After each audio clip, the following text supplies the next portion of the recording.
and members of the Authority Airport staff, members of the public, and welcome to a special meeting of the Carson City Airport Authority. It's Monday, May 9th. It's 6:07 or 6:08, and we are in the Sierra Room of the Carson City Community Center. I'd like to start off with item A, a call to order, roll call, and determination of quorum. Chairperson Hutter. Present. Vice Chair Peterson. Here. Member Law. Here. Member Pausick. Here. Member Shirk. Here. Member Stotts. Here. Member White. Here. A quorum's present. Thank you, Tamar. If everyone please stand and join me in the Pledge of Allegiance. Allegiance to the flag of the United States of America and to the republic for which it stands, one nation under God, indivisible, with liberty and justice for all.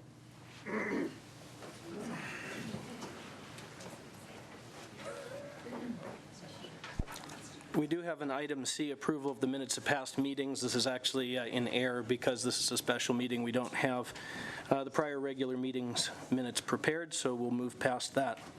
Item D is modification of the agenda. As the chair, I reserve the right to modify this agenda in order to most effectively process the items.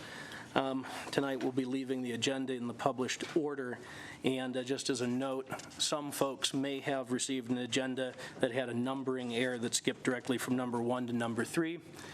If you had that agenda, that is the only error, and I apologize for that. But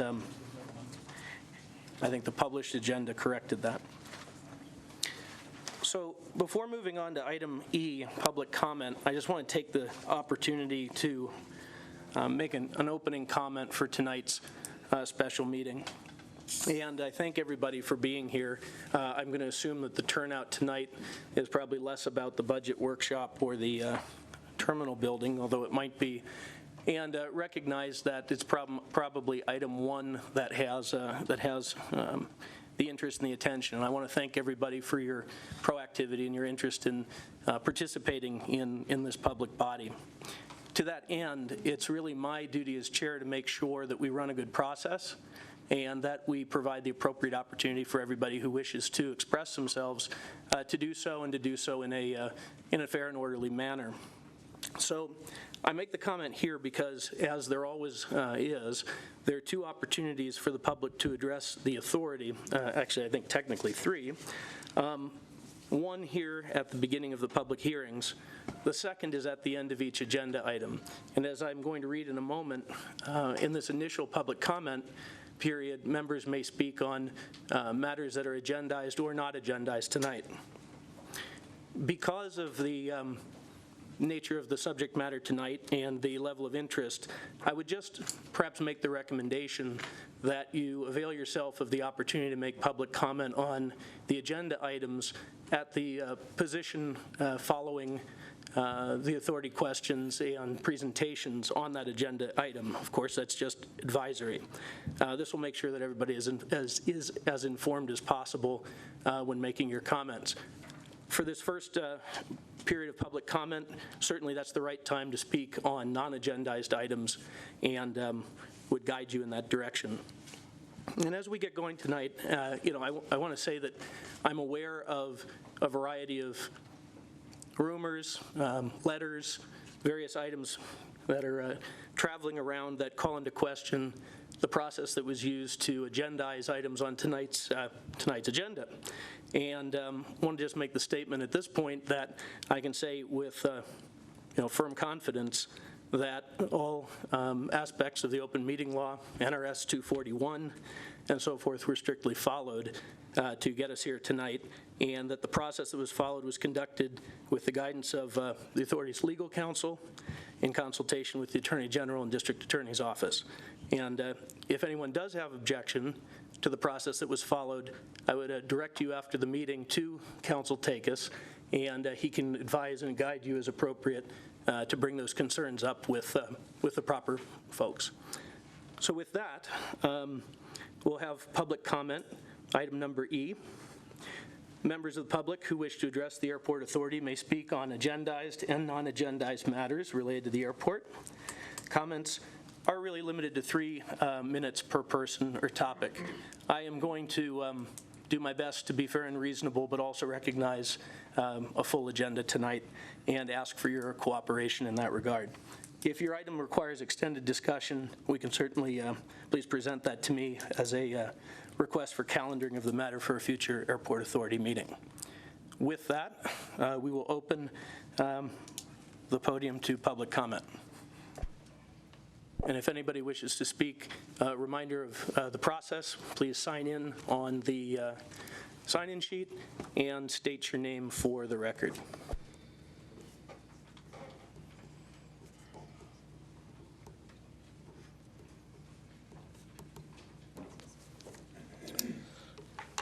Members of the Airport Authority, my name is John Moore. I am legal counsel for Tim Rowe, Airport Manager.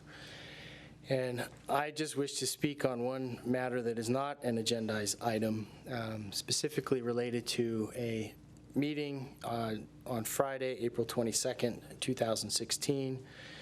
I was in attendance at this meeting with Chairman Hutter, Vice Chairman Peterson, and Airport Manager Tim Rowe at Mr. Rowe's request. At the start of the meeting, Vice Chair Peterson announced that the Airport Authority had decided to move in a new direction without Mr. Rowe as the airport manager. Also in attendance at this meeting was Airport Authority member Steve Posich, but Mr. Posich was not involved in any of the discussions had at this meeting. Also during this meeting, Mr. Peterson and Hutter offered Mr. Rowe a 2-month severance if he agreed to resign, and reiterated that the 2-month severance offer was good for that day only. Mr. Peterson and Mr. Hutter clearly acted as though they possessed authority from the board to make this offer and to make it valid for that day only.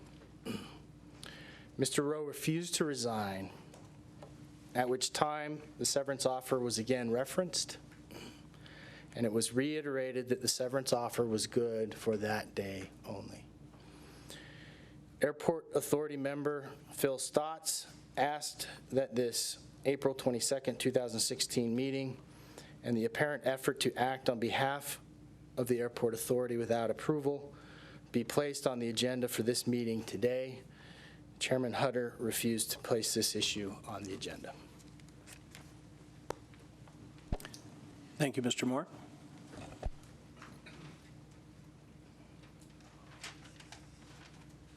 Are there any other public comments at this time?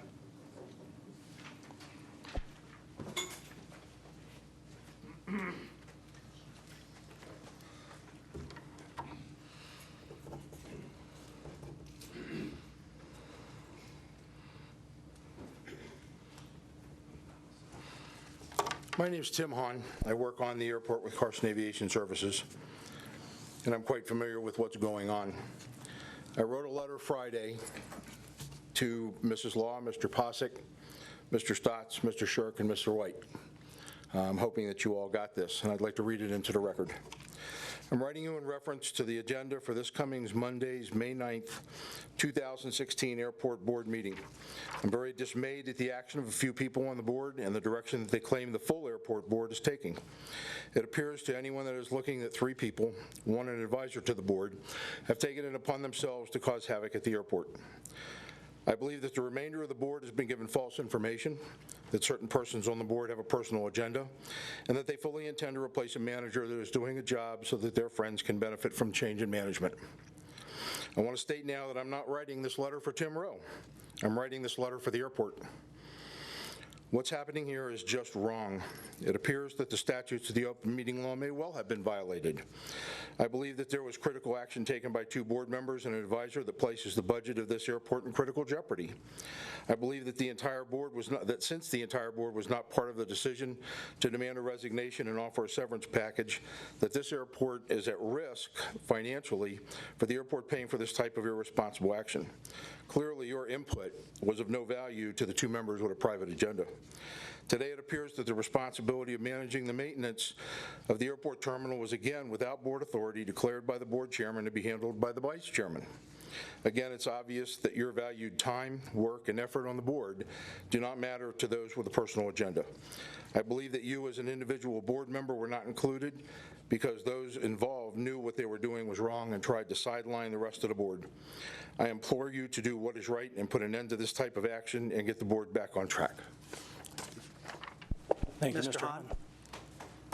You said you sent that letter. Was it by email or by U.S. Postal? U.S. Postal Service, sir. Thank you. Thank you, Mr. Hahn. And just as we move forward tonight, a reminder to all of those who are going to be speaking that comments are technically addressed to the chair, and that'll help me best prosecute the agenda. Thank you. Next.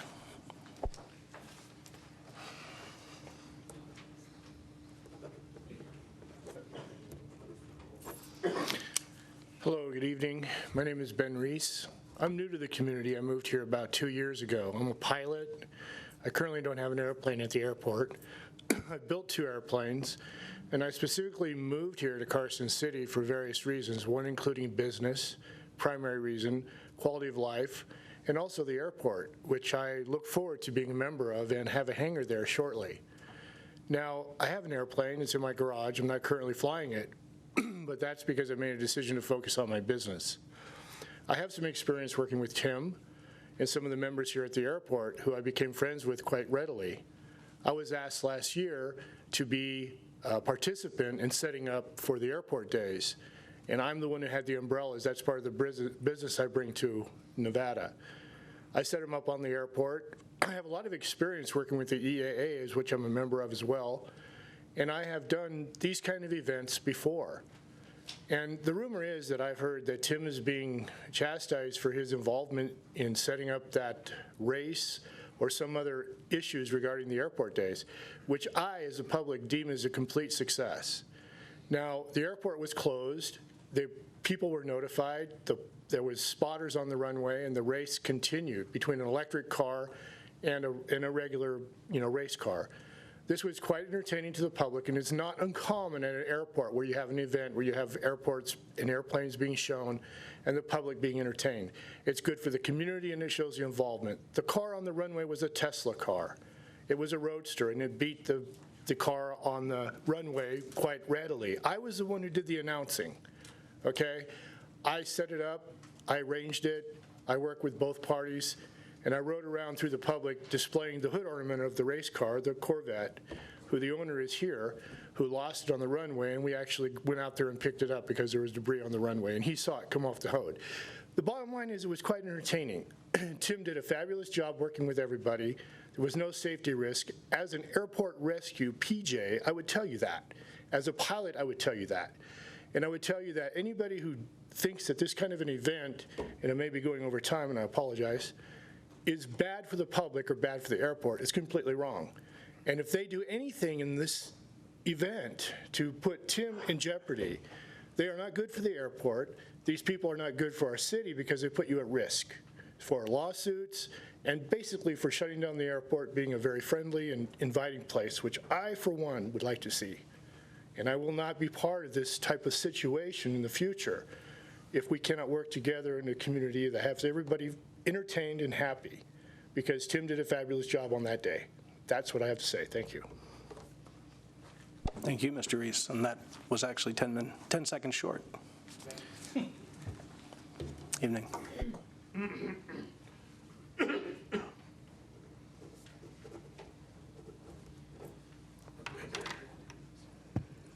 Hello.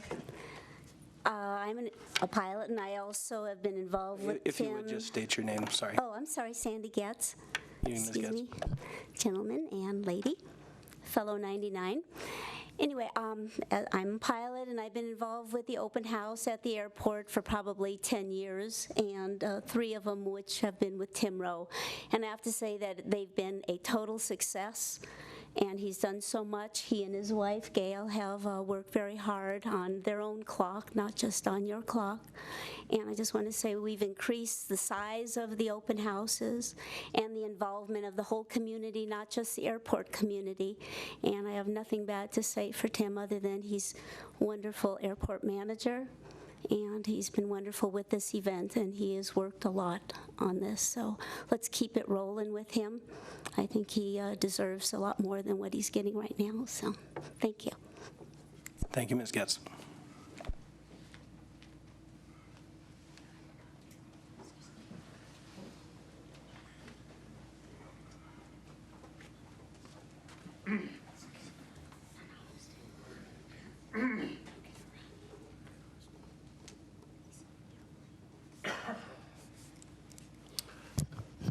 Board, my name is Earl Kessler. I'm a corporate pilot. I fly out of Carson City. I have for many years. I've been flying in the northern Nevada area for over 30.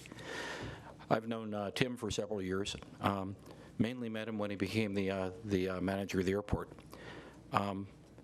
Tim's taken the airport from a pretty dumpy-looking airport when he first began to let it through, as you know, let it through the rehab process, which he did a really good job. Whenever I have a maintenance problem, and I've called Tim several times, it's hopped on right away. He's helped with regulatory by getting our pattern altitude raised with the FAA, which is no small feat working with the FAA at all. And I think the guy is he's a stand-up, good manager. I think it would be a terrible mistake to get rid of him and try to train somebody else for a position that he's crafted and created. I stand behind him, and I think the guy should get all the chances he should to continue in the good job that he's already doing. Thank you, Mr. Kessler.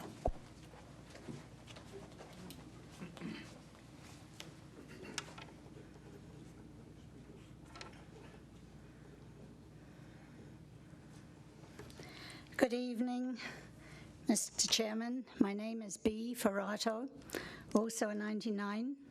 I just have a question. I want to ask if there is a job description available for us to look at, please. There certainly is a published job description that was used during the solicitation of the airport manager when we were recruiting. Council Takis I'll turn to you for comment on where that's available. Yeah, it was posted on the web page along with the briefings that were on the web page, and I believe Mr. Rowe put a copy of the briefings in a book at the very back of the room, so it should all be in there. Thank you. Thank you.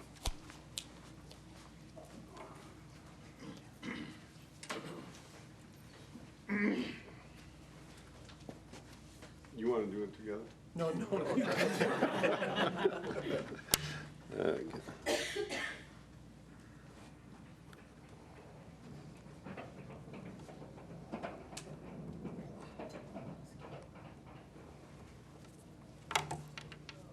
I'm Mark Robinson. I'm a retired vice president and general manager for Electronics International Company that I ran for 43 years. And one of the things that disturbed me about this whole thing was I read this notice that came out, and if I ran a company like that, it wouldn't have existed for any period of time. You have no structure to yours. It's like we would have 10 board of directors and one guy doing the work. And nobody, and this guy is not reporting directly to anybody or responsibility. If you report to everybody, you can't do a job. I'm amazed that you don't have any more structure to this than what it is laid out in that program. I don't know how anybody could succeed the way the you board are doing things. I think the real problem here is the way the board is not structuring things for the airport. I don't think it's the other way around.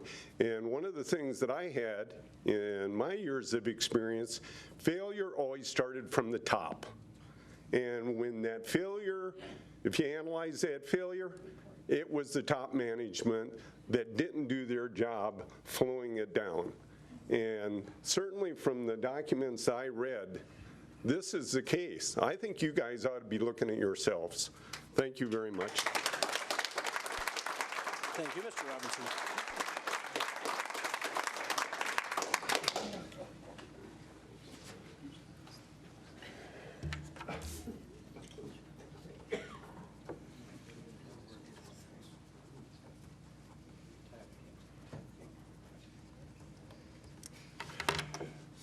Good evening. Evening. My name is Jim Nunley. Thank you for a few minutes to speak. I've been part of the airport since 1999. I'm an active member with Chapter 403, and I'm also active in the open house. I drive the groundbound, and believe it or not, that does a lot of goodwill for the airport. I'm very disturbed about what's happening myself. We have 7 board members. From what I understand, 2 of the board members visited Mr. Rowe with the offer to resign. That's hardly a quorum. I'd like to know how many of you folks were aware of this meeting before it happened, and was it really a quorum or not? If there's not a quorum, then that meeting was useless. Maybe I'm wrong, but that's the way I feel. Thank you. Thank you, Mr. Nunley.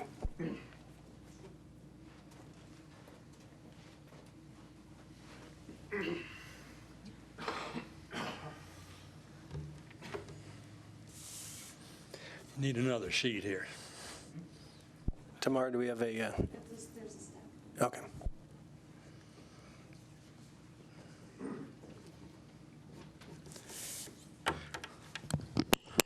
Yeah, my name is Larry Cheek. I work for the Federal Aviation Administration in Reno, Nevada, Reno Flight Standards Office. I've been in that position with the FAA here in Reno for about 18 years. For the past 2.5 years, I've been the Safety Program Manager. My function is to conduct education, training, and outreach to all the area airports and pilots to help reduce general aviation accidents. So I interact with practically all the airports in this area, including Truckee, because that's technically in our geographic area. All interaction with Mr. Rowe, Airport Manager Rowe, has been nothing but outstanding from the FAA's Reno office perspective. We do observe, conduct surveillance of the open house activities. We watch for safety issues. None has been presented, none has been documented. The other areas that we watch for is anything that gets reported to us from various pilots in the area. We have had reports of the amount of traffic that's increased at this airport, and from our past actions since October of last year, I'm pretty sure you all know that we've formed committees with Mr. Rowe being participant in them to try to help mitigate some of the risk and the safety issues that from all the increased traffic, of which I'm very familiar that the traffic is going to continue to increase even more with the activity that's reported to us. Mr. Rowe, in addition to our interaction in the normal function of his duties during the day, has reported to many of our presentations that we conduct in the evening to help educate and train pilots. He has been there to help support what we're announcing as the different issues and how we're trying to educate the people. So I just wanted to make it very clear that it's been nothing but an outstanding working relationship with the Reno office. Thank you, sir.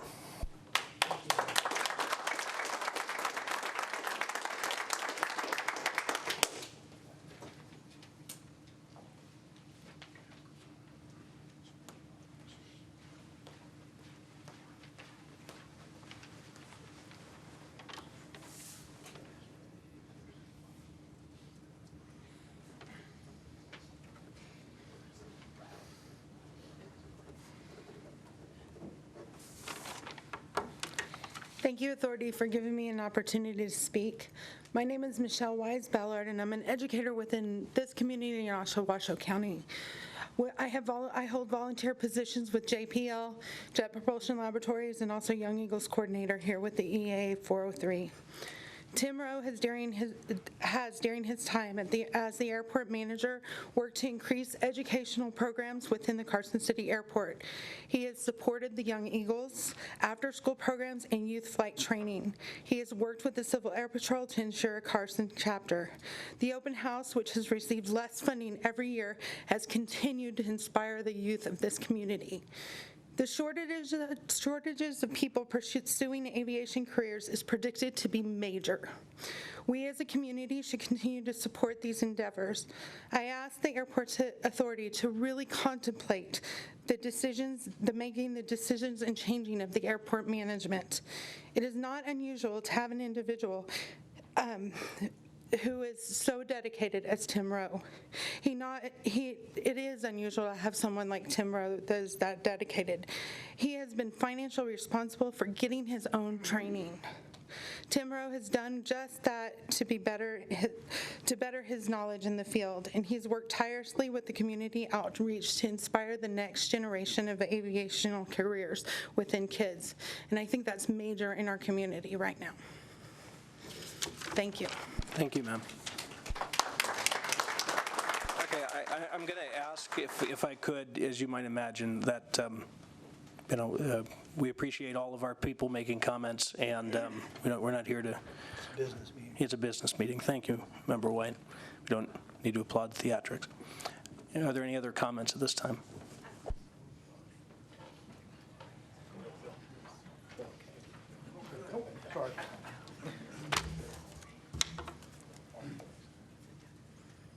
There's another sheet underneath.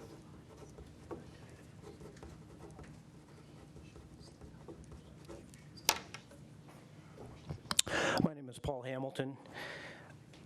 I'm a CFI, a DPE, and I operate the fixed-base operation here at the Carson City Airport, specializing in the light sport aircraft. My operation has probably been, to a large extent, helped increase the air traffic here at Carson. I fly almost every day, and so I spend a lot of time flying at the airport and training pilots and doing introductory lessons, able to get the front cover of Tahoe Guest magazines to get people to this airport to show interest in aviation. And of course, with this new oddball category and the light sport, it's been very challenging for everybody to be able to operate safely. And I think the airport board okayed the jet, the GA, and the light sport aircraft based on safety recommendations I made to Tim, which he ran with and worked with the FAA. So I feel that Tim diplomatically addresses other pilots and reckless operations. I many times come to talk to Tim about things that happen in the pattern. He immediately addresses those for the helicopters, military, other aircraft, general aviation, and I have to congratulate him at diplomatically being able to address those issues.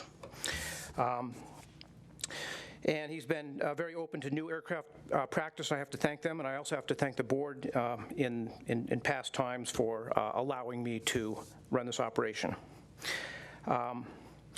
So those are my comments, and I think Tim makes a great airport manager and does a great job with safety, and I appreciate his efforts so far, and I hope everyone else does. Thank you. Thank you.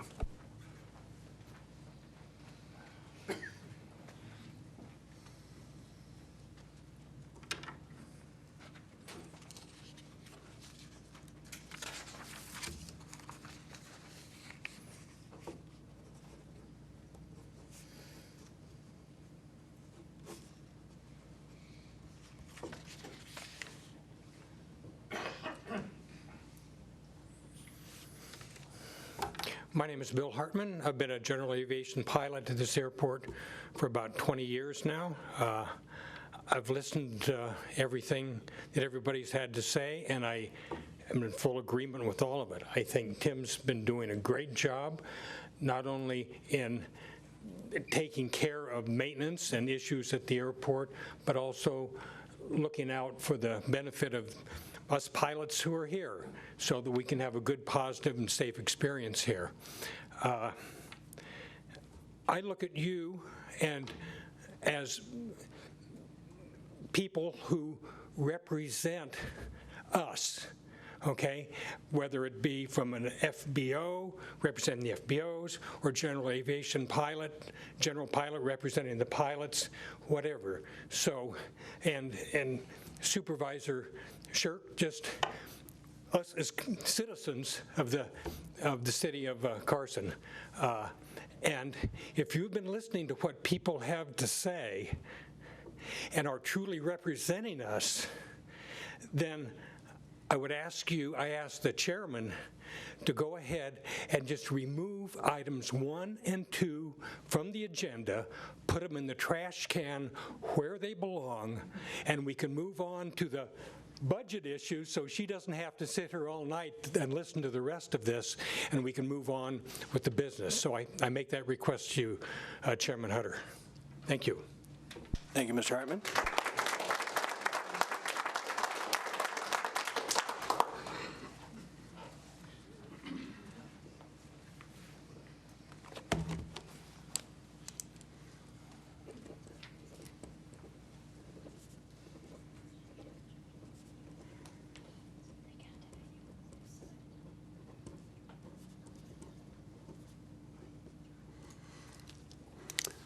Mr. Chairman, members of the Carson City Airport Authority, my name is Harlow Norvell.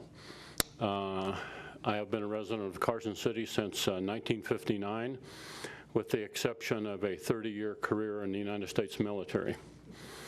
Upon retiring from the U.S. military, I served as a corporate pilot for Cisco Systems for 11 years, and I now operate or fly a corporate jet based here in Carson City for a company in Reno. I've been flying for 37 years and have over 10,000 hours. From October 2001 to October 2005, I was a member of the Carson City Airport Authority, and then again from 2009 to 2013. 6.5 of those 8 years I served as chairman. I was the chairman of the Airport Authority at the time Mr. Rowe was hired in March of 2011. I had intended to hold my comments until we got to the agenda item, but I would like to bring one thing up that I was involved in. After Mr. Rowe was hired, I made several attempts to write an actual job description and to come up with standards for the job and to develop a performance appraisal. And there was not a lot of support on the Airport Authority to do that. I was counseled that to do that or to enter into a contractual agreement with the airport manager would make it more difficult to terminate him should that time come. In October of 2012, the Airport Authority meeting of October 17th, I agendized an item with respect to developing those standards for the airport manager, which I felt would be in compliance with NRS Chapter 844, Section 24, which constitutes the enabling legislation of the Carson City Airport Authority from 1989. And asked that a committee be formed and undertake that action. The vice chairman was Guy Williams, who has now recently left the Airport Authority. Also was asked to be a participant. We had decided that we would have a quorum of members present, that the meeting would be noticed and open to the public, and I just was never able to make that happen.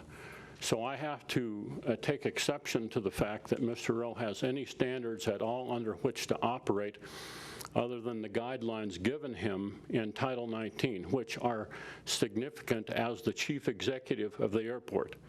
And may I remind the Airport Authority that no one board member has the authority to run the airport on a daily basis other than the airport manager, unless in his absence, then the chairman, the vice chairman, and then I believe any member has that right in succession if the airport manager is not present. To act unilaterally out of the public eye, particularly when it comes to seeking the resignation of the airport manager and offering him compensation for that resignation if he were to do so immediately, I think is reprehensible and inappropriate. And it is disrespectful to the people of Carson City and to the process. So Mr. Rowe, for the last 5 years, has had absolutely no written guidance, whatever. He's never had a performance appraisal. There is no employee manual. There are no enumerated rights for employees on the airport, no grievance process, no way to redress anything except coming into this meeting and expressing his feelings, which he has done. I would also remind the board members that Mr. Rowe was hired at substantially below the area average for airport managers. You look at any airport manager in this area at a comparable airport or any capital city airport in the United States, and in 37 years I've been to every single capital city airport in this country, and none of them are run like this. None of them have a dilapidated terminal building. And I find it shocking that the responsibility for assessing the condition of that building has been removed from Mr. Rowe surreptitiously and assigned to the vice chairman of the airport authority. When did the airport take that action and make that decision? How did that happen? Does anybody up there know what's going on? That is a good question. And I'd like you to look at Section 24 in NRS Chapter 844 very carefully to see what Mr. Rowe is entitled to and has never had these last 5 years. One of the things that I did do... I'll remind you of time, just to let you know. I will be heard, Mr. Chairman. Please forgive me. I'll be quick as I can. No worries, just letting you know. In the original employment application, licenses or certificates required, possession of a pilot's license. You know why that's in there? There's a couple of reasons. One, we wanted the airport manager to be able to understand airport operations from the pilot's perspective. Mr. Rowe has in excess of 11,000 hours, has flown all over the United States, and is a very, very experienced pilot. Additionally, when I was unable to get any job performance standards written for Mr. Rowe, using the only method that I had, which was to go to the airport authority in an open public meeting, as the chairman of the airport authority, I told him personally, my own volition, that I saw nothing wrong with him taking the opportunity, when appropriate, to do some flying, a very minimal amount of flying, in order to remain proficient, that he might understand the airport, again, from the operator's perspective, but also to supplement his income somewhat, because I told him it will be years, if ever, that you receive a pay increase, and he never has. He's worked for over 5 years and has never even been looked at for an increase. Yet he's worked hard. You've heard the comments made by the public in his behalf as an outstanding individual. I freely admit, and I'm proud, that Tim is a personal friend of mine, and I support him 100%. Let me also say, as I close, and by the way, I have the minutes of the meeting from October of 2012, that I believe that this agenda item to address his performance amounts to nothing more than a lynch mob. And I'm very, very dismayed to see that our airport authority has degenerated to this point. I think it's reprehensible. I think one board member has instigated this, spurred on by a faction on the airport that seeks a return to the old order, where we had a part-time airport manager with a vested interest on the airport. And that manager and their cronies ran the airport into the dirt. We changed that about 7 years ago, I believe. The first airport manager was not strong enough to withstand the onslaught that came his way as a result of this old order being put out of business. People no longer had to curry favor with the airport manager in order to get anything done on the airport. They were able to walk into the airport manager's office, a neutral territory, the airport manager not having an existing economic interest in the airport. And what little flying Mr. Rowe has done, he was doing prior to going to work for the airport authority. And I am the one that told him that it was okay for him to fly occasionally. So if you want to blame somebody, blame me. But then I'll turn around and blame you because you never gave him anything to work by. It's real easy to stand here and criticize him and to disparage him. These allegations in this agenda item constitute innuendo, half-truth, and outright falsehood. If you want to know what kind of man this is, don't ask the person that's persecuting him. Ask the public. Ask the users of the airport in general how they feel about this man, and they'll tell you. And I will have more to say as this agenda item is heard. Thank you. Okay, thank you, Mr. Norvell.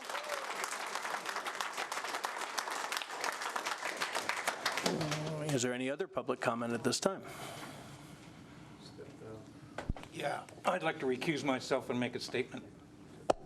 Okay, we don't have an agenda. We're not in the public hearing, so. I want to make a public comment, so I can't do it from up here. Okay. Please. Thank you. Mr. Tagus? If I can just understand, are you abstaining from the item? No, I want to get off this dais and make a public statement, and I have to recuse myself from this board at this moment, do I not? No, I don't think you need to recuse yourself from Then I'm activity. next guy in line. But I guess I don't understand the procedure that we're following.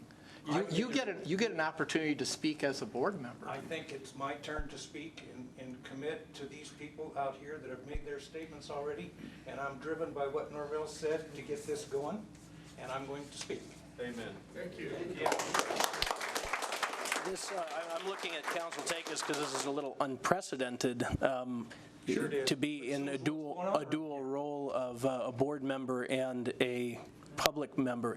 So you're going to be conducting deliberation here, presenting material that is outside of the agenda item. I think you have to pick or choose whether you're going to be a member of the authority tonight or a member of the public tonight. I would encourage you to present your comments at an appropriate time for board member. If you would like me to present them from the board, I will do so. Okay, at the point that you're recognized as an authority member to present comment. Would you like me to do it from here or up there?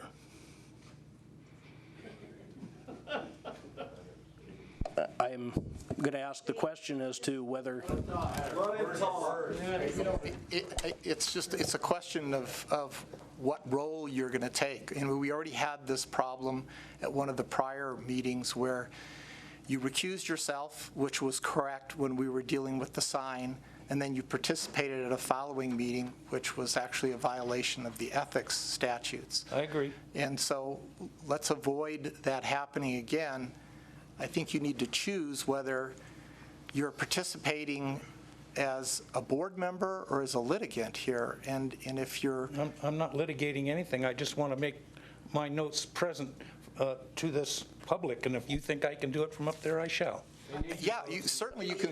I would highly recommend doing that if you want to participate as a board member tonight. Yeah. Thank you, Steve. I have a letter that I would like to write, to read. This Okay, came I'm from sorry, one of these members. Mr. Stotts, you're not recognized at this point in time. This is a time for public comment. This is a public comment from a person on the airport. Okay, and he asked me to make the public comment for him and put it into the minutes. Well, just please state that. Do we have any other public comment at this time? Because there are a couple of items that have been asked to be read into the minutes that were letters that we received, and this would be the first of those. Are there any other public comments at this time? And that is, what is that pertaining to? This pertains to Mr. Rowan. What a good guy he is. Okay, so when we get to the, well, you can do it here or you can do it there. We can take it as public comment this time. Okay, I'll go down there and do it. No, you can read it in directly. Oh. Okay, this is a public comment. This was a letter from Dennis Cole. And he writes to Tim, "Dear Mr. Rowe, it is with great concern that I became aware of the issues that you are having with the Carson City Airport Authority Board. You have always handled business matters efficiently and professionally, and as past president of the Carson City EAA chapter, I can vouch that every action that you have taken in my presence had the airport's interest and safe operations as a high priority. As an outsider, it has always been apparent to me and others that I have spoken with that there are members of the airport board who do not adhere to the letter or the spirit of the Nevada statutes or airport regulations. The airport is not treated as a valuable community asset, but as an object of the personal whims and desires of those board members. You have my full support, and I hope you decide to continue as the airport manager. A calming influence in what at times can be a chaotic and hectic position is just what the aviation community in Carson City needs. Sincerely, Dennis Cole." Thank you, Member Stotts. If you give that to Tamar, or I could pass it on down, we'll have it made part of the minutes. Pass that on. Tell her.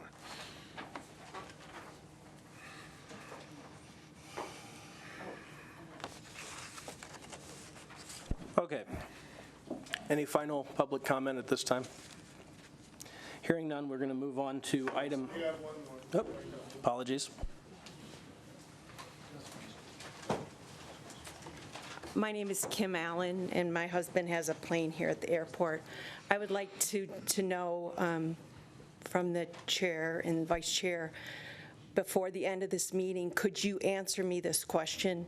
In what you did by asking them, Mr. Rowe, to resign, was that legal? Can you answer me that before the end of this meeting? I think we will have a lot of information forthcoming, and I hope that your question will be answered. Okay, thank you.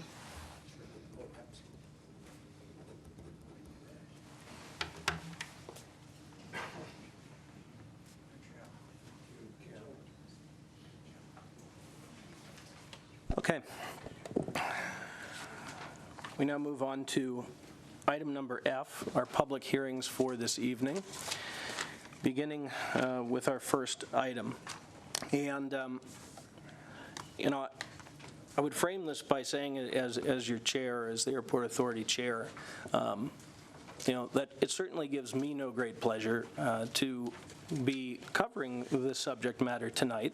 And I think I won't speak for anybody individually, but certainly it is not, you know, pleasant for anybody to be having this conversation. Having said that, as members of the authority, it's our responsibility to ensure the safety of the operations at the airport, the appropriate and best use of taxpayer funds and other revenue that the airport generates, and to indeed make sure that the airport is a strong and participatory member of the community, that its public relations are good, that it is a thriving engine for economic development in Carson City, that it supports educational efforts and so forth. You know, that's the mission that we have as authority members, and we're really an oversight body that relies upon you know, a chief executive to undertake the day-to-day operations of the airport in accordance with NRS and other documents. So that is what brings us here tonight, and I think it's important, based on some of the comments I've heard, to really reiterate that the agenda item has been placed in full accordance with NRS 241, which is often referred to as the open meeting law. And according to Mr. Rowe's position as the airport manager, an employee at will, employed by the Carson City Airport Authority, and in accordance with the rules for employee performance reviews for a public executive, we've conducted this process. His position is an executive exempt job. His functions are primarily governed by Title 19 of the NRS, which created, as Mr. Norvell said, the Airport Authority, ethics laws, the federal aviation regulations, the hiring document he was hired under, and standards of performance, you know, for executives that are widely recognized. The rules that we have to operate under as a public body, reference here NRS 241, the open meeting law, have some sort of strange and perverse consequences to them. The process by which this item for a performance review of the airport manager was agendized is very clearly spelled out. It in fact requires that notice be presented no fewer than, I think, 5 business days before the meeting is to be scheduled to the employee who is to have a performance review. There are necessarily issues with regard to having a meeting to discuss and agendize the presentation of that notice. As the chair of this body, it is my duty to agendize matters to come before this body. And in conducting my responsibilities as the chair of this body, I, along with Vice Chair Peterson, presented to Mr. Rowe a notice of the meeting to be conducted. And the initial notice, which occurred at the meeting that was referenced earlier, was deemed to potentially have been deficient. It was slightly amended and was redelivered on April 22nd by an agent of Airport Council, Takis, and his firm. But the two notices substantially read the same thing, as they are required to under NRS and the process that I am bound to conduct. And I'm going to read this, and it said that hand-delivered April 22nd, 2016 to Tim Rowe, Airport Manager, Carson City Airport, and distributed to the authority members. Please note that on May 9, 2016, the Carson City Airport Authority may take administrative action as set forth below, pursuant to an agenda item to be placed for that meeting to review your performance as airport manager. Action taken may include making changes to your goals and objectives that you deem to be adverse administrative action. As an at-will employee serving at the pleasure of the authority board, there is no obligation to provide any form of progressive discipline. As such, the action taken may include termination, remedial action, or other restriction on employment, as deemed appropriate by the airport authority. And then it went on to list the same topics that are on your agenda as published tonight. I want to address the comment that was made regarding, and this is a false statement that's floating around out there, that Mr. Peterson and myself appeared before Mr. Rowe at that meeting, and Member Posick was in attendance, as was Mr. Moore. The assertion is made that we appeared representing the authority. That is not correct. We appeared as two individuals who are indeed the chair and the vice chair of the authority. Additionally, reference has been made to an offer of severance if resignation were accepted at that time. What was offered was that I and Mr. Peterson would support before the authority in an agendized action a severance package as described if that resignation were tendered. In no way did we speak as members or as the authority or representing some sort of power based on an authority decision. And I want to make that very clear as we open this agenda item. So similarly, I have no ill will toward Mr. Rowe. This is not to say that there haven't been some excellent achievements in the management of this airport. It's not a popularity contest or a, whipping. This is an agenda item only, and only to address the performance of Mr. Rowe and his fitness for the role of airport manager. It's not about the open meeting law. It's not about a popularity contest. It's not about process. I assure you, believe me, as chair, I, more than anyone, have a real obligation to conduct good process. And I hope that that's what's continuing to be represented here tonight. So here's how we're going to proceed. I had some of those comments for you. In just a moment. I just want to frame how we're going to go forward here. So there are a list of issues or concerns that have been prepared, and these have been circulated. They're in the public record and are going to be specifically addressed tonight. And we're going to ask some questions of Mr. Rowe, give Mr. Rowe an opportunity to provide some feedback. He has actually already provided some feedback prior to tonight.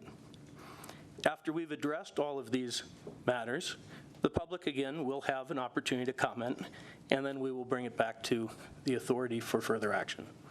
That's the process we're going to follow tonight. I assure you everyone will have another opportunity to comment once we've presented some information. And again, it's really my objective to provide a fair and orderly process tonight. Vice Chair Peterson. It's certainly unusual for the vice chair to speak at this point in a meeting, but there's been several people comment and some, call them allegations or what you will, raised. The most recent one, I think, is certainly worth a response. Is this legal? I want to back and kind of, sorry? Is it on? Yep. It is on, they just couldn't hear you. Okay.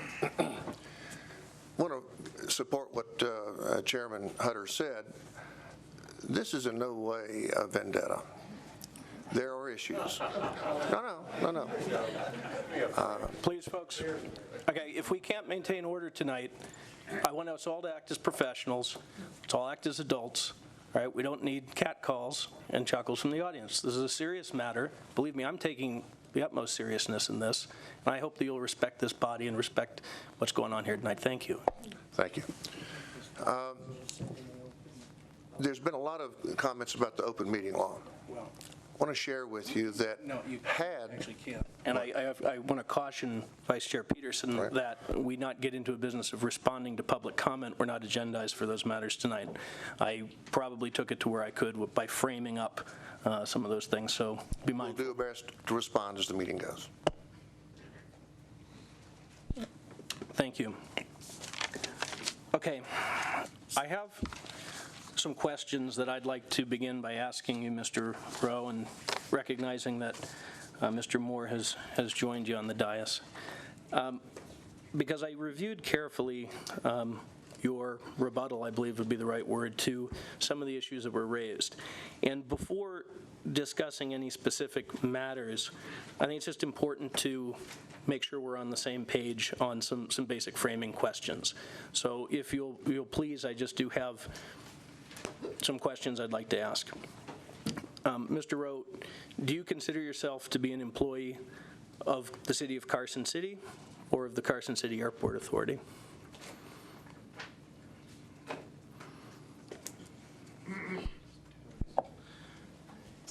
I'm going to object to that question, and I don't believe it's relevant.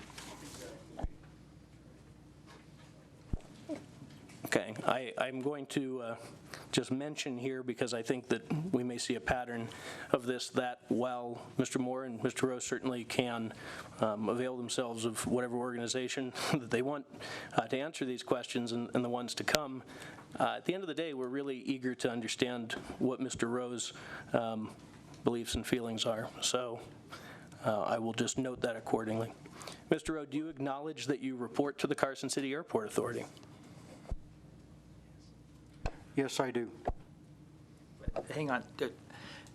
How we proceed forward, can we interject questions when you ask a question? Or do we wait till everyone's done? Or how do you want to proceed here? Because yes. So I have about 10 questions that I'm going to frame up, and I'm going to present the first item, and then we'll go from there. And I assure you, Member Shirk, that there will be the opportunity to ask questions. I have a question. Okay, I'm going to recognize Member Posick with a question. Okay, I'm going to follow your 10 questions. You two appear to be the only two that have those 10 questions? Well, I have just drafted these questions, yes, Okay, to ask Mr. Rowe. Put up for everybody to see. Well, they're just my notes to myself. Okay. Mr. Rowe, do you acknowledge that the Carson City Airport Authority is empowered to direct you to act in specific ways and that you're required to follow that direction? yes, Do you acknowledge that you're required to be responsive to and coordinate with both the authority as well as individual members of the authority? In what way? My question is just that when individual members of the authority request information from you as the airport manager, Mr. Rowe, do you feel that it is your duty to provide that information? For information, yes.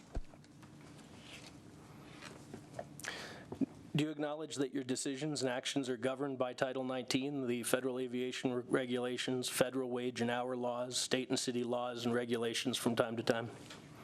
Multiple question. Okay. Excuse me, Mr. Chairman? Yes, sir. You know, this is not a trial. You know, if Mr. Moore wants to voice some objection, I think you can note it and go on. But I think it's certainly fair for Mr. Rowe to answer the factual questions you're asking. And if he doesn't understand the question, he wants to ask you to break it down or make it, you know, a different format, that's fine. And can I ask something, because I'm getting lost here? This is not part of the agenda. I mean, how do these questions come in related to the agenda item? Exactly, and how do they pertain to a performance review? They don't. Okay. Member Shirt. I'm going to have to interject here. Well, you can't interject. You need to be recognized. Okay, then please recognize me. I have my light on. Okay, Member Posick, what is your question? Okay, you said these were your personal notes? Yeah. Oops, personal notes, then how come Vice Chair has them and we don't? He has the exact copy you're reading. Okay. I'm sorry, I object to that. So noted. We're almost done. Member Rowe, do you believe that your employment benefits are those offered by Carson City or the Airport Authority? The Airport Authority. And Mr. Rowe, where did you obtain the hours and days that you quoted in your rebuttal to be allowed under your employment for sick time and vacation time? Payroll records. Meaning how many days of vacation you are allowed under your employment? 120 hours per year. Okay, and where did you get that information? From my payroll records. Thank you. Okay. Do you agree that statements that you've made during your interview for hire for this job could have been a critical factor in the authority voting to hire you, and that those are germane to your performance? Objection. I don't see that in the agenda anywhere. Okay. All right. Well, I thank you for indulging those questions. I think they're just important to understand that we have a common framing of who we are relative to you, Mr. Rowe, as an employer. And that really was my objective in asking them. Maybe one more. Do you acknowledge that you are the person primarily responsible for safety on the Carson City Airport? Yes. I have to qualify that. Am I the only person that's responsible for safety? I am not the only one responsible for safety, but it is my job as airport manager to ensure that safety is of paramount importance. I appreciate that and understand that primarily responsible just as part of your managerial duties. Okay. Member Posick, is that? Yeah, one more comment, please. In your reference to you being private individuals going to that April 22nd meeting where the resignation was required, my recollection is that Mr. Peterson, Vice Chair, said the board is moving in a different direction. That makes it part of the airport board, and it wasn't voted on. Okay, well, let it reflect that Member Posick recalls the conversation differently than has been presented.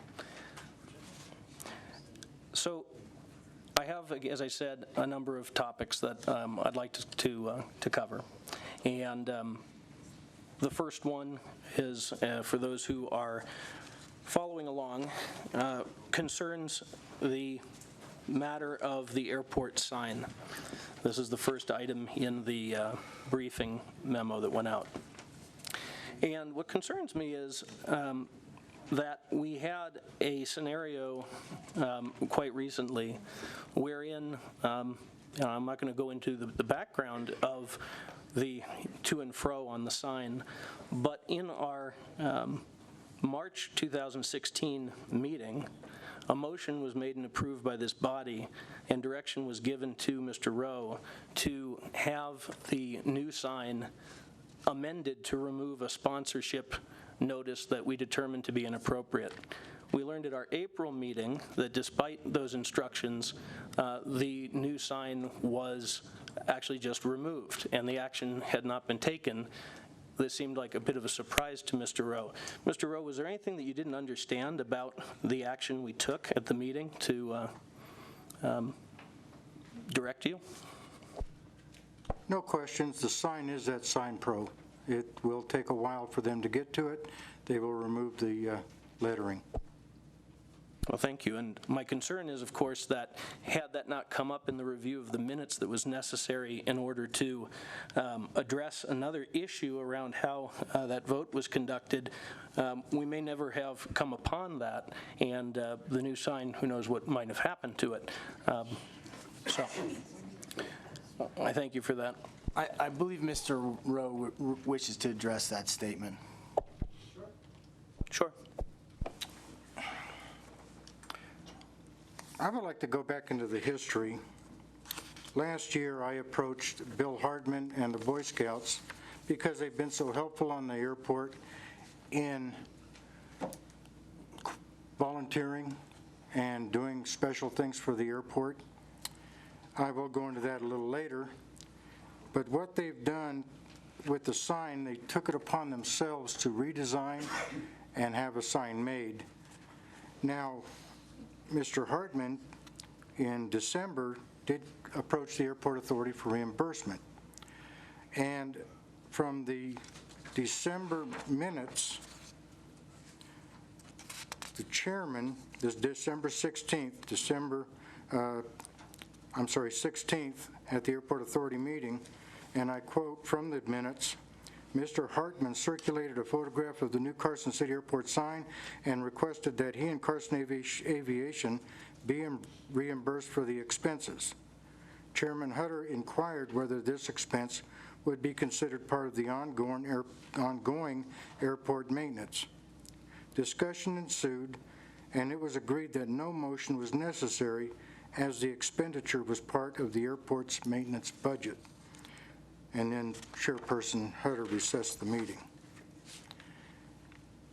In March, the minutes of the meeting, Chairperson Hutter introduced the item again and noted that the airport sign sponsorship phrase was inappropriate, adding that the airport had purchased the sign.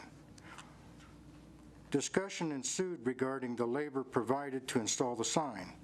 Vice Chairperson Peterson explained that when the sign was approved, no discussion of payment had taken place. However, in a subsequent meeting, a bill was presented to and approved by the authority. He also explained that any impression of favoritism should not be conveyed by the authority. Member Posig gave background on prior discussions regarding the sign.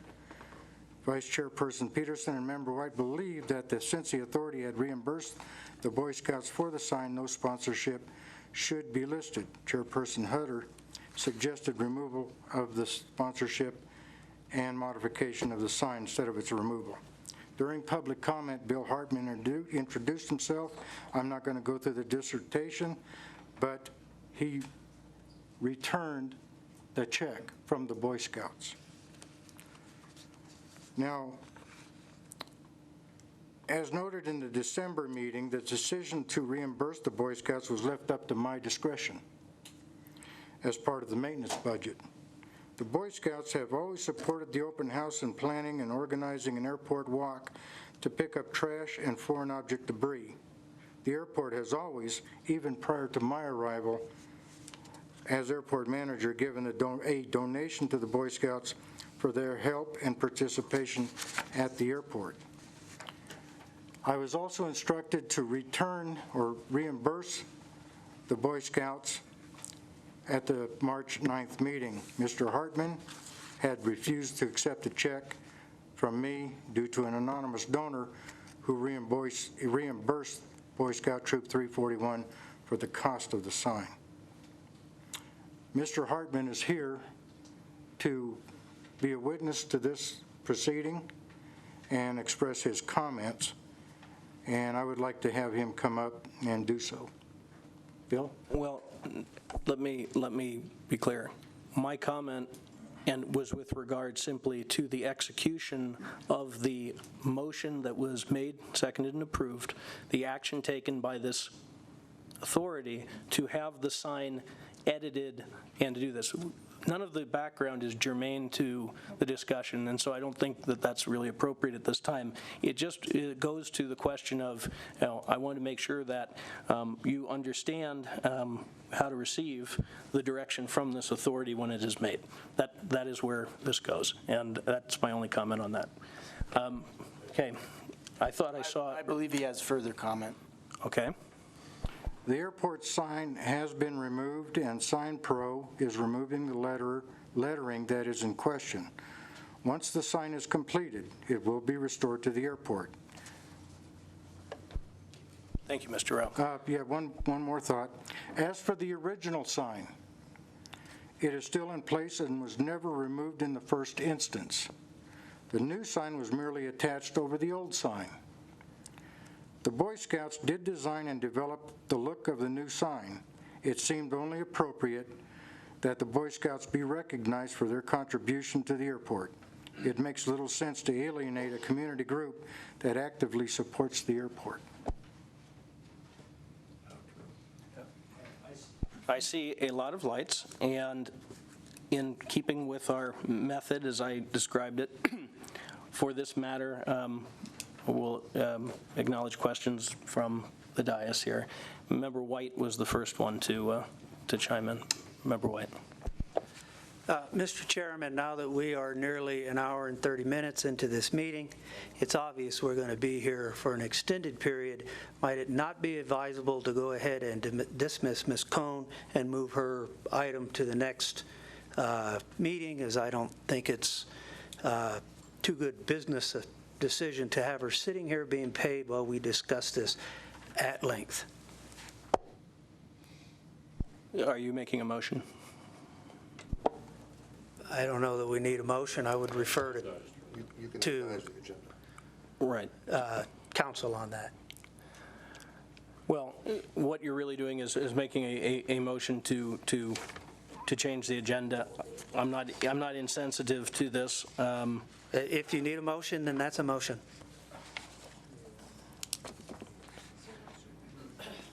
Your motion is to table item number 3, the budget workshop, and allow Ms. Cohn to be off the clock, if you will. Okay, we have a motion. Is there a second? I'll second. Second. Okay, we have a motion and a second to table agenda item number 3 for another time. Is there any discussion? Yeah. We have a lot of people out here that would like to... Discussion. Am I recognized? Yes, we have a lot of people out here concerned about the situation with Mr. Rowe, and I think their presence here is a lot more important than whatever we might have to pay to Beth Cohn because of extra extended time with this. Correct, and just to be clear, Member White's motion is to continue the subject of the budget workshop to another time. But not to another time tonight? To another date. Another day, okay, I have no objection to that. I have no objection to that either, well, but I will state that you have to, by law, have your budget hearing before May 31st. So if you do a workshop, we need to, and you're scheduled to have that on the 18th, the budget meeting, so we'd have to schedule it pretty quick, just an FYI. Or do the workshop right before the final budget. Thank you very much, Beth. Thank you. Any further discussion on the motion that was made? Member Shirk. If I could just ask legal counsel, are we allowed to make this motion at this time when we adopted the agenda as is, and now we're making an agenda item to drop an item? Yes, certainly you can do that. You can do it at any time. Okay, just want to make sure we're clear on that. Any other questions on the motion? or further discussion? We're in need of a vote. All in favor? Aye. All opposed? Hearing none, the motion carries unanimously. Beth, thank you for being here tonight. Just count my time.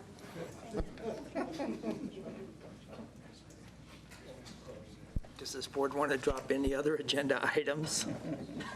It might be the time to do it as well. I think we're in good shape based on who is here. Okay, Member Posick, you had a question. Okay. And I'll remind us, as we get back to this, that this is with reference to the business of Manager Rowe. Item 1, Yes. airport sign. Yep. Being how the airport never reimbursed the 2 people that paid for this sign, who owns it? I believe the people that paid for the sign own it, so therefore we should be able to do anything that's required of that sign. Okay, we did reimburse, the airport did reimburse the folks who paid for that sign. And the check was returned to you by Mr. Hartman. Okay, we will take that into advisement for further looking into. I think there was a member Stotts down there as well. Yes, what we've been skipping over here is the provenance of this business with the sign, how it came about in the first place. I think we should start with that. And that is the fact that Mr. Neil Weaver complained to Vice Chair Peterson, and you mentioned this was on tape in the meeting. You said that you had a complaint from him about the fact that the airport was promoting another business. And therefore, the ball got rolling, and we've been involved in this ridiculous thing, which should have been simple, over a doggone sign that the Boy Scouts wanted to put up. And Member Stotts, I agree with that completely, and I think that the topic was about managers' action not being consistent with a specific ruling by the authority, reference having the amendment to the sign made. And I think that's really what I want to contain this to for tonight. Okay, I believe that's Member Shirk. Right. I may ask, we're on agenda item 1, but item K. We're not going to go in the order of ABCs. We're just going to go to K, the sign. And if that's the case, the other thing to look at is during this whole agenda item, where we're going to have public comment after each A, B, C, and D, or we're going to wait to the end of the agenda item so they may address it all. That should have been clarified. And bear with me. I'd like to know, was the check returned, yes or no? The check was refused. That's not correct. Mr. Hartman returned the total amount of the check to the airport board. Oh, that's correct. That's correct. Mr. Hartman Let me ask the question again. Mr. Hartman is here today, if you did want to. But he can't come forward during an agenda item. I respectfully disagree with that. I believe this agenda item is related to Mr. Rowe's competence as the airport manager. I believe under NRS 241.030, Mr. Rowe is entitled to present any evidence in his favor. I don't, hang on. I'm not a legal, I don't know anything about it, but I'm just asking a question so legal counsel can decide how we answer that, and if I can call someone to the podium, or if the chairperson can call. But we need to get the ground rules straight now, because this is just going to get progressively worse as we go along. Yes, certainly the chair can call someone, and if you request the chair to call someone, they can do that. I'm not really sure about the procedure that Mr. Moore is suggesting. My understanding from what Chairman Hutter described earlier is that Mr. Rowe will get a chance to respond to every one of these issues, and so I don't know that there's anything lacking here in his ability to present his case. I think it's helpful, though, if Mr. Rowe can respond. He can certainly consult with his attorney, but if his attorney's going to start answering all the questions, I think we're going to be here a long time. I've not answered a single question. I'll put that to the board. Thank you. Okay, Member Shirk, to your question, okay, which I'll take as basically a point of order. We will have the opportunity for public comment after the conclusion of the lettered subparts on the agenda. Okay, the sequence of contemplation here is that of those subparts, which of course are for reference only, but per the briefing memo that was presented. where the airport sign happened to be item number 1. Number 2 being about the security phase. So we'll follow that. That is not the correct. agenda. Okay, that's Okay. all I want to clarify. Okay. So I'm going to ask the original question to make sure I'm clear. Was the check returned, yes or no? If you're referring to the check by Bill Hartman back to the authority, yes, that was returned. Thank you. Okay, I'm going to hear Member Peterson, Vice Chair Peterson. Over the last few days, and including this morning, I reviewed the videotape of all of these meetings, and as succinctly as I can, on the October 15th meeting at approximately 2:28, in public comments, Mr. Hartman approached on an unagendized item and said, we really ought to have a new sign. We were not agendized to address that. So he said, well, then you should do something about it. He stood down from the sign, from the podium.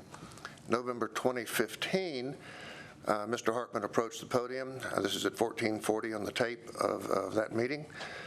And he brought a picture to show the new sign, which the authority had never considered or even been agendized to consider, and informed us that it was now installed.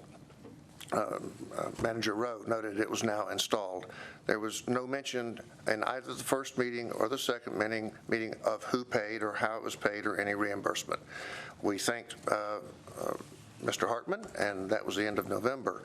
The December meeting, there was an agendized item to request reimbursement for Mr. Hartman. This is at 1:28 on the tape. Mr. Posick chose to leave the dais as he was involved in this transaction. We were re-showed a small picture of the sign, and we were told that Steve had approached Tim and Mr. Hartman and said, get it done, and that they could ask for reimbursement later. And this agenda item in the December meeting was that agendized item. We were told in that agendized discussion that Carson Aviation Services had paid $200 and had given a receipt to Tim, and Mr. Hartman said he had paid $175, although he was willing to accept $150 against his original estimate. There was a discussion primarily between Chairman Hutter and Manager Rowe saying that really such small maintenance items really were in his discretion to take care of. And that we didn't really need an agenda item to approve payment or reimbursement to those who paid for it. There was no discussion in any of the first 3 meetings of the Boy Scouts whatsoever. Tim said the sign repair was not maintenance, or he didn't think it was, or he wasn't sure. We all agreed, or Mr. Chairman Hutter said, it's maintenance, take care of it. Member law said if we're going to pay for it, we should pay for it all. We should pay the $200 to Carson Aviation Services and the $175 to Mr. Hartman. There was a mention towards the end of this that at one point there was a discussion, not of the agenda, within the agenda, but within the individuals doing the sign, of maybe having the Boy Scouts do it, but they had decided against that. Again, this was not an authority action whatsoever, and so Mr. Hartman went to Sign Pro and had it done. The instruction from Chairman Hutter after this was to Tim to settle up the reimbursement to the people who had paid for the sign, that being as presented in the agenda, Mr. Hartman and Carson Aviation Services. After that, it is much as Chairman Hutter said. We sort of discovered that the sign had been had turned up with language that didn't match the fact that from the airport authority perspective, we had paid for a sign. We had instructed the manager to reimburse those people who had had the sign done, and it showed up with sponsored by language, and we felt that was inappropriate. It was brought forward by one of anybody else who could say, I object to what's happened here, and we pursued it here. Then the instructions between Chairman Rowe and Mr. Rowe were this. He should, I have it here somewhere, instructions to eliminate the verbiage and vote to reimburse the individuals. That is at 7:16 on the tape of the April meeting. It was about that point, a little later in that tape at 10:25, Mr. Posick noted that the sign had been removed. So we queried Mr. Rowe. We said, wait a minute. The instruction earlier was in the December meeting to correct the verbiage and to reimburse the people who paid for it. What is it about removed? Rowe said, yes, the sign has been removed. Rowe said there was an understanding between Mr. Hartman, the understanding that he had the choice of reimbursing Mr. Hartman or giving the money to the scouts. No, that's not what we discussed. That was not the direction. So for anybody who wants to pursue this and wants to look at it, I've got the times on the tapes. There was never, ever, ever any indication from the chair or the dais that there was an option available to reimburse the scouts. The instruction was to reimburse the two people who actually submitted the receipts that they had paid for. That's it. Okay. Any other questions on this, the first item, or any other comments? Member Stotts. Yeah, I think we ought to cut to the chase and just identify what exactly Tim is accused of doing here. I mean, this is supposedly something bad, but I don't see it. Okay, well, Member Stotts, that is exactly my intent. I have satisfied my question, which was just simply to explore why Mr. Rowe did not feel, whether Mr. Rowe did not understand the instructions that were given by this authority, and that really was the end of it, with regard to either having the sign modified as we directed, or whether the sign should be taken down and something else done with it. That is my only comment here. I don't want to belabor this. I think that Mr. Rowe's responded to this, and I'd like to move on. The second item. Mr. Chair, I think I have a very relevant question of Mr. Rowe. I apologize, Member White. I'd just like to ask Tim, what was the purpose and the intent for removing that sign? To change the verbiage. Thank you. Okay. I'd like to move to item number 2 on the briefing memo. This is a subject regarding a concern of Mr. Rowe taking action contrary or absent airport authority approval with regard to a contract modification, renewal, or letting to an airport security firm. And the background on this really predates my time on the authority, but actually I believe all of our time on the authority. But the concern that was raised was that at one time there was an item brought before this authority to contemplate a substantial increase in security services, I think to the tune of moving from $300 a month to $48,000 per year. The authority did not take action on that proposal and really left that item standing. At some point subsequent to that, and before the July 15th, 2015 meeting, the amount shown in the budget for security services had doubled from approximately $300 a month or $300 a month to $600 a month, and that's reflected in budget information that we have.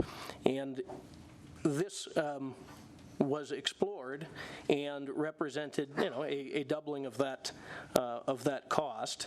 And in questions that were asked of Mr. Rowe regarding that, Mr. Rowe did admit that he had had conversations with Capitol Patrol, it was at the time, and that the rate of visitation had been doubled. This was not done on the basis of any authority action. And my concern here is this represents contracting, modification or renewal of a contract that was initially brought before the authority and approved. And I'm concerned about the understanding by Mr. Rowe of whether such action can be taken to contract the airport without authority approval. Now, clearly the precedent was that it had, and that this was required, and this was just a concerning action that was taken unilaterally without airport authority approval. And my question to Mr. Rowe was, is now, do you have a clear understanding of whether contracting authority can be taken unilaterally, or whether these items indeed need to be brought before the authority?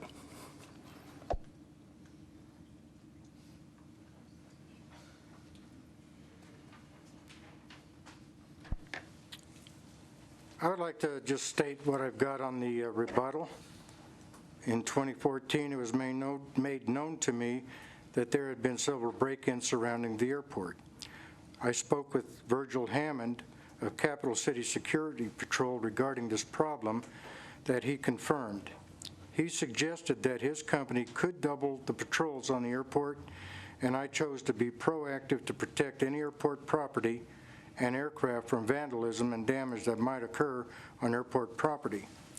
I believe that I could expend this additional expense without airport authority approval because it was not a major expense. And just to note, we did not have a current contract with security. Notably, the CCAA has not established a policy for determining what expenses can be made in the discretion of the airport manager and which expenses require airport authority approval. Because of the apparent concern related to vandalism and break-ins, I acted on this issue and increased the patrols. It was brought to my attention by the authority that this was a decision that needed CCAA approval at a regularly scheduled meeting. If provided with appropriate written or even verbal policies related to these issues, this matter would have been presented to the CCAA. This issue was not raised as a concern related to my performance as the airport manager in 2014. There was no reprimand for such a decision. Member Law. Thank you. I have two questions for you, Tim. One, how long was the increased amount of patrols done? How long a period of time before they were returned back to their normal levels? It was about a year, and they were back to their normal levels as soon as I was told by the authority that needed airport authority approval for such an expenditure. So Okay. I took it back to the $300 a month. Okay, and secondarily, was there an actual original contract with the security company? A written contract in a file somewhere that said they would provide X number of services for $300 a month? Yes, I believe that was written under the former manager in 2008 or 9. That contract, as I remember seeing it, was good for about a month. Okay, and then the last question, when you increased the number of patrols, which resulted in a higher cost per month, was the written contract actually amended, or did you take that out of a security portion, account in the budget? I believe that I included that in the budget. Thank you. Member Posick. Yeah. I guess it's up to me to start a timeline of what all this reasoning was brought about. I'm going to start way back in July of 2015. We had a manufacturer's position open on this airport. There seemed to be discussion as to whether his distance from the airport was correct. Unbeknownst to us, council went to the district attorney and got approval for this. I commend him for doing that. Then he went to the Board of Supervisors and told them it was okay to circumvent the manufacturer's rule.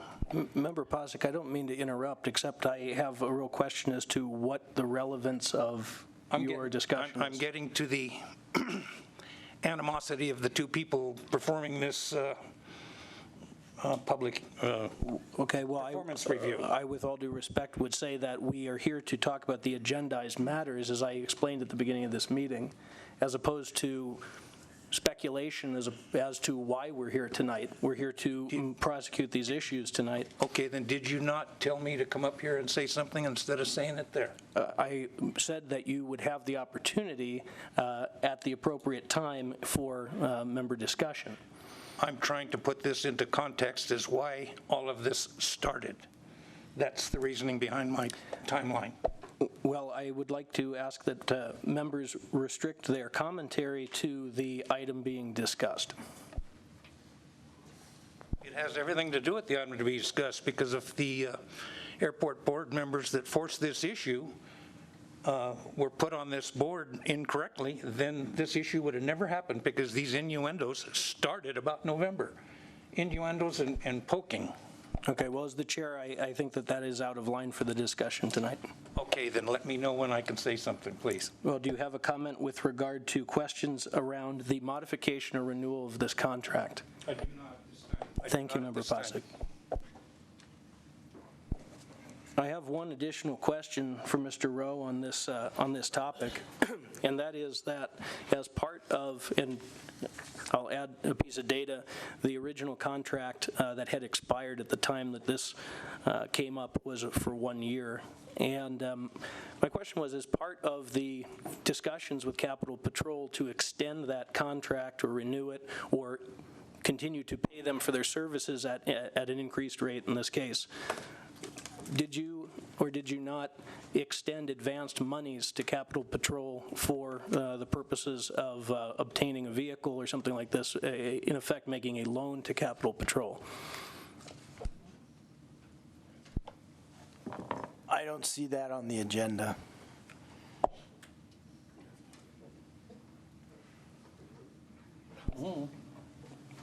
Okay, well, if you don't want to discuss that, I'll just note it as such. I'm trying to adhere to the chairman's admonition to Member Posich. Roger that. I think it's just germane to the contract, so I'll leave it at that. Member White, I believe. So we're talking about whether the airport manager has the ability to contract services that he sees necessary to conduct the airport in a safe manner.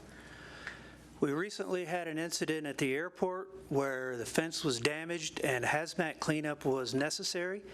We did not note any problem with the manager contracting those services as they were needed when they came up. So I'm not clear as to what the issue with this particular situation would be, because we have a standing relationship with the fence company that did take care of that issue with the fence. Thank you. Member Shirk. So, Tim, when you, well, let me ask you this. Let me ask you a different way.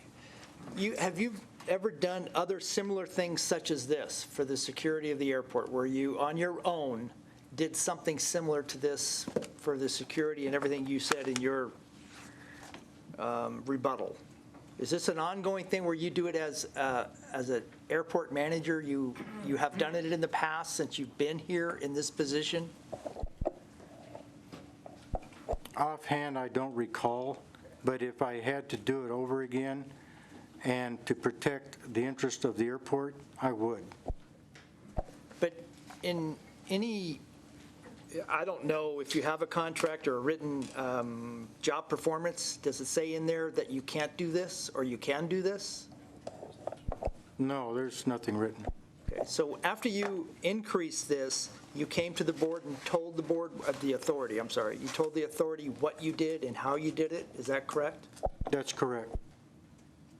And at that time, when you brought it to the board's attention, authority, sorry, not the board, the authority, did anybody at that time, I don't know how to say this, correct you that you shouldn't have done this, or this is all done wrong, or don't ever do it again? Was there any language to that effect, or was there any repercussions from you doing what you thought was necessary for the security of the airport? I was told that I acted inappropriately, that I should have gotten board approval or authority approval, and at that point in time, I decreased the monthly fee and reduced the patrols, and immediately we began on a new contract or request for proposal for security, and we have signed a new RFP with the same company at $300 a month, and that has never changed. I'm having a little problem with this, just as Board Member White mentioned, that you fixed the fence and all of a sudden we can't do this. I don't see the difference here. I don't know, maybe I'm missing something. Member Peterson. Member Shirk, it's possible that Manager Rowe has misstated a reply to your question. I was not here when that happened, but I've spoken to some people that were. And what I have been briefed on is that Mr. Rowe did unilaterally increase the amount he was paying the security firm. The contract, which was, as he says, for 1 month, was actually a month-to-month contract, a rolling contract that agreed upon an amount. The total of that contract was in the number range that would have required bids and authority approval when you total it, not necessarily 1 month. The price of the fence could well have been less than that amount. So one is a big amount that fell into the authority approval required, the other did not. Meanwhile, it was an authority-approved contract. Manager Rowe has said he brought it to the attention of the authority. My understanding is he did not initially. It was discovered during a review of the budget, noticed that the security charges had doubled. And this, as he said, it took a year that he was on the doubled amount, and the reason it went back down is after a year of whoever was monitoring at that time, it was discovered without notice from Manager Rowe that why is this doubled? He said, well, I doubled their rate, and that's when he was told to correct it back. So I think his answer to you was incorrect. I think the difference in the fence and authority approval is the total size of the contract rather than a one-off time. So. Member Stotts. Yeah, one of the first gentlemen to comment, Mr. Robinson, noted that there's 7 people up here trying to tell Mr. Rowe what to do. And he should have the ability to act when something goes wrong. And for instance, if there's an increased number of break-ins. Now, as far, when I see it from here, the way you guys would prefer to have this done was he waits until the airport authority makes an opinion and gives him permission to increase the patrols. That's one option. Meanwhile, or 2, talk to the people who are doing all the break-ins around the airport and tell them to hold off until we can get more patrols out here. This appears to me, we're making mountains out of molehills. In fact, we're not even making mountains out of the whole molehills. We're making molehills so we can make mountains out of them. I think Tim should be allowed to act a little bit independently in matters of what's going on at the airport. I don't see the point of this. Okay, well, Member Stotts, I hear you on that, and the reason I brought this concern was that I acknowledge that better process and better procedures, stronger documentation and management practices are in order and will be, I think, a lesson learned coming out of this. I would also note, though, that part of Manager Rowe's job description is indeed to point out and recognize those places where these things are deficient or lacking and make recommendations to improve and strengthen the managerial policies of the airport as its chief executive and call these things into question proactively when they're recognized. My comment with regard to bringing this matter up was simply this. There was a contract for these services that obviously required airport authority. Why would it have been sought and granted, if not? When this came back up, there was discussion in front of this authority over various options for increasing the patrols. It was clear that it was believed that the airport authority's approval was necessary. But then when the time finally came to make that modification, not because of an emergent issue, not because something was on fire, that authority was not sought.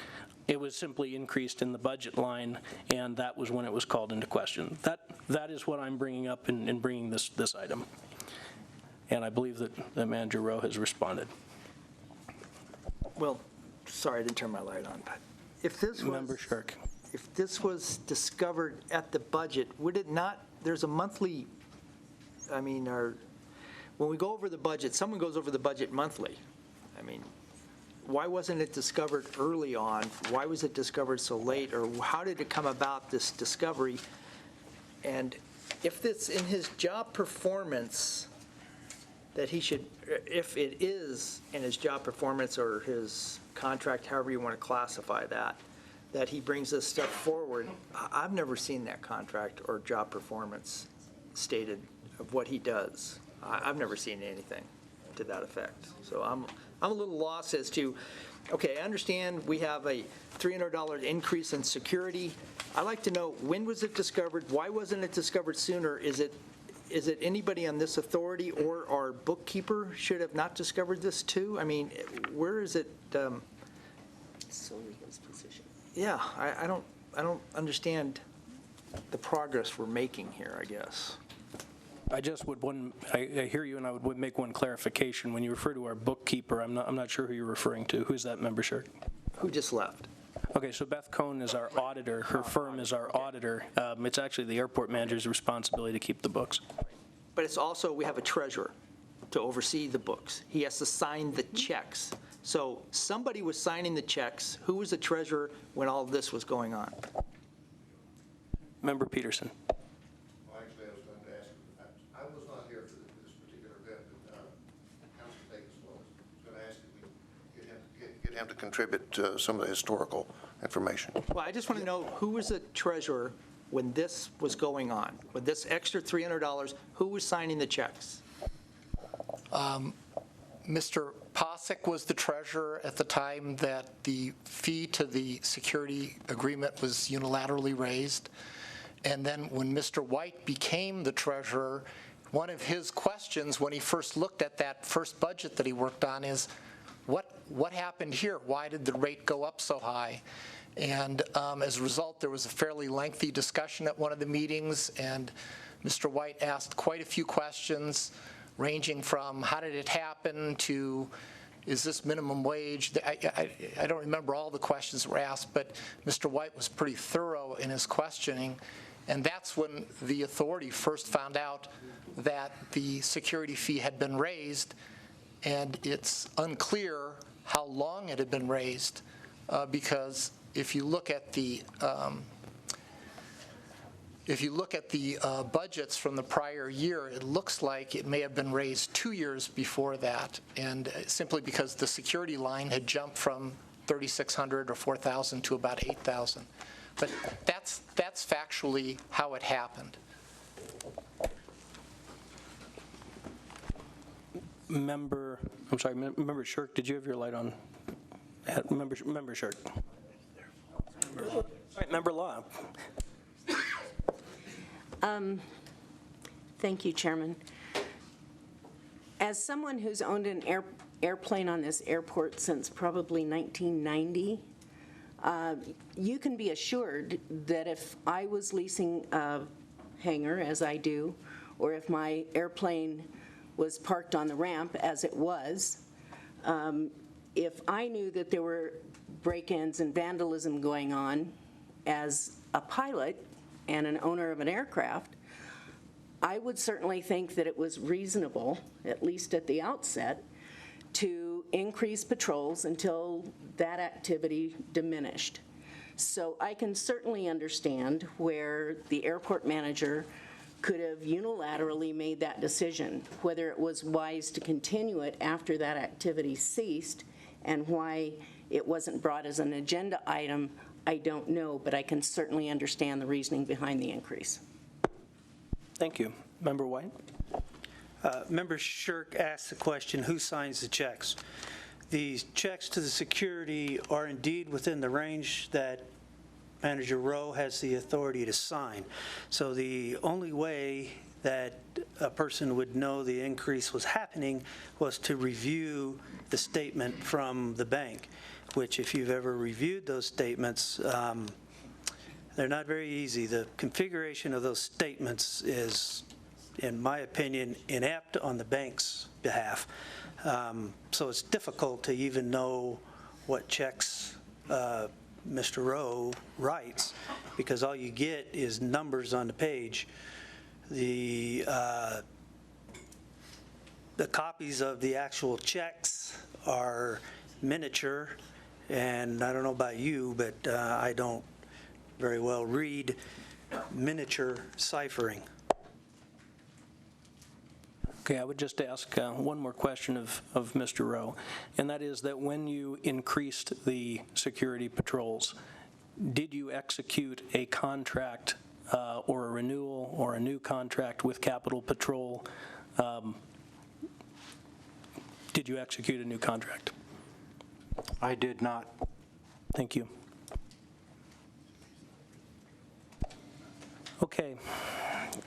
I'd like to move to the next item, and Mr. Peterson is going to present this item, which is item number 3 in the briefing, referencing a Corvette Club event that might have taken place but did not on the airport parking ramp. Member Peterson. Thank you. I'll preface my questions to Manager Rowe by saying that most of these elements here are, as stated in the review, to look at the fitness for Manager Rowe to be a manager and the history of his decisions, and is he complying with the regulations that he's agreed govern his activities, being Title 19 and the hiring job description that was posted that he responded to, and the FARs. This event, as I have tracked through by talking to the relevant people, Manager Rowe contracted in April of last year with the Western States Corvette Club to hold an autocross on the South Ramp. It was going to be held in July. Sorry? Member White just asked for clarification. Yes. Yes. Okay. It came to light, he did not present any agenda item to the authority. He signed a contract, he accepted a deposit, and later the chairman at the time, Chairman Williams, discovered this event through some mechanism and gave guidance to Mr. Rowe that it was out of order and he didn't have the authority to do it. And then life moved on. However, in considering the totality of Mr. Rowe's work, this one stands out, both in his actions and his responses on the rebuttal, showing us how he views his role and how he views the limits and extents of his authorities. The first thing to point out is we would call this a special event by any stretch, and Title 19 is very specific on how the authorities can go for such special events. In his rebuttal, and I'm going to come back to this, in his rebuttal, Manager Rowe says, and I'm looking at his rebuttal, provides that the airport manager or the airport authority may approve special events to be conducted at the airport. That's from Title 19, 02-020-04, and he's correct. The rest of that same paragraph, however, goes on to say, that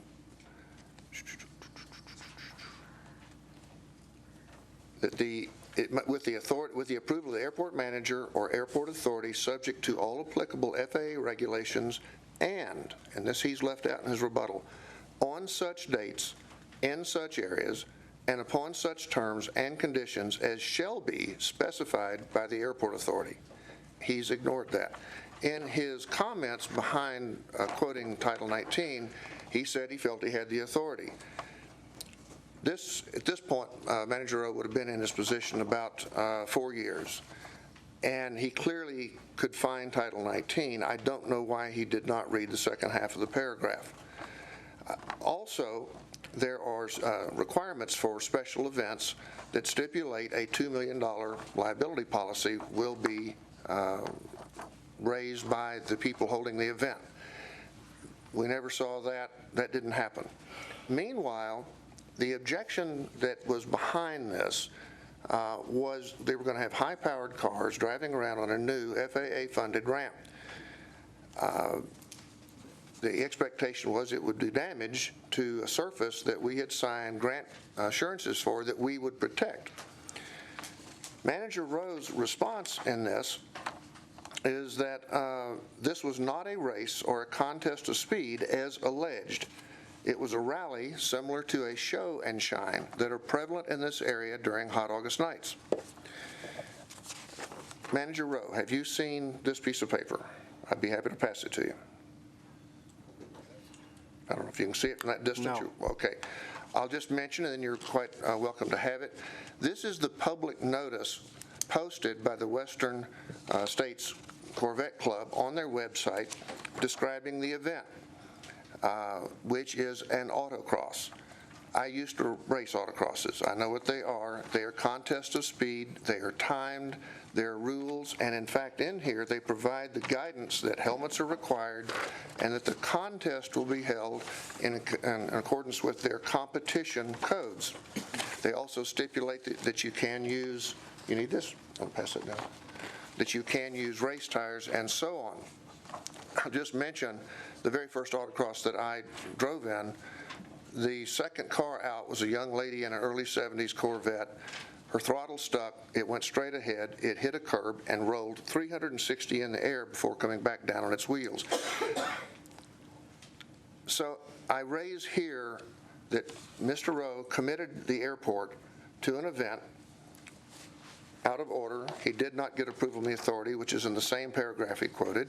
He has denied it. It is a contest of speed. We have the notice provided by the Corvette Club and the rules that stipulate the timing and speeds.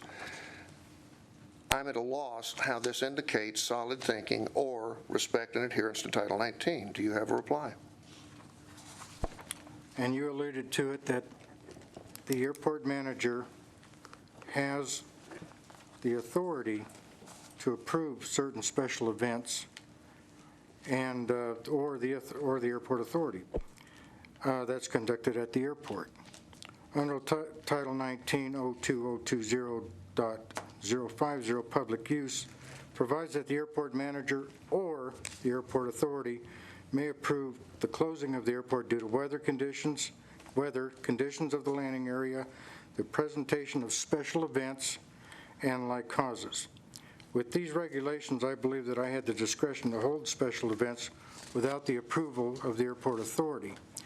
Now, let's make this very clear. I did not approve exhibition speed at all, period, or an autocross.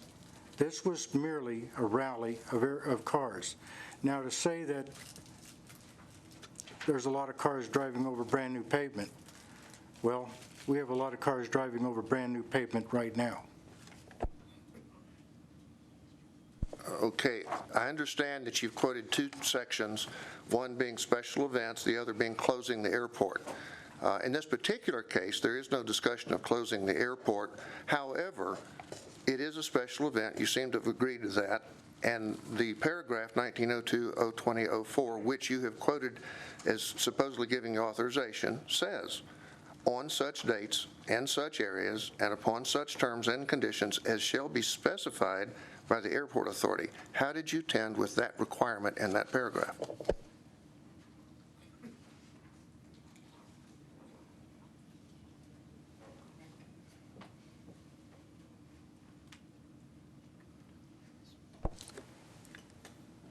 This was brought up, and this is where I found out that a mistake was made on my part, that I should have brought it to the airport authority. So that's when I took steps to cancel the event. And the event was canceled and never took place. So fair enough. So your rebuttals that you had the authority really are incomplete. You now are acknowledging that this was an error in decision-making on your part. Is that correct? So I believe I had the authority to conduct a special event or to approve the special event. Okay, we seem to be going in circles. You've quoted a paragraph that you say gave you authority. That same paragraph says it's required that the authority approve this. And you've now said it was an error on your part. I get your state of mind. Maybe you didn't finish it, but I'm asking you to explain how you're referring to this paragraph while excluding the requirement to go to the authority. Again, I reiterate, I believe I had the authority to approve a special event. Is that believe as in present tense or believed? I'm sorry, I didn't quite hear you. I believe I have the authority to approve certain special events. Okay, so you believe you still have authority to approve special events without authority approval? I do. Okay, well, we'll offer that to the public to see. Now, well, I would like to say this also, that because of my experience last year, I've chosen to bring more and more to the authority for their approval. From that point on, I brought to the authority every month certain approvals from groups using the terminal, to the Cactus Air Force for the aluminum overcast coming to the airport. All of these things were brought to the authority for approval, even though, because they were aeronautical in nature, I could have done it myself. Well, we can move on probably, but I'll reiterate that Title 19 exists today unchanged from the one you're referring, stipulating very clearly that approvals for special events must be approved by the authority on such dates, in such areas, and upon such terms and conditions as specified by the airport authority. It does concern me greatly that you're maintaining you still have authority to act without the airport authority's approval on special events.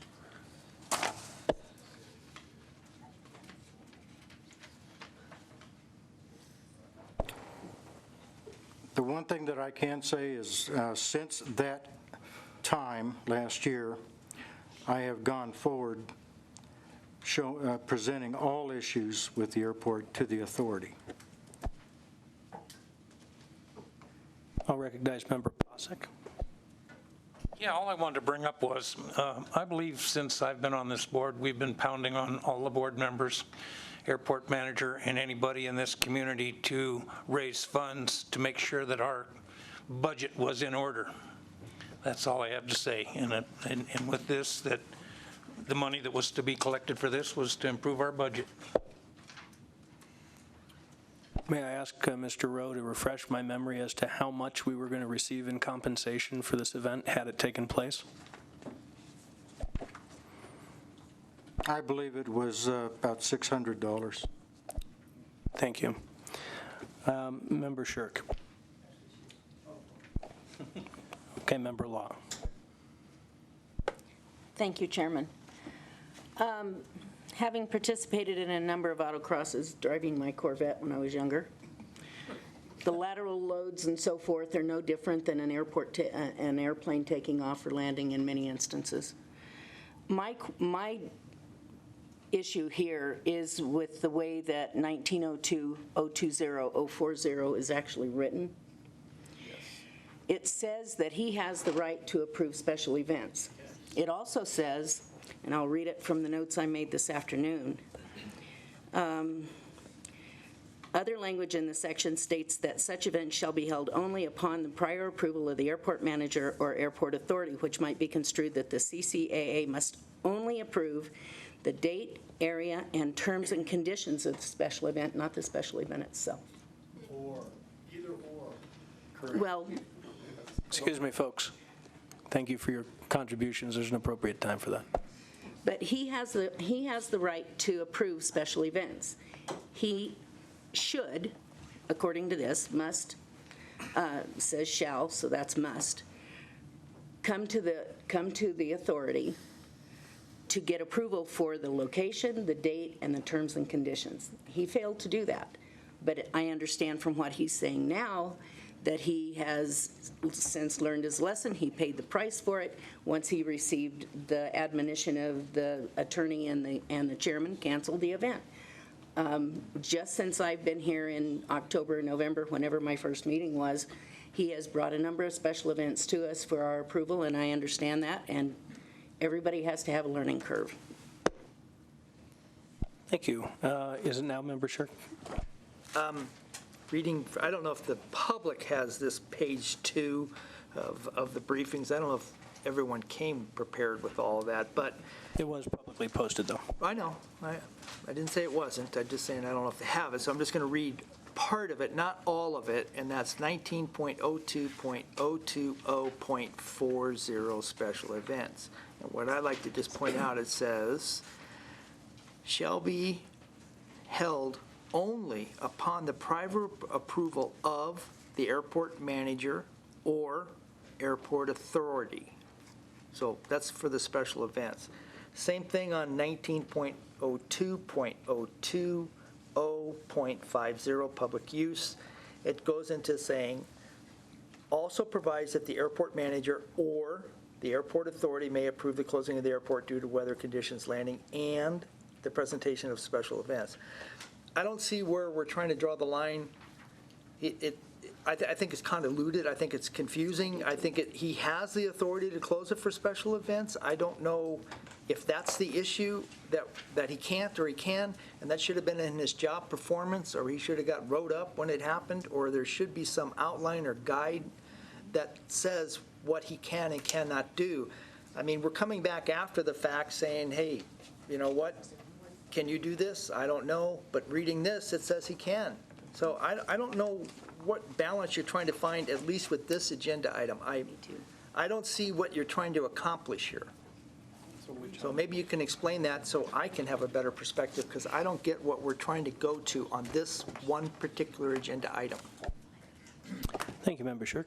Member White. Mr. Chairman, if you will indulge me, I have several questions. Seems like this item really is around to what authority Tim has in regards to special events. However, there's been several other very pointed comments made about the characteristics of this particular event. I would like to ask council if he could indeed give us a definition of a contest of speed.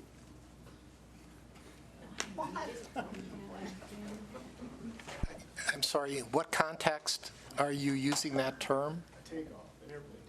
As in this autocross rally, the allegation in this paperwork is that Mr. Rowe indeed scheduled a contest of speed at the airport, as if it was something disastrous for the airport. What is the definition of a contest of speed? Well, I don't, contested speed is not a term that appears in the Title 19, the section that was just read by Member Shirk a minute ago, where in the response to you, there was a period at the end of that very short piece. That's incorrect. The rest of that sentence continues on about requiring airport authority approval. The web page that Mr. Peterson handed out to you makes it very clear that this is a timed course around pylons, and there are penalties for hitting pylons. The idea is to race as fast as you can. They have restrictions on the tires. They have restrictions on the modifications to the vehicles. For example, any engine modification may be used, including aftermarket turbo and supercharging, but no nitrous oxide. It refers you to their competition code. It also requires helmets. And so it's pretty clear when you read this description, the idea is to race around pylons as quickly as you can. Now, I don't know if that answers your question, but that's what this is about. It's not a display of vehicles. And if you looked at the entire web page, they did have a show and shine event in their week-long event, but it was earlier in the week. This was the event that was their signature event on the final day of the event, and it was very clearly a race.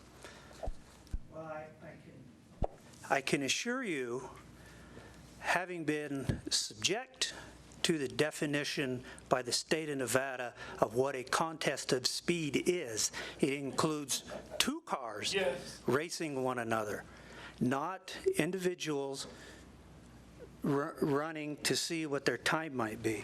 Secondarily, I have some questions for the airport manager or airport engineer. So it has been alluded that this event would have adverse effects on the new pavement at the airport. I'd like to ask Mr. Clegg what the specifications for this pavement is in the area where this event was going to take place. Mr. Clegg. Well, I'm not sure what you mean by the specifications, but the load-bearing capacity of the pavement, or, I mean, it was relatively new pavement, and if there was fast-moving vehicles on it making turns, it could indeed damage that pavement because it's so tender. And what is the load-bearing rating on that pavement? Well, I don't have that with me, so I don't know that offhand, but it would certainly handle the weight of the vehicles. Would you say that that pavement had been in place long enough to be properly used by any airplane coming in or out of this airport? No, not necessarily. It depends on the weight of the aircraft. So this airport has a maximum weight rating. It does for the runway. That's been determined for the runway. Was the pavement put in place in this area up to supporting airplanes authorized to come in and out of this airport? Yes. Thank you. Member Peterson? Member Shirk raised, I think, a worthwhile point, and it has to do with the ambiguity that appears to exist between the rules that the authority operates under and interacting with the manager. And actually, all of us could get behind continuing to improve Title 19, which was done some number of years ago, and the job description and all of that. But I think we have what we inherited. We get, onto this authority, usually under duress, and we bring individual skills. The manager has his set of skills. And when I read this section in Title 19, governing special events, to me, it isn't so much, I mean, yeah, I could probably write a better one, but it recognizes the manager can bring something forward, the authority can bring something forward, and then, and it says and, not might, bring it to the authority to approves dates, areas, terms, et cetera, and conditions and all of these things, but shall, well, it says and, specifically so that we can add our accumulated knowledge and wisdom and experience and such things. Again, driving autocrosses, you've driven, they're fast. It depends on the course layout. You ride them at a small course, it's not that fast. You put it in a big parking area, you can get up 50, 60 miles an hour with strong G-loads, much higher than I'm going to steer my Mooney on that ramp. If I've got a 200 horsepower engine and I'm going around a corner 4 times, and I understand that your visit with the Nevada somebody might have been self-inflicted, but in this particular case, contest of speed, I think, is reasonably interpreted as, it was just a term that I put into this description to differentiate it from a show and shine.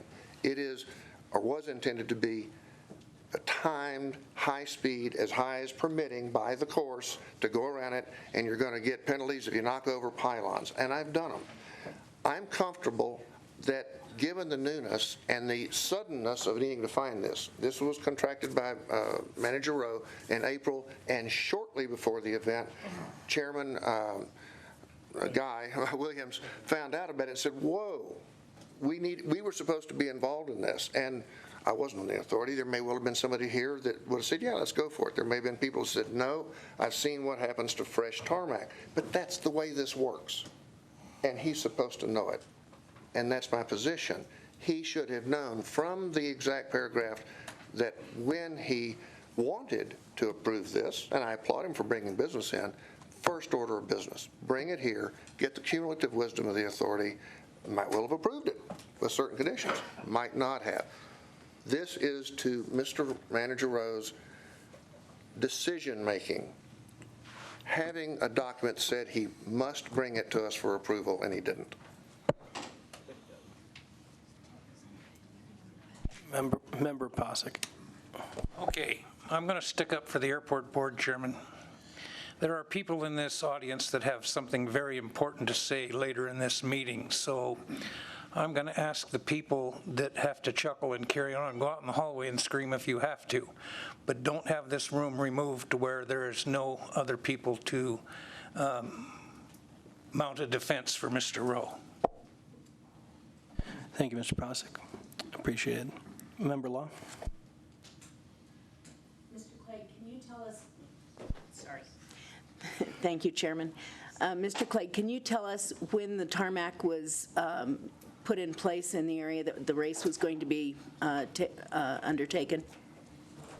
I'm not really sure where this race was going to be taken. I know that it was on the south ramp. Where was it, Tim? It wasn't going to be a race, and the event was going to take place on the south apron. What portion of it, though? Right in the vicinity of the concrete pad. Okay, so was the pad in place at the time? Yes, the ramp was completed. Okay. So, So we're talking about concrete rather than tarmac? both. I don't know what the specific area was. I never saw an exhibit of where this was going to be held or anything.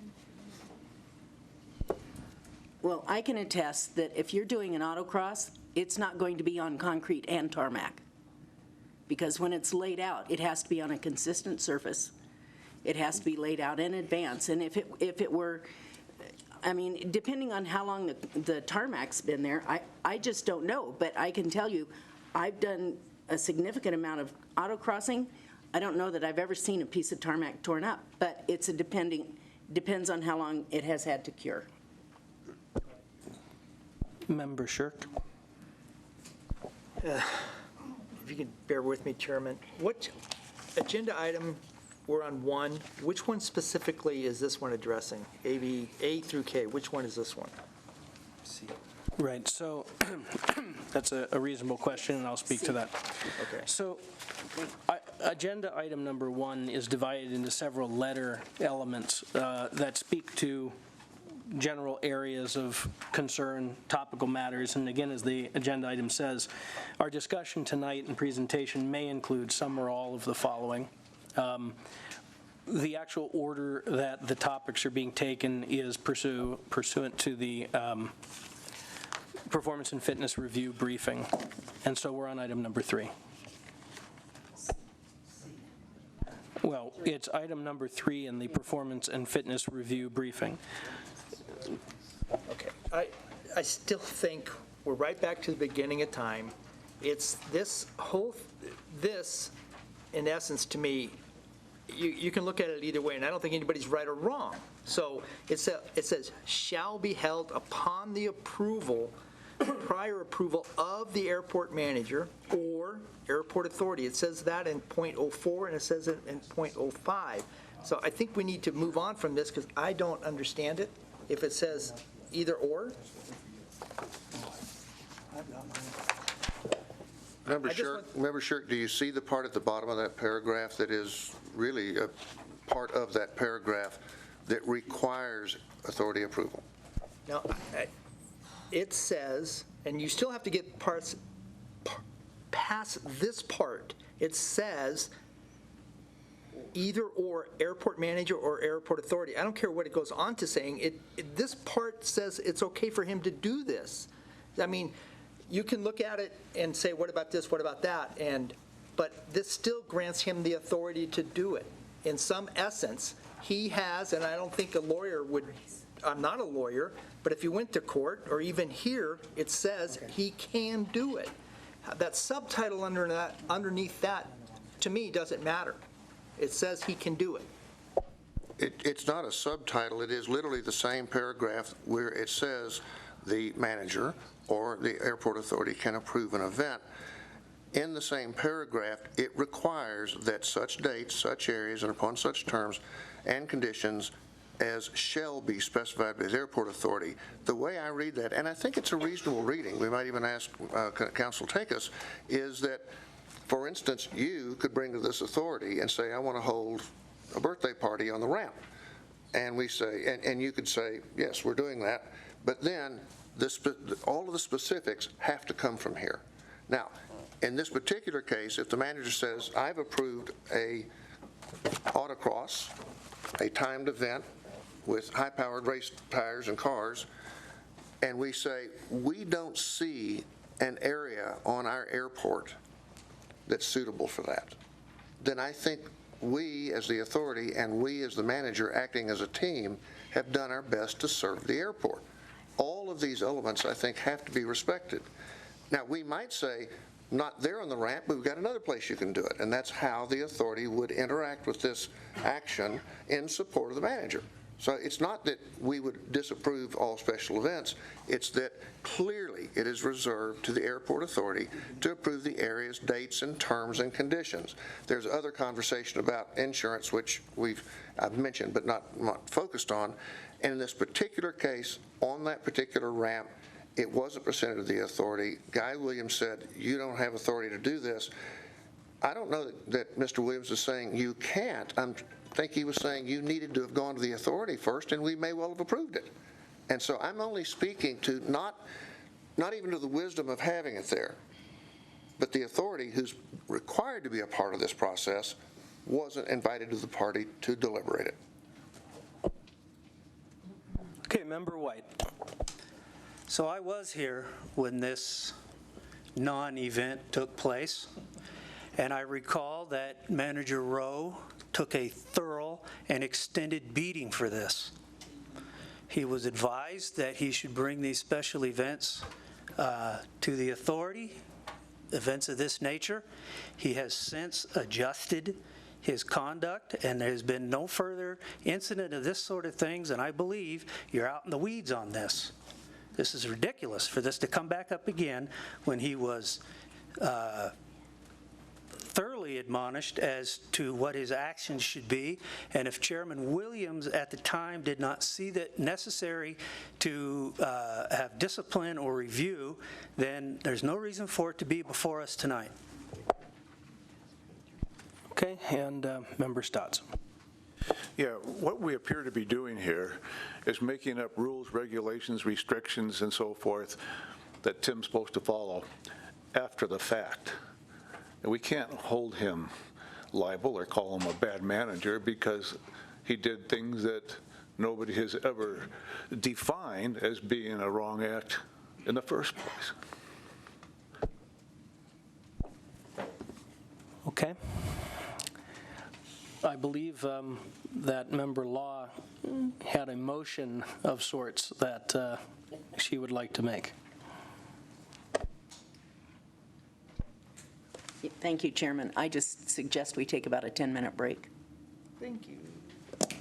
Okay, I see that, and it's currently 8:28. Let's stand in recess until 8:40. Thank you.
Thank you very much, and it's now 8:41, and we are back in session here at the Sierra Room.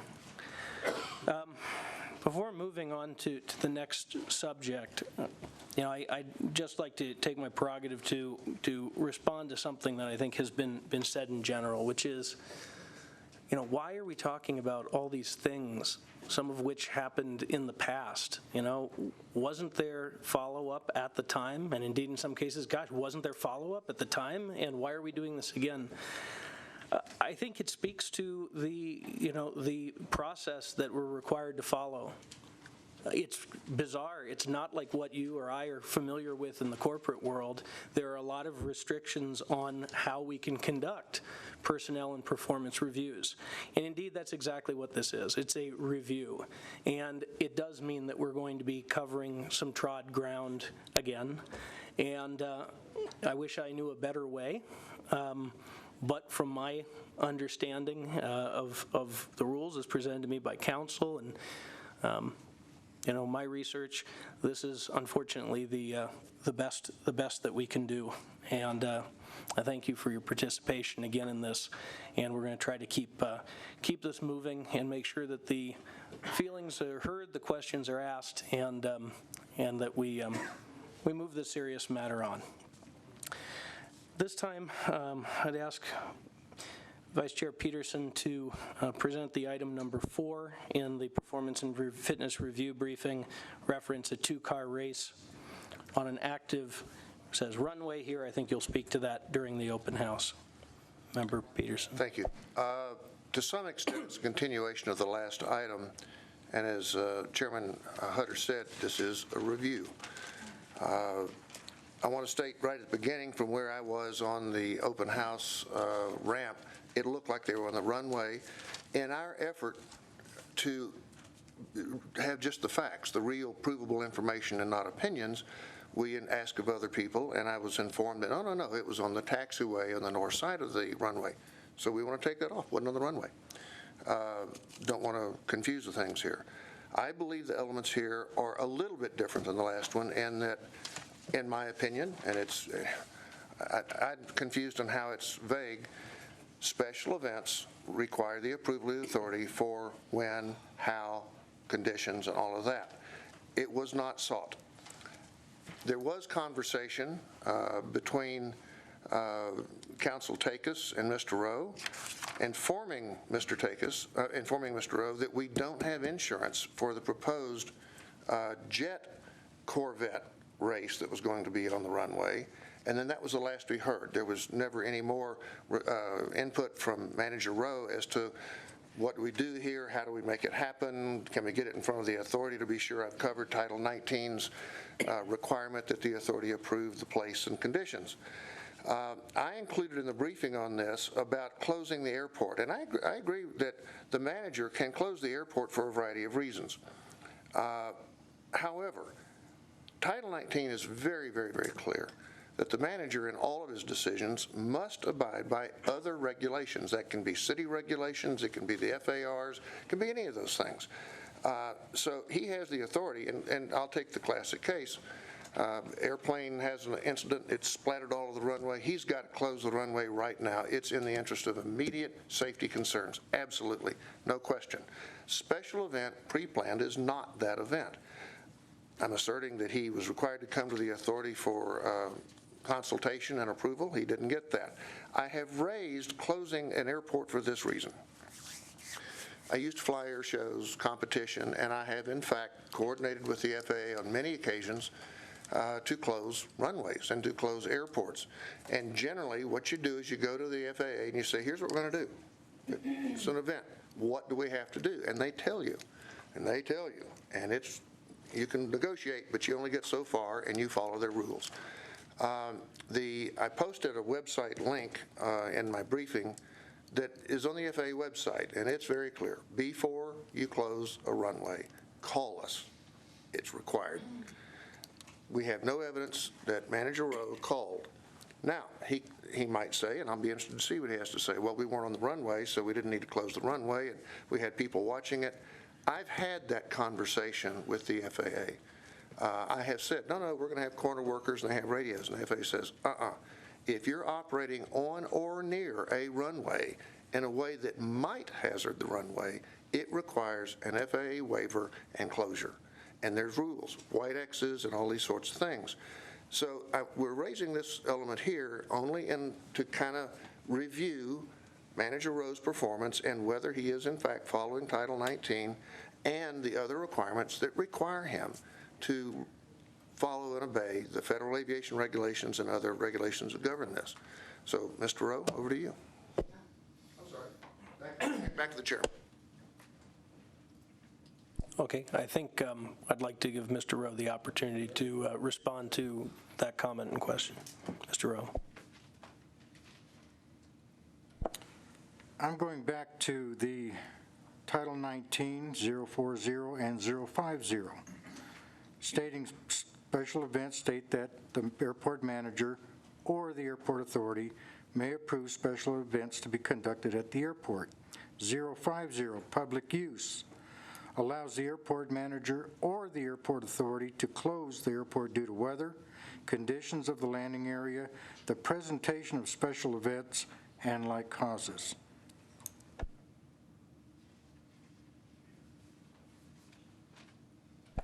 Now, the two-car race in question, I saw no reason to issue a NOTAM for that. The reason was, it was because it was closely controlled by 3 professional pilots with handheld radios. Also, the FAA was on site at the airport, Larry Cheek, and the FAA is always on site at all of the open house events. We acted accordingly, professionally, and we think we gave the people a very good show. The race lasted for all of 20 seconds. There was no reason to issue a NOTAM. There was no reason to issue white crosses. Now, having said that, I have never been given authority approval to do an open house. That includes areas, dates, and conditions that were not approved by the CAA, or the airport authority. It never came up until last year when, because of the car rally, it was decided that I was going to put this year's open house on the docket, on the agenda for approval, and it was approved. Prior to that, there's never been airport authority involvement on an agenda while I've been manager to have it approved by the airport authority.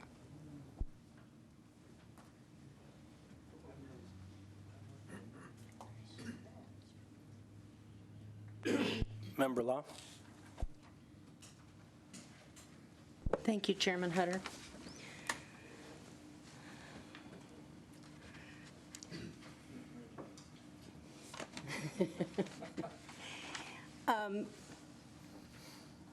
I'm going to put this out for general consumption. I think it's unfortunate that this item has come up on the public hearings agenda tonight, and it has become necessary to do it. To me, communication in public life is an important part of it. In this instance, I think things perhaps could have been handled better or more openly on both sides of the issues that we are discussing. I've made personal inquiries, read and listened to the allegations, responses, and related comments from the public here tonight, and had decided to reserve any decision until after all parties had an opportunity to speak to all topics that had been raised. I've asked several questions and received answers that clarified some of my concerns. And in the interest of time and the fact that I think that not only this authority, but authorities in the past could have handled things better, I would like to move that we take a vote and see how many people on the board are ready to vote at this time as to whether or not we feel there's anything that should be done as far as reprimanding or censoring or whatever for our airport manager. I second the motion. Okay, well, hold on, a motion has not been made. Member Law, so you wish to make a motion To curtail the testimony on the rest of the item 1, and to find out how many of the members present who have already had a copy of the notice, a copy of the response, had a chance to listen to their constituents and so forth, express their desire to either vote one way or the other as to whether this should continue. So the action, just to understand your motion, Member Law, the action that you are asking for a motion that would then be voted on is what? What is the vote? Whether or not, I would like the members to vote on whether or not they wish to continue with this item before they vote as to whether they want to go forward with asking for Tim Rowe's resignation or censure or whatever. If we're ready to, if some of us are ready to vote, I think we could eliminate a tremendous amount of time for not only us, but the people in the audience and for the people at the tables. So I believe that the motion Member Law is making is a motion to end debate and to take a vote on whether to continue discussion of the item. I just need to be very clear about what To discontinue the discussion and take a vote on our position on the topic in general. Yeah, so what I need to clearly understand what a yay vote would mean and what a nay vote would mean. A yay vote would mean that we dispense with the other items on the agenda and that we poll the members as to whether they intend to keep Tim Rowe as the airport manager without covering the rest of the items on the agenda. If I hear that correctly, Member Law, you're making a motion to have a vote on termination of the airport manager? No. I'm really unclear as to what, and it's very important that we actually understand this, what the motion would be.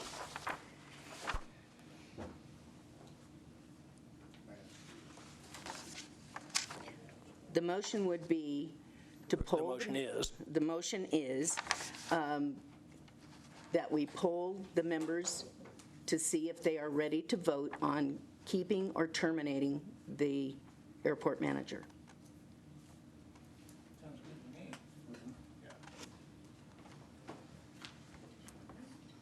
Okay, so Member Law move, well, you've made your motion. And just to make sure I understand that a vote in the affirmative or yay would mean that we immediately move to another motion on some sort of sanction or censure or something like this. That's what you're looking for, is basically a yay vote means we end deliberation of this item, a nay vote means we continue? An aye vote is that we discontinue the deliberation on this, and that we and that the aye vote, yeah, okay. Sorry. The motion would be to end the deliberation on it and go directly to a motion as to whether the members wish to keep the airport manager or whether they wish to dismiss the airport manager. Okay, well, we all understand that would be a second motion.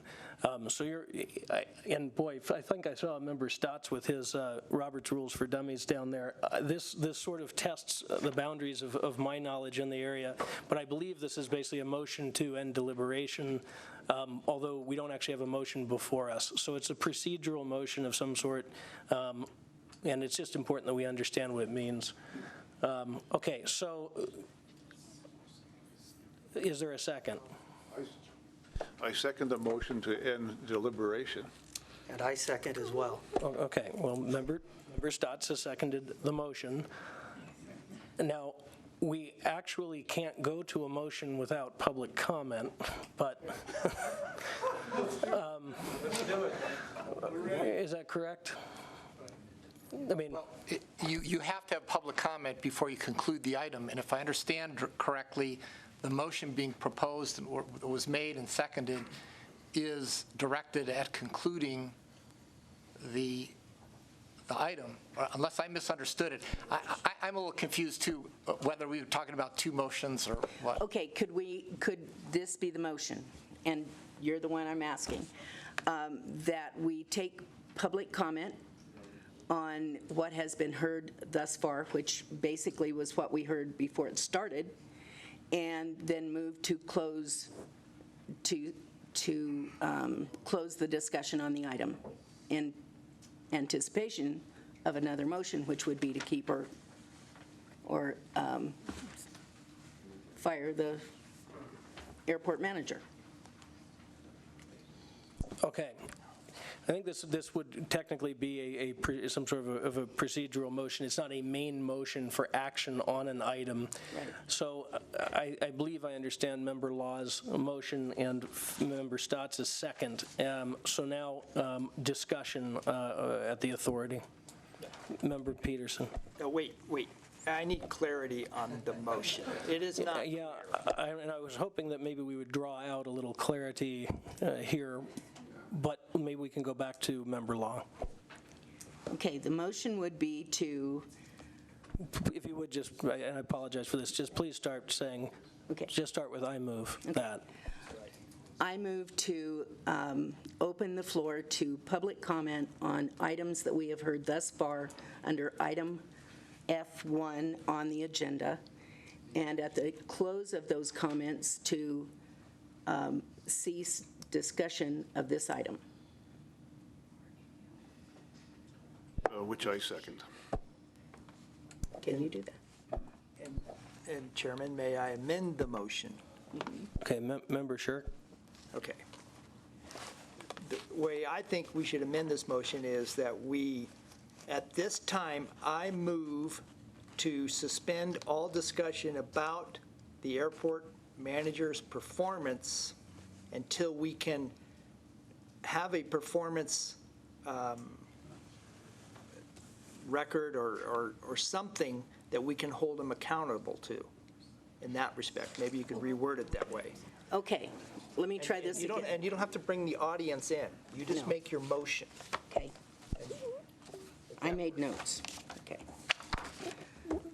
Member Shirk, just to understand, was that helpful advice, or were you actually amending the motion? No, I was making a suggestion that we need to, it's not clear, and we need to bring a job performance evaluation into it. That's what this is all about, and we don't have that, and you need to have that in your motion if you so want to amend it. You don't have to, but. Okay, let's try this again. I would move that we suspend discussion of the performance of our airport manager, Tim Rowe, pending the ability of the board to set a subcommittee to establish a formal job description, standards, and a performance appraisal process of our airport manager. And I would object. I don't believe that that's on the agenda. I don't know that the board can take an action to that extent to set up a separate committee. It was my understanding this was a performance review that was happening. And we do, before a motion is heard, we do have several objections, but we understand your perspective and appreciate it.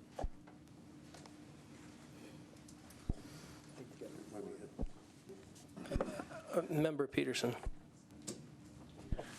Member Law, and it might surprise all of you too, I'm in favor of making this a shorter, cleaner, neater process. As the chairman has said, and I'll be happy to talk to anybody who wants to talk to me, we have been strictly following what we were instructed to do to the best of our skill to do so, and I still believe we did it right. I don't like the process, but we've done what we had to do. I will agree to terminate review deliberations if you will allow me to introduce one more item for discussion. One more. We have quite a list. I appreciate the desire to wrap it up. I'd like to introduce one more item, and then I will make a motion to terminate this process. I'm going to intervene here, and I'm going to actually, I'm actually going to make this comment as the chair. I don't believe that we can entertain a motion motion like the one that Member Law is presenting to cut short deliberation and presentation of this item.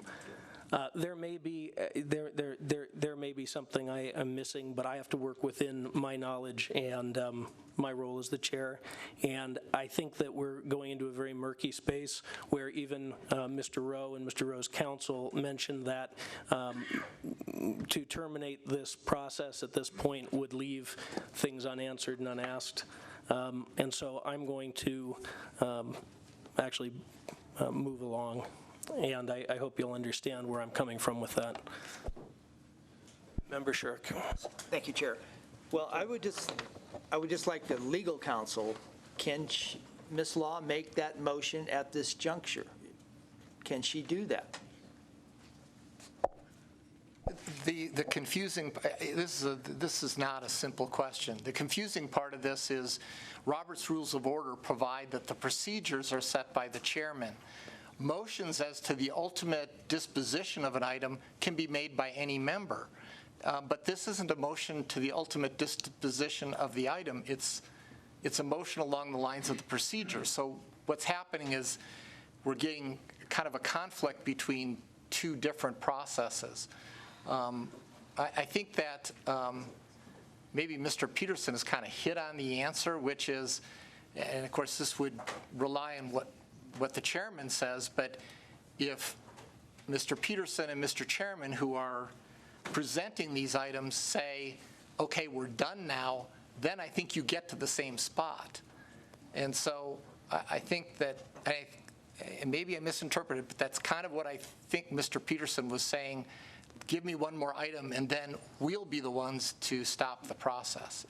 And if I'm out of line here on what you were saying, please correct me, because I'm just trying to read it as fast as I can. And to that end, thank you, Council Takis. I will take responsibility as the chair. I believe that it is the item I've brought to the agenda, and we need to see it through.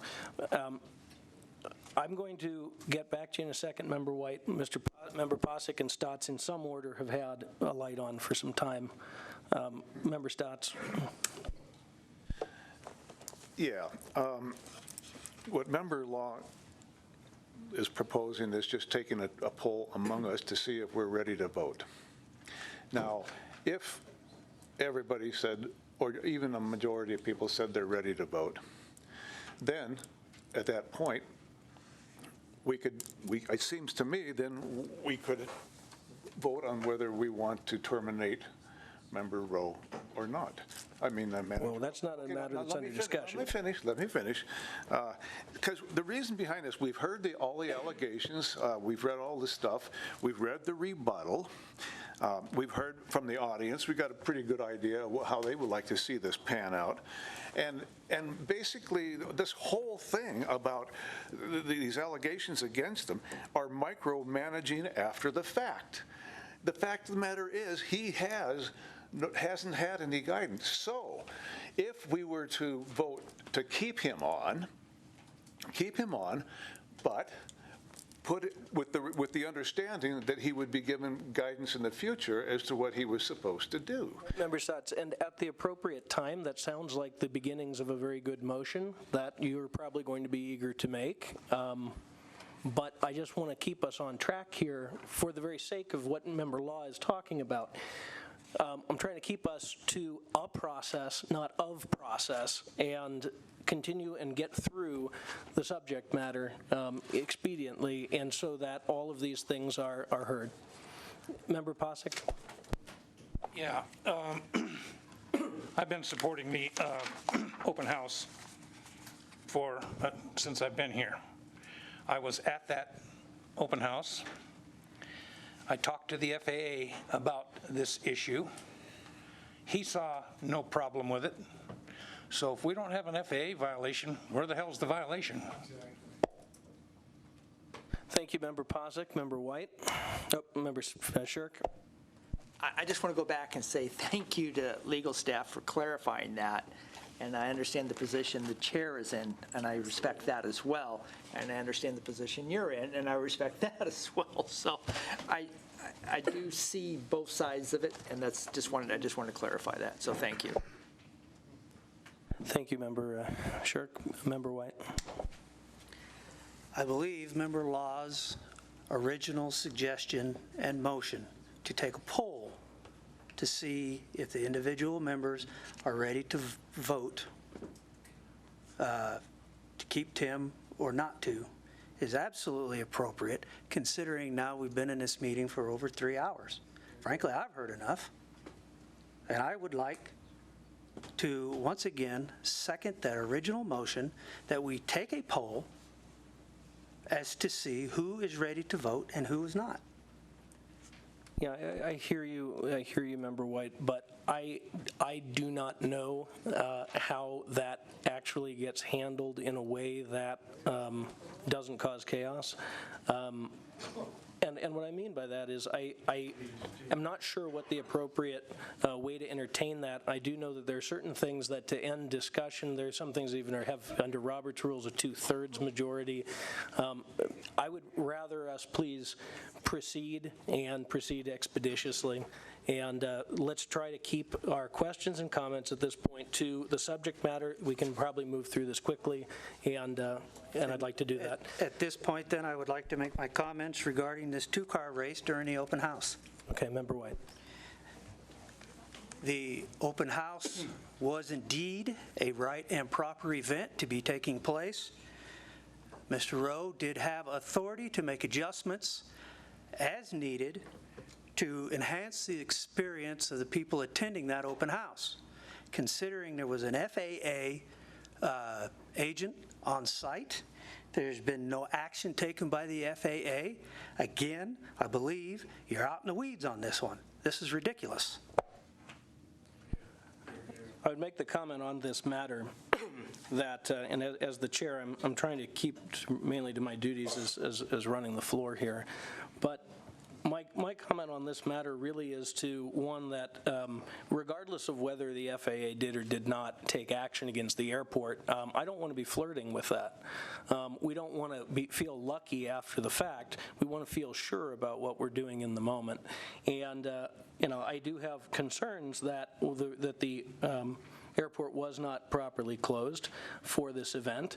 I also have questions as to the judgment, and a lot of this does come to that. The judgment that would lead to say that the sequence of events, in fact, perhaps including hosting this race to begin with, really are a good, demonstrate good judgment. And it's that decision-making process, I think, that we're visiting here, and that question of judgment in whether to hold or these events, whether or not they ended up taking place. Member Peterson.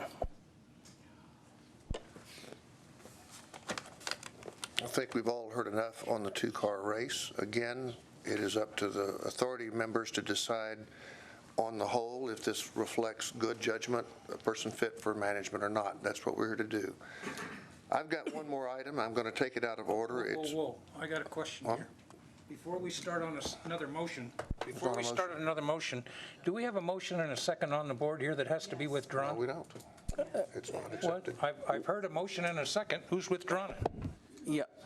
I think you also heard from two lawyers who frequently don't agree on things that we didn't think that was an appropriate thing that could be done at this stage. And Okay, then that's fine. Thank you for the clarification. Hang on, I've got the floor. Member Peterson. Like I said, I know I am sympathetic to finding a way to bring this to a meaningful conclusion. We still have the review to do. I'm going to ask the chair to allow me to address this item, and then I may have a motion that I hope would be procedural. It's item 14 on our order of review. It is title number 11 on the performance and fitness review.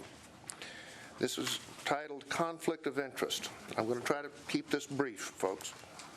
I want to read you a couple of things.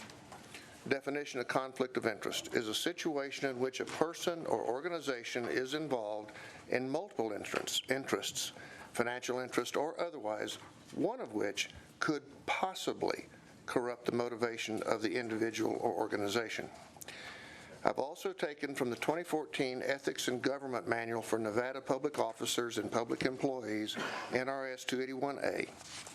a public officer or employee must commit himself or herself to avoid conflicts between the private interest of the public officer or employee and those of the general public whom the public officer or employee serves. Now, this was originally raised, and there's been some discussion here, about the discovery that Tim Rowe, a full-time executive manager of the airport, was flying for pay for people residing on the airport. And the consideration I gave to it, and I sought counsel, I also sought input from Chairman Hutter, is it seems to me that if the manager is required to enforce the rules around the airport and is potentially therefore going to be confronting any individual about their behavior and conformance to the rules, and if he had ever taken money for work from those individuals or was seeking employment from them, this would compromise. It creates a situation, and again, quoting the Ethics and Government Manual, that to avoid conflicts, certainly he's got to not have the conflicts, but he must act in a way that avoids conflicts. So I began doing some research, and I didn't really know what Manager Rowe's actions had been when flying. So I went back and took a look at some things, and one of which was Mr. Rowe's rebuttal. He says, in defending his decision to continue flying for pay, he says, "I have flown a Cessna 421 for the owner of that airplane for 6 years. I was flying this plane when I was hired as the airport manager. I fly this aircraft on average twice a month." He does say, per conversations with former Chairman Norvell, "I have always understood that I could fly on a part-time basis to supplement my income."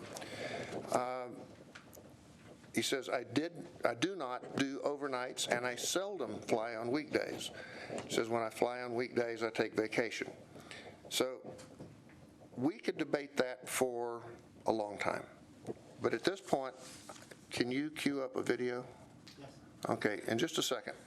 So I went back and looked at the hiring process when Mr. Rowe was hired as the manager. And there was queries from the public, like you, standing up here, expressing concerns about the possibility of Manager Rowe continuing to fly or returning to fly.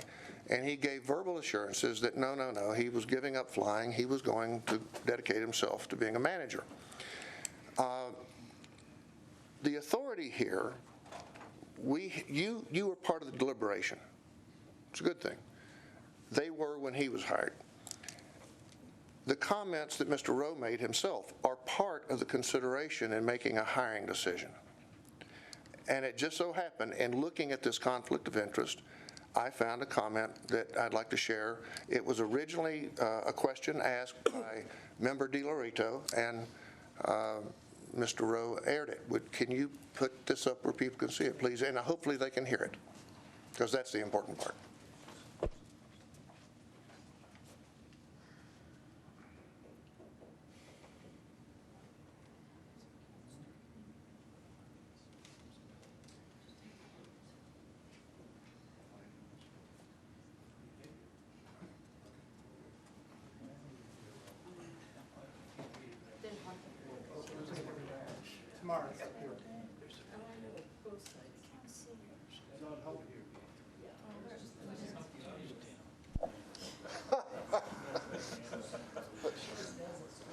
You have to read his lips. His lips aren't moving. Are you ready for me to cue it up? We're waiting. Okay. Okay. And, oops. I don't know how we get the volume up on this guy.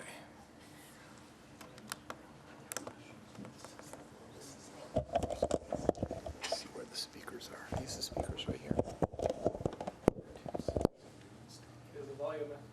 Is the volume actually up on the computer? Check in the lower right corner. Yeah. Okay. It's the volume on the computer is full.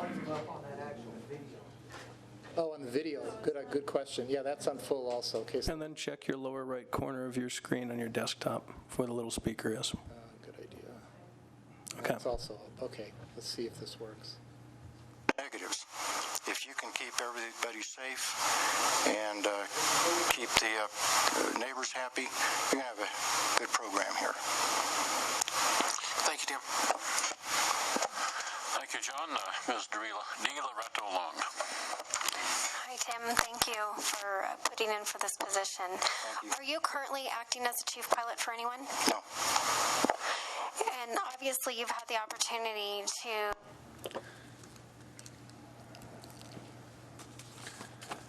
Mr. Rowe says here in his rebuttal that he's been flying an aircraft since before he was hired. He was flying at the time he was hired.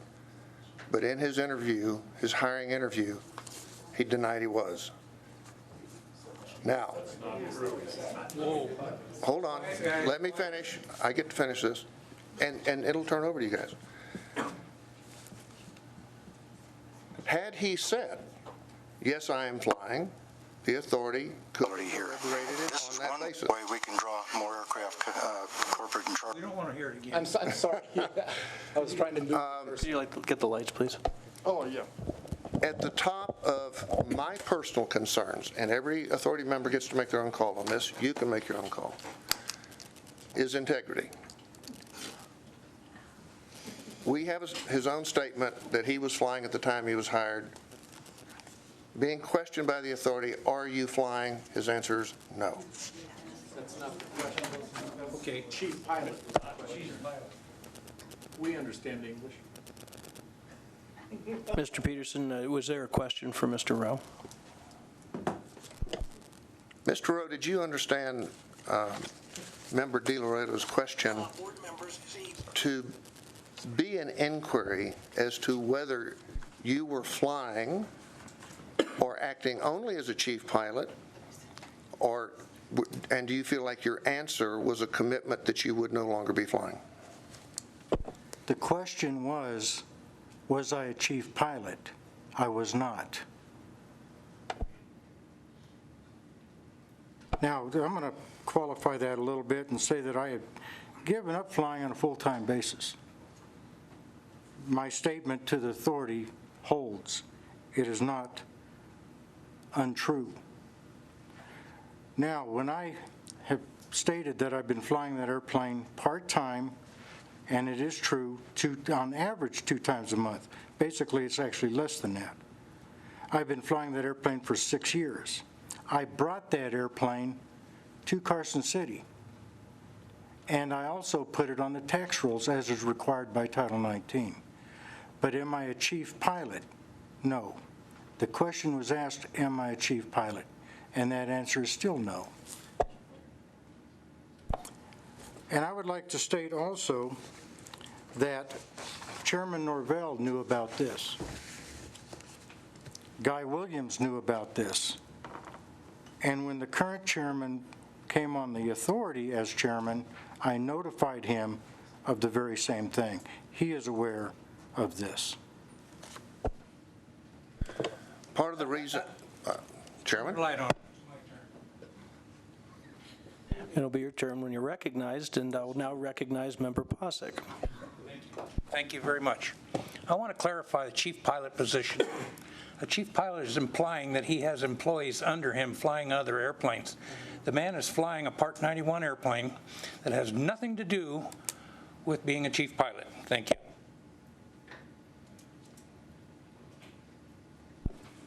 Okay, Mr. Peterson, as it's your item, I'm going to recognize you once more. It's a difficult thing.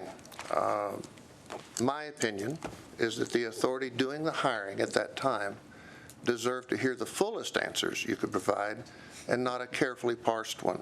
That's what we're here doing tonight, and in fact, what everybody's kind of agreed that... Excuse me, sir. Mr. Peterson has the dais. And everyone has agreed that can't we all do better in communications? Can't we all do better in establishing the rules and guidelines and requirements? We all agree with that. I think it starts with the manager, and ask a question which I believe speaks to the totality of your commitment to the airport. I believe your answer denied an intent to fly. We have another videotape here. This is Wendell Pay, I believe his name is. and he's a member of the public that came forward to speak. And this is an indicator of the concerns held by the public at that time. Would you play this, please?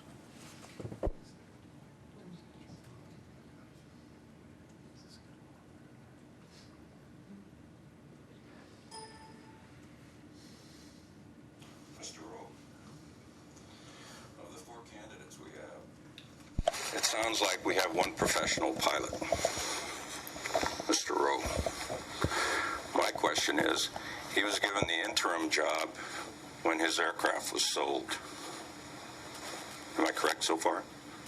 I believe that's correct.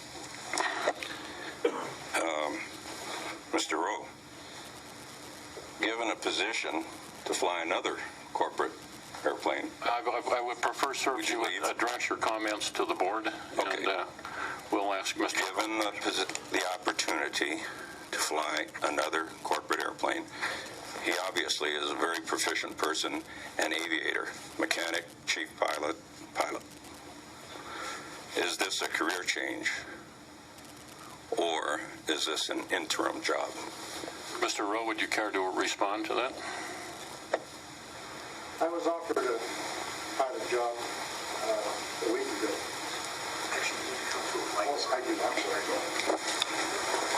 I was offered an interim job, or a pilot job a week ago, flying a Hawker 800 XP away from here. I live here. I don't want to move. And this is not, I'm not looking at this as an interim job.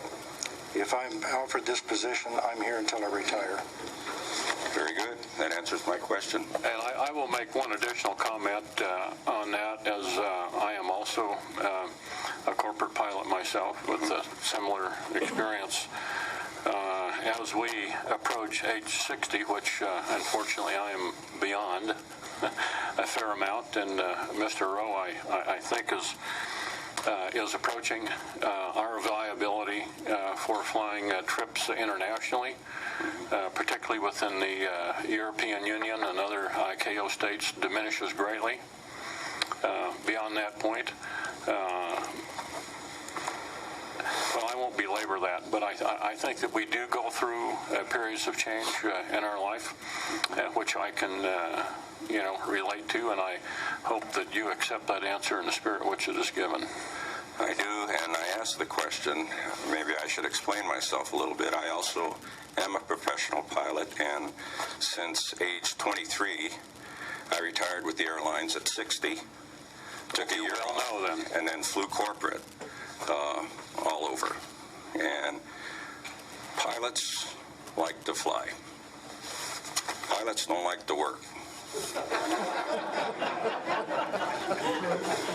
Need I say more? Offered a job. Okay, you can stop that now. Mr. Rowe's position, you want to stay home. I've never been home. Never. So I want to sum up this part, and again, I'm trying to be as brief as I can here. If I had been sitting on that authority, and I heard Mr. Rowe's answer to Mr. DiLoreto's question, and yes, I know what professional pilots mean by the term chief pilot. I'm not sure she did. I'm not sure the other non-pilots on that authority did. If I had been sitting on that authority, even knowing what I know about chief pilot, I would have taken Mr. Rowe's answer to mean he's done with professional flying. He's committing himself to managing the airport, which is what we wanted. I would have also interpreted Mr. Norvell's comments as acknowledging Mr. Rowe's commitment to the airport and to be giving up professional flying. He's sharing his experiences on growing old. He understands the desire to not be in the saddle all the time. And I think that there is a very, very high standard during a job interview and in writing out your resume, your application, that total revelation of what's going on is the minimum standard, and carefully parsing words to avoid saying, well, by the way, I'm flying right now and I hope to continue. I think he failed that standard. And quite apart from the other things we're discussing here tonight, not being forthcoming in a job interview, to me, is a deal breaker. Now, we'll turn this over to I'm sorry, but Chairman Norvell, at the time of my job interview, knew that I was flying this Cessna 421 part-time. Again, I'm speaking as someone who didn't know the private conversations between you and Mr. Norvell. You yourself have said the group, the accumulated authority has the power to make these decisions. I can appreciate that he supported it, but I'm telling you that if I were on the authority and I heard that testimony, I would have interpreted it meaning you had given a commitment to be giving up professional flying and to dedicate yourself to the airport. And that's part of conflict of interest, because had I heard as a part of that authority you intended to continue flying professionally in some capacity, that conversation would have continued, as I think it should. There is a legitimate conversation about conflict of authority, but I believe the answers that you gave and that Chairman Norvell supported headed off that conversation. I believe that was an insufficient revelation to the authority. Okay, thank you, Member Peterson. Member White? So I'm reading the definition that you included in this briefing about conflict of interest. Nowhere in this conflict of interest definition does it say anything about actually flying. No. I was in that meeting when Mr. Rowe was interviewed, and I can tell you that was as ugly as this meeting is tonight. I can tell you that in no way did I interpret Mr. Rowe to be indicating he would no longer fly. For you, multiple chairmen have acknowledged, and at least by tacit agreement, have agreed to allow Mr. Rowe to continue to fly. For you to now come in some 6 years later and try to impose your interpretation on this situation, again, shows the straws you are grasping for whatever reason. Again, you are out in the weeds. Agreed. Stop that. That's an order. Come on, folks. This is a business meeting, and I expect you to conduct yourselves appropriately. Thank you, Member White. Member Posick, or Member Stotts. Yeah. Well, what I got out of that video from listening to Wendell ask these questions was this an interim job for him? Well, here he is 5 years later. It obviously wasn't an interim job. I don't see that was dishonest on his part. I'd like to actually ask Manager Rowe a question, and it sort of ties in some of the assertions that Member White made. I really had not contemplated the conflict of interest potential, perhaps not in the way that Member Peterson has described it, but in another way, and I'll explain myself, prior to recently. And, I need to raise the question now because I've thought about it now, and we're all learning as we go. My question for you, Manager Rowe, is your secondary employer in flying this 421 aircraft a tenant on the Carson City Airport? He is. I would posit that because of that, with conflict of interest not having committed some malfeasance or favoritism or what have you, but conflict of interest is a scenario that poses the potential for preferential treatment, the potential for a conflict of interest. This is where my concern now lies, is how can you have a stream of income from an employer who is also someone who you have to hold to standards of safety and compliance and so forth, and how can there not be the potential for some conflict should there be an issue that presents itself? And I'm curious as to how you reconcile that for yourself. I have never played favorites or expressed favoritism for anyone on this airport. There are a few people in this audience here that have come under my criticism, and some of those people are my friends. I do not play favorites. I do not give preference to anyone.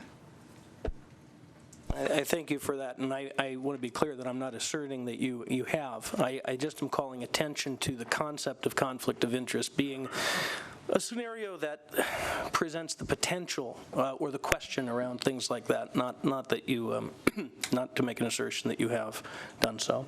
Member Posick. Yeah, it seems like there's only 2 board members that insist on pursuing this, and the rest of us are commenting against it. So that's just my virtual opinion of this as it's going on. Thank you, Member Posick. Member Peterson? Your reply just now, I don't think was responsive to Chairman Hutter. I have no information that you have ever acted with favoritism, ever. Your behavior very likely has been above reproach in all regards. The problem that we face, and that this authority must pay attention to, is that you have created a situation in which you could be challenged, and that is the definition of conflict of interest. Not that you have done it, that's a whole different discussion, but that you've created a, excuse me, Mr. Posick, but that you've created a situation in which your motives could be questioned. You've, in your own rebuttal, said that you have applied for employment at NDOT and that you would resign had you gotten it. I understand that. And I assume you would have. However, the simple act of applying and hoping for a positive answer in your favor means there's now the potential for affecting your decision, and that is specifically addressed by the Nevada Ethics Governmental Manual.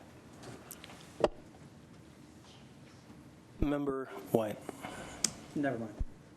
Member, I don't have anything up there. Okay. You want to do the failure to notify? Well, what I'm going to do is there's some items here that that were mine, and I'm going to use the prerogative of the chair to abbreviate and reduce the items. They're all in the briefing, and what I'd like to do are 2 things. One, and first of all, to touch on one, it is I believe the very last matter in the briefing. It's item number 13, missing work during a time with the greatest safety risk for the airport. I'd like to just address this briefly and to say, first off, my real point here is to correct something in your briefing. And this item is about Mr. Rowe having taken vacation during Reno Air Race Week last year. I want to make it first off clear that Manager Rowe did indeed approach me, as he has done from time to time, about potential vacation days.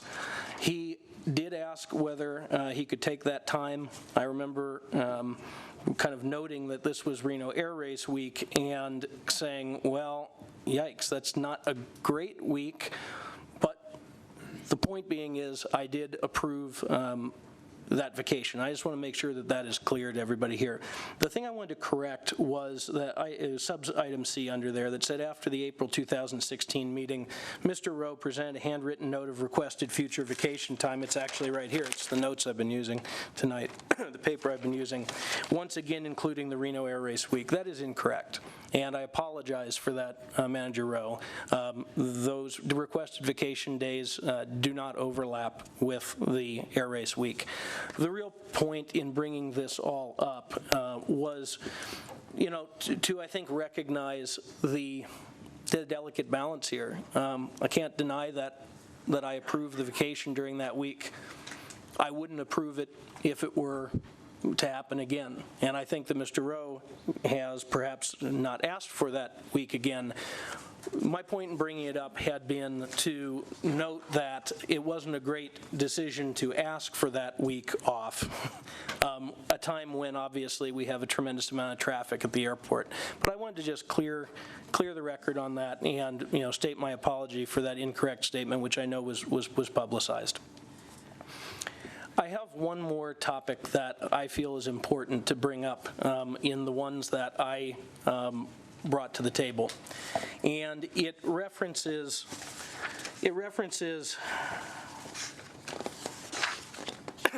well, I don't know, perhaps it's really 2, but it references item number 5 on your briefing document, failure to maintain and protect airport property.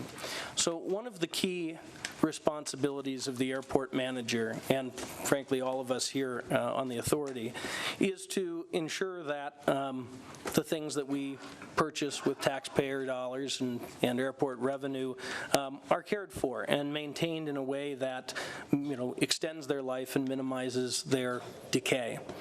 And as everybody is quite familiar with at this point, we are at a place where, as you've seen from recent agenda items and actions, that we're taking some pretty substantial measures to repair the roof of our terminal.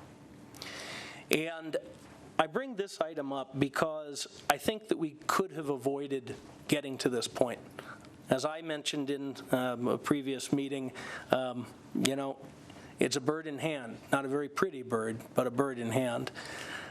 And my concern in reflecting on this is really, upon reviewing the manager's job description that was used to solicit for Mr. Rowe's employment, one of the things that he's responsible for is to plan activities and recommend actions for the operations, maintenance, policies, and procedures in use at the airport. And of course, that includes maintaining the tarmacs and the other facilities, and one of those is the terminal. And it concerns me that we got so late down the road without there having been any substantial action taken to do preventative maintenance on our terminal building. Now, I do know, and I'll just head this off, that our maintenance personnel, Gary, has, over the course of the last couple of years, dispensed for what I believe Manager Rowe said was about 75 gallons of sealant. I don't know if that's just hyperbolic, but onto the roof. And I recognize that. The question I have is, was that the right course of action? Or were there some proactive steps to suggest to this authority replacement of the roof, some sort of maintenance years ago, going back sometime, that could have headed off the level of repair that we have to do now? I'd also call attention to simpler things that don't relate to the roof, like painting of the exterior of the building. We have some concerns about, witnessed efflorescence on the inside of the building, and obviously the growth of mildew and mold. And some of that could have been limited by simply maintaining the exterior painting of the building. So I just wanted to call attention to this and ask Manager Rowe whether I've missed something, or have you brought preventative maintenance items and recommendations for the terminal before this authority prior to the most recent issues with the roof and the mold that really date back about 12 months at this point? I don't recall actually bringing it to the authority. Perhaps former Chairman Norvell can chime in at some point in this conversation. But he is well aware that when I took over as manager 5 years ago, I looked at the terminal and knew that we had to do something about it at some point in the future. At the time, I began what I call my 5-year plan to replace the terminal. I sought out the possibility of FAA funding. That was not possible. I thought about partnerships with the city and private partnerships. I began discussions with the fire department, the emergency operations people, and others on the airport, even El Aero at the time, to figure out a way that we could tear down the terminal and build something new. Yes, we were maintaining it as we went. There was no long-term plan to save the terminal. It didn't make economic sense, and it still doesn't. However, over time, we went from a 2-story structure with a hangar down to where we are now with not what we want, what do we need? And that's where we came up with the idea that we could get funding, and that was to tear the terminal down, get a snow equipment removal storage building that we could get funding for at the rate of, 95% or roughly, and some office space and conference room where we can hold meetings and do other functions. This is where what we came down to. Unfortunately, the preventive maintenance that we were doing on the terminal simply wasn't working. The leaks were too far gone. We couldn't do anything. Gary, as I have said, has been putting 75 gallons of sealant on that roof, but it didn't start 2 years ago. This started 6 years ago under the former manager, and he's been trying to keep up with it all along. Casey Pullman, the former manager, painted the exterior. We came in, painted the interior using the sheriff's trustees. They came in, we bought the paint, they painted. Gary, even though he's not an expert at tiling, did a pretty good job considering the very small cost of rehabbing the bathrooms. So we did what we had, and we did what we could with the limited budget that we had. So yes, over the past 5 years, this has been a long-term plan. We knew because of the pavement, the construction, that we just simply couldn't pay for or expend a lot of money on the terminal. So I did what we could, what I thought was the best with what we had to work with.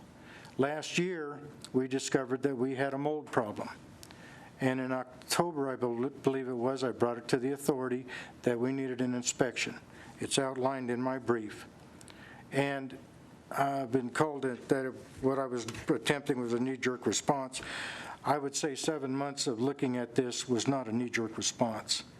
We did what we could with what we had to work with. So I'd just like to respond to your comment with regard to the snow removal equipment building. I think obviously there were some pipe dreams. I was part of, the authority when we heard some of those things. We've certainly come to learn and did know that a snow removal equipment building, storage building would be funded potentially, although not a high priority by the FAA, but would only be those portions of some future terminal that would indeed house that equipment. I guess my comment is there seems to have been, without particular direction from the authority, a theme here that was sort of a road to tear down. And I don't see, in our discussions, we haven't seen any scenario that's plausible in the near future where funds would be available to rebuild that terminal unless a private entity came in and took a lease or something and ran a restaurant or whatever it might be. So it just, I wanted to revisit this because I think that pouring good sealant after bad seemed to not be arresting the degradation of the roof, and I just ask why some more aggressive or ambitious methods or suggestions weren't made to approach the problem differently instead of repeating the same approach. And the very simple reason is the airport was under construction. We had matching funds to pay for the South Apron, the taxiway Delta, and now taxiway or the North Apron. We simply don't have the money to aggressively address the terminal. Well, and sort of, I think it's an appropriate sort of topic within this. Does come to a question I have with regard to budget and budget management, and it's a significant and relevant piece to this. One of the challenges we face as the airport is, we're not rich. We don't have a lot of cash. We have to be very judicious with that which we do have. And part of your job is very much being savvy, astute, and capable when it comes to preparing and presenting budgets, managing the bookkeeping of the airport, the tools that support that, QuickBooks in this case. And one of the concerns that I've had going back to my early time on the authority was stepping into a place where I believe it was in our 13-14 budget that while we had we didn't have an operating deficit, we certainly had a overall deficit when you took into account our expenses for capital improvement projects. It was a scenario that in fact put us into a position where, as our auditor warned us, we were in trouble against the statutes with regard to minimum reserves. And some of the result, or the reason for that, were some pretty significant escapes in expenses from the budgeted amounts in a number of operational categories. And the point I'm trying to make here is that we really were in, kind of an uh-oh position there. And from that point forward, and I remember Chairman Williams at the time making a very strong statement about this, two things had to happen. One, we needed to have budgets that were much more aggressive on expenditures. And two, you were asked, and we needed a contingency plan. What would we do if an unforeseen something drove a budget line, or if revenues didn't come in, or we had some unscheduled maintenance to do on pavement that we had to match? And there were, this set the tone for a need to really tighten the belt. And I'm concerned that we have seen preliminary budget proposals that you've made, including the one for this year, that basically bump up subjects that we've talked about, expense line items like open house, like marketing and advertising, back up to $4,000 or $5,000. When we've basically zeroed out some of these things previously as a result of the need to rebuild that reserve fund, to make sure that the projected reserves remain above statutory limits or minimums, despite our commitments and the things that we want to do in accepting grants. And so when I saw our preliminary budget come in this year with these things seemingly, I'm going to let you speak to this, but to me it really appeared as sort of neglect and not having approached those subjects specifically and in consideration of where we'd been in prior years. And additionally, misrepresenting, I don't say intentionally, but the amount of ACIP money that we would have to match using the prior year numbers. You've since then asserted that, well, we didn't know if we were going to go forward with the grant, but that would just mean you would leave it at zero. I don't think that that's exactly accurate, because it was the prior year's numbers that were mistakenly inserted. It really held up our budgeting process. And I just bring these things up because it says to me that there is not a facility with the tools, with the budgeting concepts. And I would just ask you, do you feel comfortable tackling these subjects and in performing this portion of your duties? Because I know that you've needed to rely quite heavily upon our auditor to back you up and have responded to questions about oddities in the QuickBooks accounting with, I don't know, I'd have to ask Beth. So I'd like your comment on this, because I think it's important to address a substantial concern about budget management. Last year, the airport realized a $130,000 profit based on cutting the budget.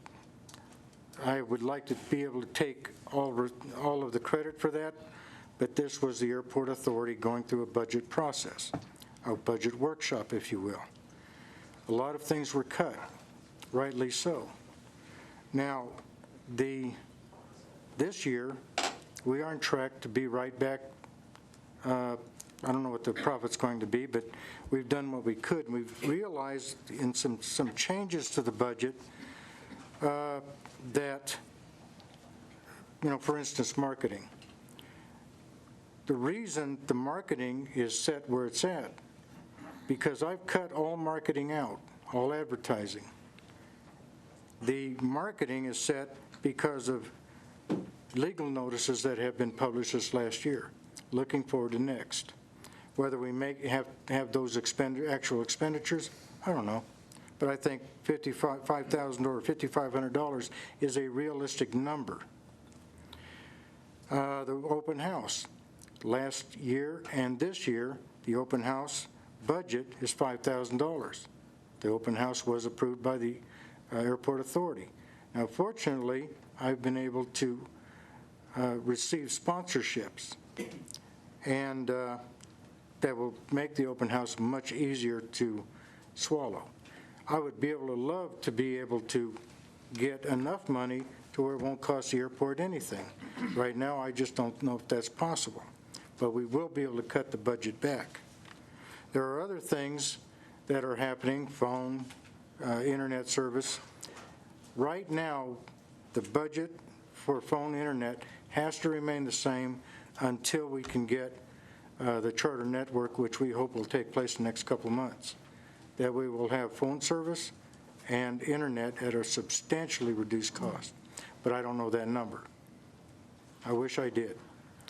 Well, let me just interject one thing here, just as an example. In the preliminary budget that you presented to us, okay, at the last meeting, you hold the phone budget line flat from last year at $9,000 projected. Okay, now, I'm not trying to split hairs here, but we know that we decommissioned the AirInc line as a result of the RCO capability to contact NorCal or Oakland from the ground. That alone should have reduced the bill projected for next year, and yet that budget line item was not reduced. Marketing and advertising, well, my documentation here, as we look at the workshop, projects that it shows that our budget for prior year was $3,000. We're expected to spend $6,500 and blow that budget number this year. And then for next year, for fiscal year ending 2017, you have put in a preliminary request for $5,000, an increase in the marketing and advertising budget, when we actually have driven that down over prior years at direction of this authority because we're not sure what in the world we would use marketing and advertising to do. The examples you bring up about the open house and kind of being creative and bootstrapping it and going to different things, passing the hat, getting community support for it, I compliment you for that, and I participated in that, and many of us in this room did. That's a good way to go about it. That was smart. Similarly, I think that there are creative solutions we've urged you to take when it comes to marketing and advertising in trying to use the talents and the volunteer capabilities of this group as opposed to spending dollars. I'm not trying to get into a deep discussion here. I'm just pointing out some key examples where it just seems that there's a bit of a decoupling between what I would consider sort of a keen eye to this stuff and some fiduciary duties and what we're seeing presented. And it concerns me. Yeah, we come up with numbers for the tentative budget. We ironed them out. I work closely with Morris White, or Member White, the treasurer, and Beth Cohn, and Jim Clegg to formulate this budget. And we have come pretty close, but it's just a tentative budget. It's a piece of paper in order to work out the details. We haven't quite got there yet. We were going to work on it tonight and then come up with a final for the May 18th meeting. Now, I think we're pretty close. I'm always willing to make adjustments, as is other entities. There are some things we cannot make adjustments on, airfield maintenance for one. And we do the best we can, but here's the problem. Sometimes you cannot foresee unforeseen things like somebody running through a fence and killing themselves, which costs a lot of money. That puts us right up nearly against our airfield maintenance budget. But we're being very careful now to stay within that budget by withholding tires on the tractor. We'll wait till July. Things like that we know that we have to be careful with. So yeah, I think we're doing a pretty good job staying within the budget. Some things go over, but fortunately, at least this year, we've got rock sales. But that's not a perfect solution. In another year, that's going to be gone.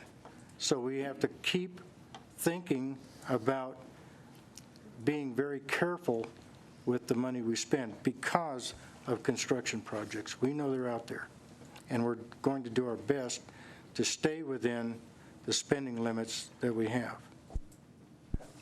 Well, I couldn't agree more with the intent of what you're saying. I will say that you certainly surprised your treasurer when presenting that preliminary budget, and this has nothing to do with planning numbers, but using incorrect numbers that would grossly cause a gross misrepresentation of what the remaining reserve account balance would be. And obviously, we caught that, and are making changes to that. I'm through with my comments on this matter. Thank you, Mr. Rowe. About this one. Mr. Posick has a comment.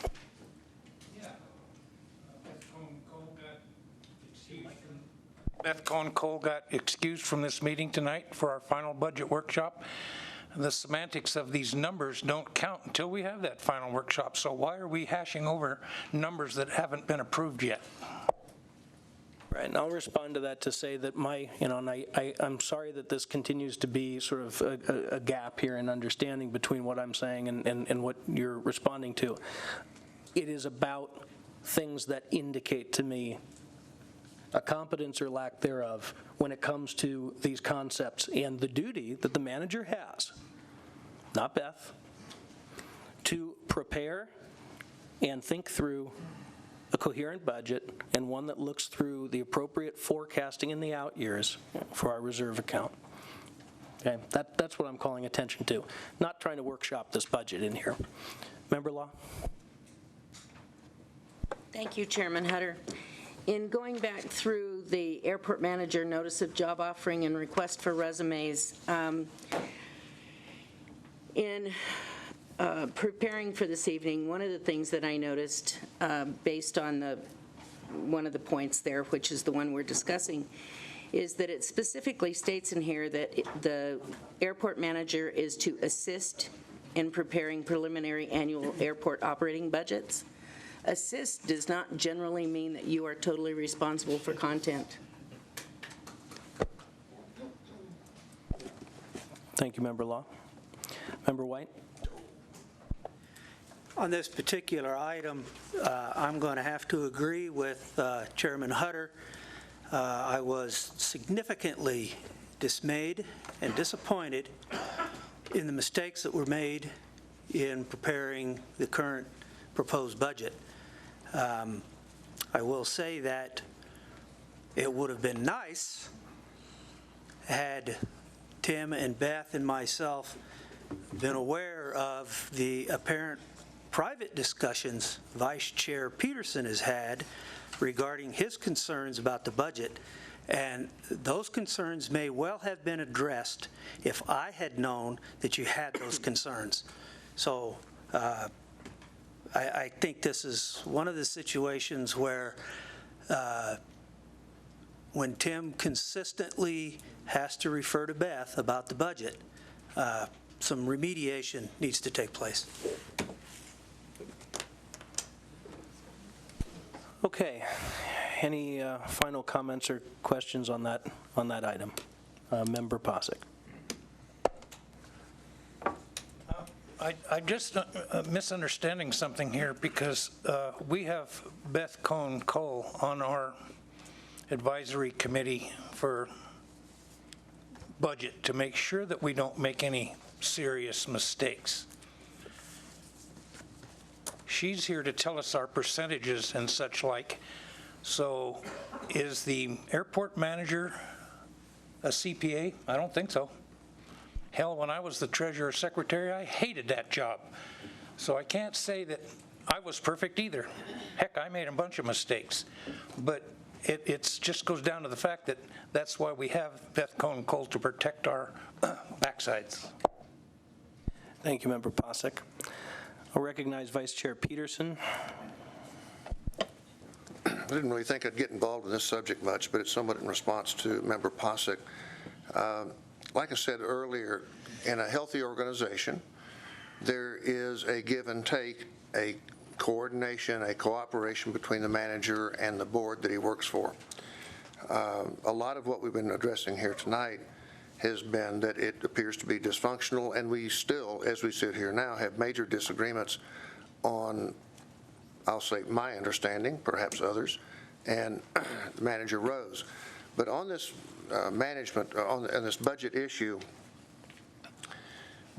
during his original hiring, Member DiLoretto asked him, can you manage budgets? At that time, Mr. Rowe's specific answer, and I'm quoting here, "I'm a budget king. I'm a budget hound.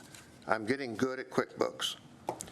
A CPA, and I'm speaking here from my business perspective, is the last person in the budget process. In fact, typically, they're not in a budget process at all. A CPA approves your end-of-year results, period, and blesses that you've done your accounting correctly. The fact that we're involving our CPA in the budget process is essentially proof that Mr. Rowe is not up to the standard that he apparently responded to and is hiring. I agree with Mr. Posick. It's my least favorite part of a business. Generally speaking, if I'm running a company, I hire a good accountant, a good CFO, but we have one guy. We have one professional person to run this airport, and as Mr. Nicoletto said, he has to be able to handle many balls in the air. It's a challenging job. I get that. But I'm only speaking here in favor of Mr. Hutter's observations and Mr. White's. What we're getting number-wise from the manager has been unreliable and has required more work after the fact than I believe we would expect normally from a manager. Okay. Thank you for those comments.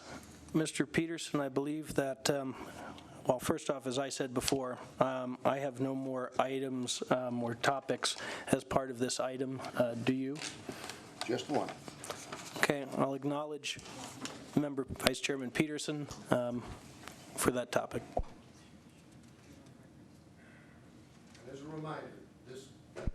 As a reminder, turn on my microphone. We're reviewing the totality of arguably 5 years' worth of performance here. That is appropriate. If we actually had made an agenda item to hold a review for adjusting his pay, it would have been the identical process to notify this, to notice this meeting, and we would have had to go through all of these subjects. But we're here today because there hasn't been a review. There's one last thing that's on our list, and I find myself troubled by it. I don't have an answer for it. That is why the authority has been convened, is to hear the information. They get to vote on it. We don't determine these things. It is the authority. And I'll begin by reading an email. This will introduce the item. The email was from Steve Lewis to Manager Rowe. It says, "I'm sure you're fully aware of the vehicle runway incursion at A3 on Friday afternoon, about 5 with the state citation upon landing. Ward Chilton was waiting at the end of his hangar to watch his aircraft take off with his wife on board. He had his camera and possibly took a picture of the car. N327 Mike Charlie was holding short, awaiting the touchdown of the state's citation. As the citation was rolling out, the gray-green station wagon pulled out in front of the citation and then proceeded quickly down the runway to the high-speed taxiway just in front of the state's landing citation. The car exited the high speed at a very high rate of speed, as we, George Clary and myself in my office, could actually hear the rev of the engine in the car over the thrust reverser noise. I think the person driving the car saw the aircraft upon entering the runway and realized they could not cross on A3 and elected to outrun the citation by going west on the runway and then finding the high speed to exit. The car made a beeline for gate number 1 and exited. I've seen this car many times cross this same intersection, and typically in the late afternoon and early evening. I believe you may know who this is. Other than what appeared to be a lady in the car, myself, George Clary, and Ward Chilton witnessed this event. Of course, the state pilot got a good view, as well as I'm sure they were braking hard not to hit the car. P.S. Like me, Ward, too, is very upset this happened, as his wife was about to depart the same runway, and this could have happened to his pilot. Not sure he was flying 327 Mike Charlie, but they, too, may have seen this event from the end of 27. This person needs to be prosecuted, as they have absolutely no respect for safety of our airport. It's issues like this where the FAA will remove the vehicle privileges to the center of the airport, and those owners will have no access to their hangars and aircraft, including jet range. This was heard at, it might even be the first meeting when I rejoined the authority. It was certainly no later than the second one. Manager Rowe briefed us on his research, the short version of which, and feel free to correct me, was that he had tried to find out who this was, and he had run out of ideas. He had seen a car that sort of matched the description, confronted the owner, who was male, who said, no, it wasn't me, but I did in fact see it happen. When he reported these things to us, he said, I'm going to continue trying to find out who this is, and we said, great, this is serious. Anybody's life is serious, but this is big serious. If you find out any more information, please report it to the authority, because clearly we have to take action on something like this. There's numerous, I'll call them violations, numerous problems, and I'm not blaming Mr. Rowe at all for the car pulling out on the runway. That's not really the question here. It is the pursuit of the investigation as to what happened. That's where it stayed. The authority never heard any more from Mr. Rowe, nothing. Certainly, I never heard anything individually, and there was no more presentation to the authority. I had a completely incidental meeting. I'd like to call Jennifer Kuklo to come up, please. And we're sitting across the table at a dinner, an unrelated thing, had no idea who she was, and struck up a conversation. My lady was there, and her husband, and said, oh, what do you do? And in fact, after you sign in, if you'd give your name and tell us what you were doing, what your employment was at the time this incident occurred. Good evening. My name is Jennifer Kuklock. I'm a former pilot for the state of Nevada. And I mean, I think we're all relatively familiar with the incident that took place. I was one of the pilots on the airplane that afternoon. I was flying with Mark Rasner. Mark Rasner was in the left seat. I was in the right seat. We were coming in for landing. We had cleared the runway. We didn't see anybody that looked like a threat. We had touchdown. As we were rolling out, we deployed the thrust reversers, and at that point, out of my peripheral vision, again, I was on the right side, out of my peripheral vision, I had seen something, and at that point, it was that we realized there was a car driving down the runway in front of us. So we were standing on the brakes. Thrust reversers were out longer than they should have been. At some point, as the car was driving down the runway, they had sped up a little bit, which is when they had exited the high speed and exited the airport. So that's kind of what happened. Just to fill in the gap, can you tell us who all was in the back of that airplane that day? We had a full airplane. I don't remember all of the passengers, but I do know the governor was with us. Governor Sandoval was with us. And I do believe that the lieutenant governor's chief of staff was with us. The other passengers, I'm not positive who was all on the aircraft. I'd have to look back at the manifest. Then, as we talked about this fairly interesting event, and I mentioned, boy, it was just really a mystery, and we never found out who it was. Yeah. You shared a comment with me. Would you tell us the circumstances in that comment? Yes. So at some point following the incident, I don't remember the exact date that this event took place. We had again landed, it was Mark and I again, we were on the NDOT ramp, and Manager Rowe had come over to us and said that, or stated that he had heard that there was someone from the other side of the airport, which would have been the north side, that he had heard that it was someone's girlfriend who had been drinking. And that's all the information that was given to us. Thank you. I do have. I'm not finished yet. I have the floor, and feel free to comment after that. Okay. Thanks, Ms. Kuklo. I know, I have a question for that lady.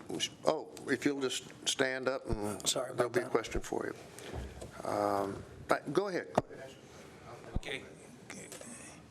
We're looking to finish this, so could you identify the car, or was it a man, lady? What could you tell? We only saw it was a charcoal gray colored car. We were not able to identify the person as the person was driving in front of us. We were obviously behind them trying to slow down. Did not see a person, didn't see how many people were even in the car. We just saw that it what appeared to be a charcoal gray station wagon looking vehicle. At the time, the governor had went like this to us because he was obviously concerned as to whether this would, I'm assuming, would affect his safety safety, our safety, and the safety of others. Anyway, so I had leaned over and asked passengers if they were able to identify what type of vehicle it was, and nobody was able to identify. Thank you. Yep. Which brings me back to the question I have for Manager Rowe. Again, the last... Sorry, Mr. Pearson, are there any other questions for Ms. Kukla? You all set? If you wish. Okay. You're welcome to sit down or hang out. I think we're all set. The question I have for Mr. Rowe is, sitting here on the authority, in my first month or two, I heard your briefing and had no reason to believe you wouldn't pursue it with all vigor. I'll admit, at that time, I had not seen this email from Steve Lewis, who quite correctly was very upset about it and felt, and he has underlighted they need to be prosecuted. It's his comment about the color of the car. If you came into any additional information, even rumors, indicating that somebody somewhere on this airport had any information that they had not volunteered, I would like to know why you didn't call this Capitol Police or sheriffs to come out and initiate a formal investigation with their significant powers of encouragement to get people to tell what they saw. I'd like to know why you didn't engage the police.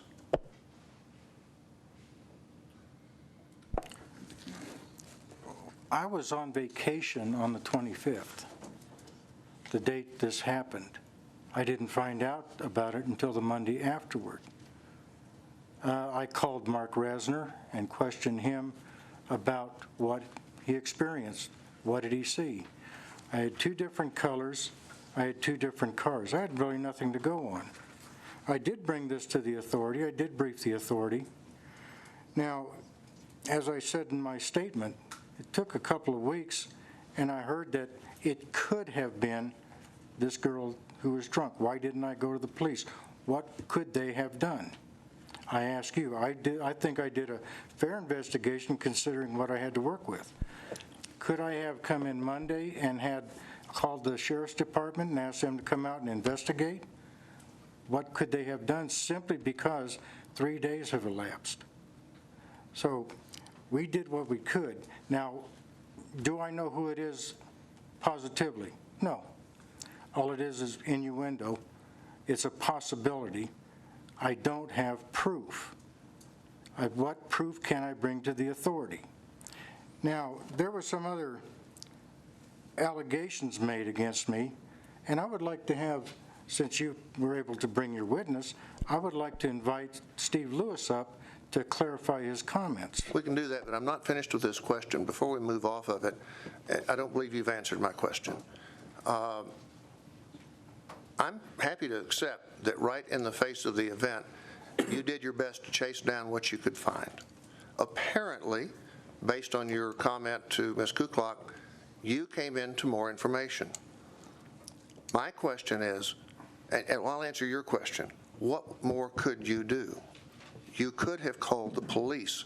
They are trained in crime investigation. This was a crime. I'm not talking about you making a crime. The person that pulled on that runway was recklessly endangering the lives of others. That is a job for the police. I appreciate that you tried to run it down as quickly as you could. You came up with nothing. Then later, apparently, you found more information. We don't know what it was. My position is your duty, as soon as you realized you were running out of information to find, would be to call the police to investigate with their skills. You, me, we are not investigators. They are. And I'm asking why you didn't call them when you ran out of finding things. Are you assuming, you say, what more could we do? Are you assuming that you know what the police could do? It sounds like you are. Wow.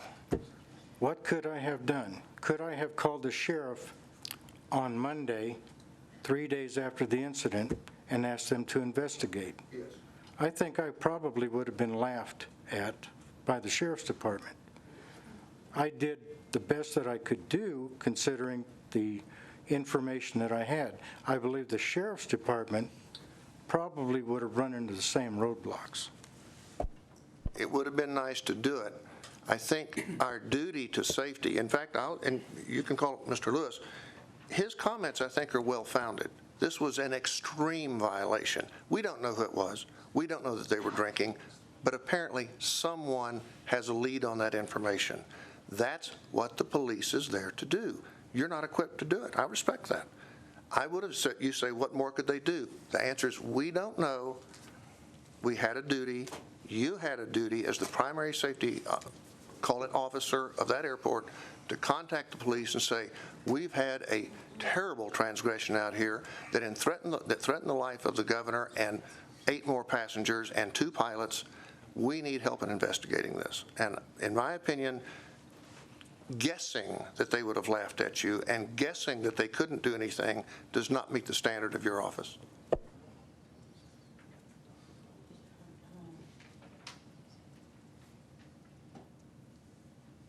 Mr. Rowe, certainly the mic is yours, and I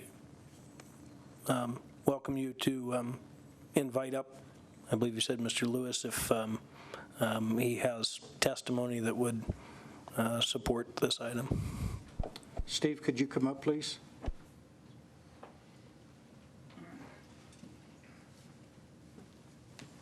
And again, Mr. Lewis, if you could sign in and state your name for the record. And Tim, if you have an introduction or something you'd like to ask Mr. Lewis. Steve, I came to you on Monday and asked you, basically, did you see anything? And we read your email, and I was wondering if you can comment on these 2 incidents, and also on later on, I'll ask another question. Well, as my email indicated, as some of you may know, I'm the owner of Sterling Air. My office kind of has a catbird seat to the runway.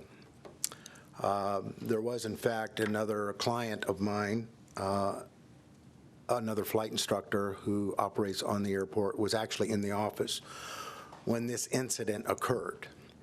And again, what caught our attention was probably the rev of the engine, and out of the peripheral vision of myself and George is when we saw the car actually exiting down the high speed. Obviously, something that's very unusual. At the same time, we also heard the thrust reversers of the state citation. So clearly, we saw that there was a very near, or certainly an incursion on the runway, and something that looked to be pretty close. You just had a witness from one of the comments from one of the pilots. What I stated in my email is that, and I had reported this to Tim a little bit earlier, is because I tend to work late some evenings in the summer, I tend to see people cross the runway at that intersection. People who are on this airport, who I've been told Tim about, and I know that he's gone over and counseled them because he's come back to me and said, I've asked them again not to do this and warned them. I did not know who this incursion was made by. I could not positively identify the car, much like the state pilot indicated. It looked grayish. I thought it was more greenish, grayish. I did think it was kind of a station wagon type car. Might have been a VW, might have been a Volvo. I just didn't know. And gave him as much information as we had, both George and I, so he could try to follow some leads. The fact that I had seen what appeared to be a similar car, I had seen a couple of times in months prior that I had already reported to him. And Tim told me that he had gone over to 2 or 3 of the tenants in the center triangle trying to inquire as to possibly who drove a car like that. So pretty much what I indicated in my email is something that I wanted to relay to the airport manager that he would follow up on, and as I understand, he did. After Mr. Rowe. One other quick thing, I mentioned that it was 2 or 3 weeks later, I put a couple of weeks, I don't recall the time frame now, but I had talked to El Arrow, and I came to you and asked you about that possibility. Do you recall that conversation? I believe so, Tim, but I can't really remember any of the specifics about it. I remember you had said that you had heard something from an employee at El Arrow, but I don't know that I can really remember what it was, that maybe they saw somebody enter the airport at that gate that might have been a little bit drunk. I don't know. Is that what you're referring to? Yes, it is. Okay. All right. Okay. Mr. Peterson. Mr. Lewis, thank you for your participation. I clearly understand we want a safe airport and also one that is abiding by everybody's rules, so we just get to keep going forward doing good things. When you say that this person ought to be prosecuted, would you agree that had Manager Rowe contacted the police at any time, and they had come and questioned you and questioned other people, and through the work that they do found out who this person was, that they should be prosecuted? I can't specifically answer the question, should they be prosecuted, because I don't know if it was a prosecutable offense, to be honest with you. Obviously, a car should not be on the airport runway. Had it been a person who he had addressed time and time before that they were crossing that intersection, probably, absolutely, yes, they should be prosecuted. But here again, I don't know if it is a repeat offender because I don't know who it is. And let me clarify. I'm not an expert in criminal law at all. I haven't had any contest of speed engagements. I keep trying, which is why it seems to me we would contact the law officers and say, we've had lives endangered. I will just read this very quickly, it won't take long. NRS 202595, reckless endangerment. Performance of an act or neglect of duty in willful or wanton disregard of safety of persons or property. Under that basis, had they found them and had the rumor that Mr. Rowe heard about them having been intoxicated, and we have rules against crossing over there, this is the willfully part. They've ignored rules, they've endangered lives. But I'm not the expert. I don't think we want a manager that is an expert in law enforcement, but we have had an act that has clearly endangered lives. You're the one that wrote about prosecution. I happen to agree. All I'm asking you is, if Manager Rowe had contacted the police and they came out and conducted their interviews and found this person, do you believe some action by the police would have been appropriate? I don't know. Possibly so. I don't know. I'm not a law enforcement official, so I can't answer that question. Well, Mr. Rowe, that's actually concluding all of this, but I am going to say I still believe what we're looking at here is several and consistent acts that ignore rules and judgment in pursuit of your duty. In this particular case, it raises questions that I'm nervous to even go look for. I believe when you say, well, what would they have found? I don't know what they could do. They do what police do. They hopefully find the truth. And then you would have done your job to enforce the rules of Title 19 and others regarding operations in the airport. And we'd be fine, and we wouldn't be sitting here, at least on this item. But your reasons for not calling them, I don't think bear scrutiny. And I'll turn it over.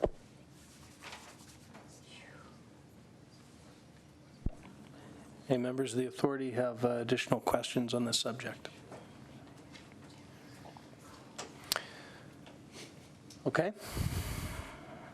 So just to recap what I mentioned several hours ago about our process, we will at this time, gentlemen, we okay? Okay. We will at this time have public comment on this agenda item, and then we'll return to Mr. Rowe. I believe that you may have a summary statement about the topics we've talked about tonight, and then we will come back to the authority. Okay. Note that at 10:36, Mr. Peterson has left the dais. Sorry, at 10:26. I'm wishing. Okay, we're now open for public comment on this agenda item. As before, please write your name in the sign-in log and state your name for the record. Again, we will really try to adhere to a 3-minute limit.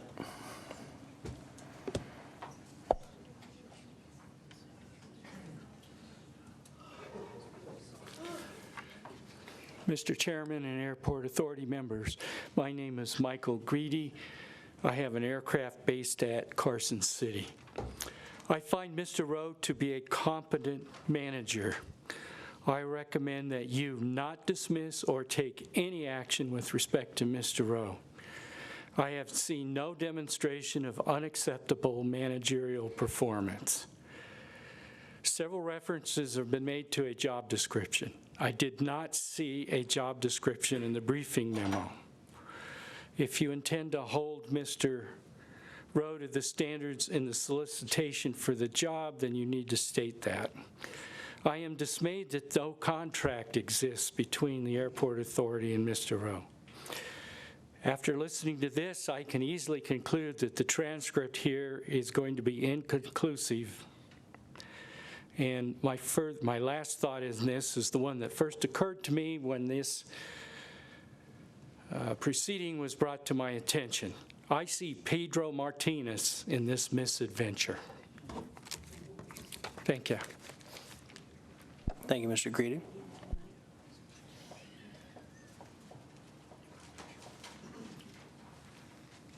My name's Tim Hahn. Do I need to sign in again or just once? If you'd sign in again, that'd be great.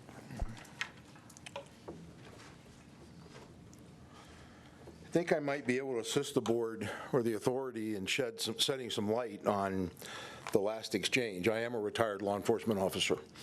I spent an entire career as a law enforcement officer until I was injured in the line of duty and had to retire.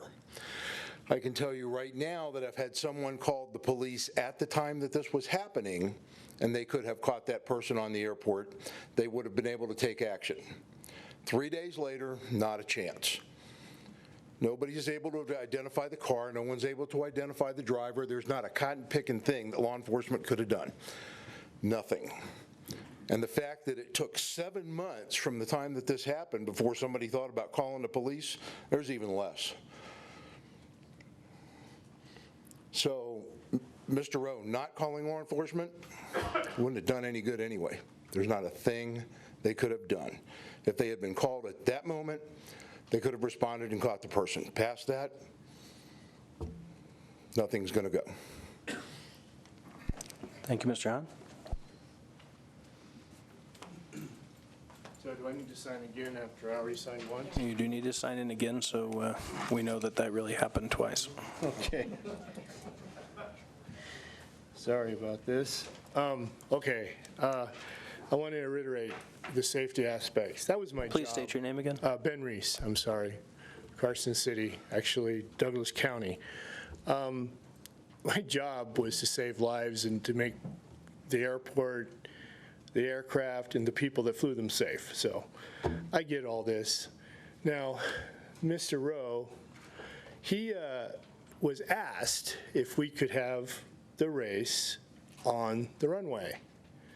And after his process of decision, he came back and said, no, we need to restrain it to the taxiway, okay? So he did his job very well. The race for the public, you know, the Tesla car with Tesla coming to Nevada, this was a big deal. I mean, you know, electric power versus fossil fuels. This is the kind of thing airports are supposed to be. It's a public place, and you guys represent the public and the public interest. And Mr. Rowe has done a good job at coordinating the public's enjoyment, the use of the airport, the business. So in that regard, that whole race thing is not a negative at all. Now, the Corvette thing I didn't know about, but I did a little investigation with the people here, and it's pretty funny because he made a decision that he never did it again. And in fact, after the Corvette people were so upset about the fact that he canceled it, he actually, out of his own pocket, paid them $1,800 for their loss of whatever. I don't even know why that he paid them, but he did. That shows a responsible, upstanding person who took it in the shorts. He deserves our recognition as a man of his word. He didn't continue the process of going against the airport authority. In fact, he's worked with you guys consistently since then. Thank you.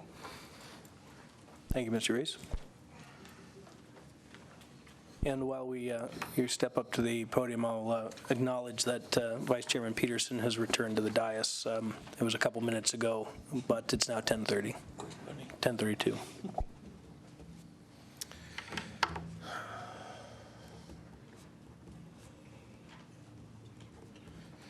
My name is Gary Kane. I own a hangar. I'm also an expert witness, so I actually know quite a bit about law enforcement as well because I testify in court frequently on criminal matters. The allegations leveled against Manager Rowe are at best laughable. The evidence that has been used to support them has been ridiculous at best. There's been a constant reference to his character. The only lack of character that I see has been the chair and the vice chair. What I see is a petty tyrant with a personal vendetta. I don't see anything that's even remotely acceptable, period. Thank you, Mr. Kane.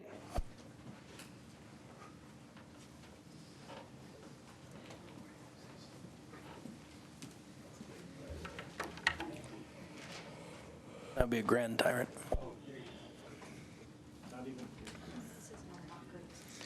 Again, Steve Lewis, owner and operator of Sterling Air, Class 1 FBO here at Carson Airport. I've been operating on this airport since 1977. I've seen part-time managers and full-time managers come and go. One of the comments, Chairman Hutter, that you made at the opening, roughly 6:32 this evening, was that you were going to read some other letters into the record. Question for you specifically, were you going to read the letter from Mr. Golden, the owner-operator of Mountain West Aviation, that you received today? You will be reading that into the minutes? Okay, great, thank you. My comment specifically, I think the way that Mr. Rowe was approached on that Monday morning was at best gross harassment and a true intimidation by two of the members. Thankfully we had an officer of the court, an attorney there who could witness what was said, and representing yourselves as that the airport authority was taking a different direction and offering 2 months severance pay and giving him until 5 o'clock that day to accept, I think was quite frankly just flat out intimidation. Speaking to a couple of the other members here, they had no knowledge of that. Clearly you acted upon yourself, but represented yourself that you were acting on behalf of the authority, that the authority was making a change in direction that did not include Mr. Rowe. The fact that he does not have, nor has he ever had, a formal job description, I think is an embarrassment. So what I would recommend is whatever you do with Mr. Rowe tonight or future airport managers, I would certainly think that forming a committee of 3 people that does not include you, Mr. Peterson, or you, Mr. Hutter, to work on job descriptions and a proper way to evaluate this gentleman or any other subsequent airport manager on an annual basis based upon his performance graded against his job description. But I think that is something that this authority needs to work on and work on very quickly. Personally, I think he has done an exceptional job at the airport. The bickering that has gone back and forth between various FBOs and operators on the airport is all but diminished. I think the airport physically looks better. Again, I've been here since 1977. I think we are taking a proactive approach to making our airport look like the capital city and the front door to state government and to our capital city. And for that, I commend him, and I hope that all of you will consider to, if he has done wrong, this is the first time you've brought this up in 5 years. I think it's overdue. Thank you. Thank you, Mr. Lewis.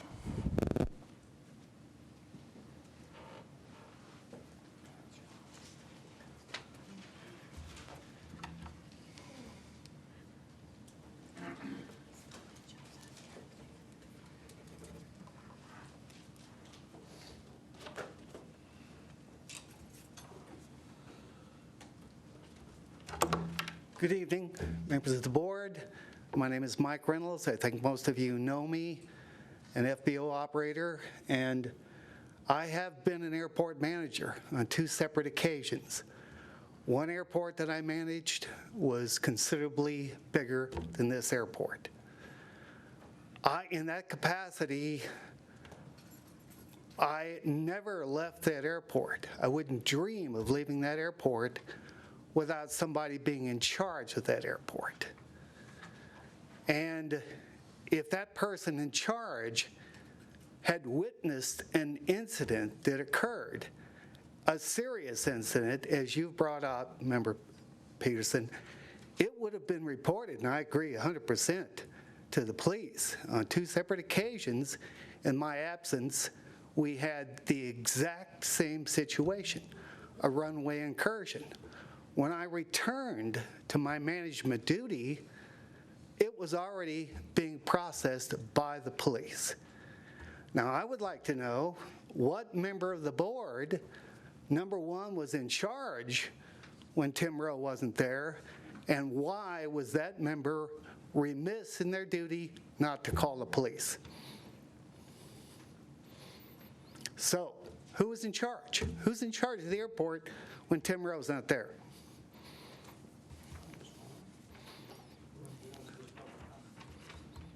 Just to be clear, we're not required or even encouraged to respond to questions from the podium.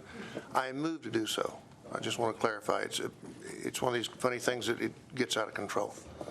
I don't know who was in charge. One of the items that we had thought about bringing up tonight had specifically to do with the chain of command when the manager was absent from the airport. And there are concerns in this area, and we've elected not to introduce it into conversations tonight. So I would ask the same question. Who was in charge that night? I can't answer you because we have not been using the Title 19 chain of command that we should be.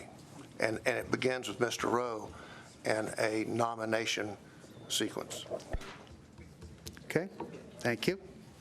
Thank you, sir. Okay, now see, I knew this was going to happen. Okay, I'll turn it off. Well, it's just, I want to be very careful as to what the comments are pertaining to. I think we have public comment, and Mr. Norvell, step up.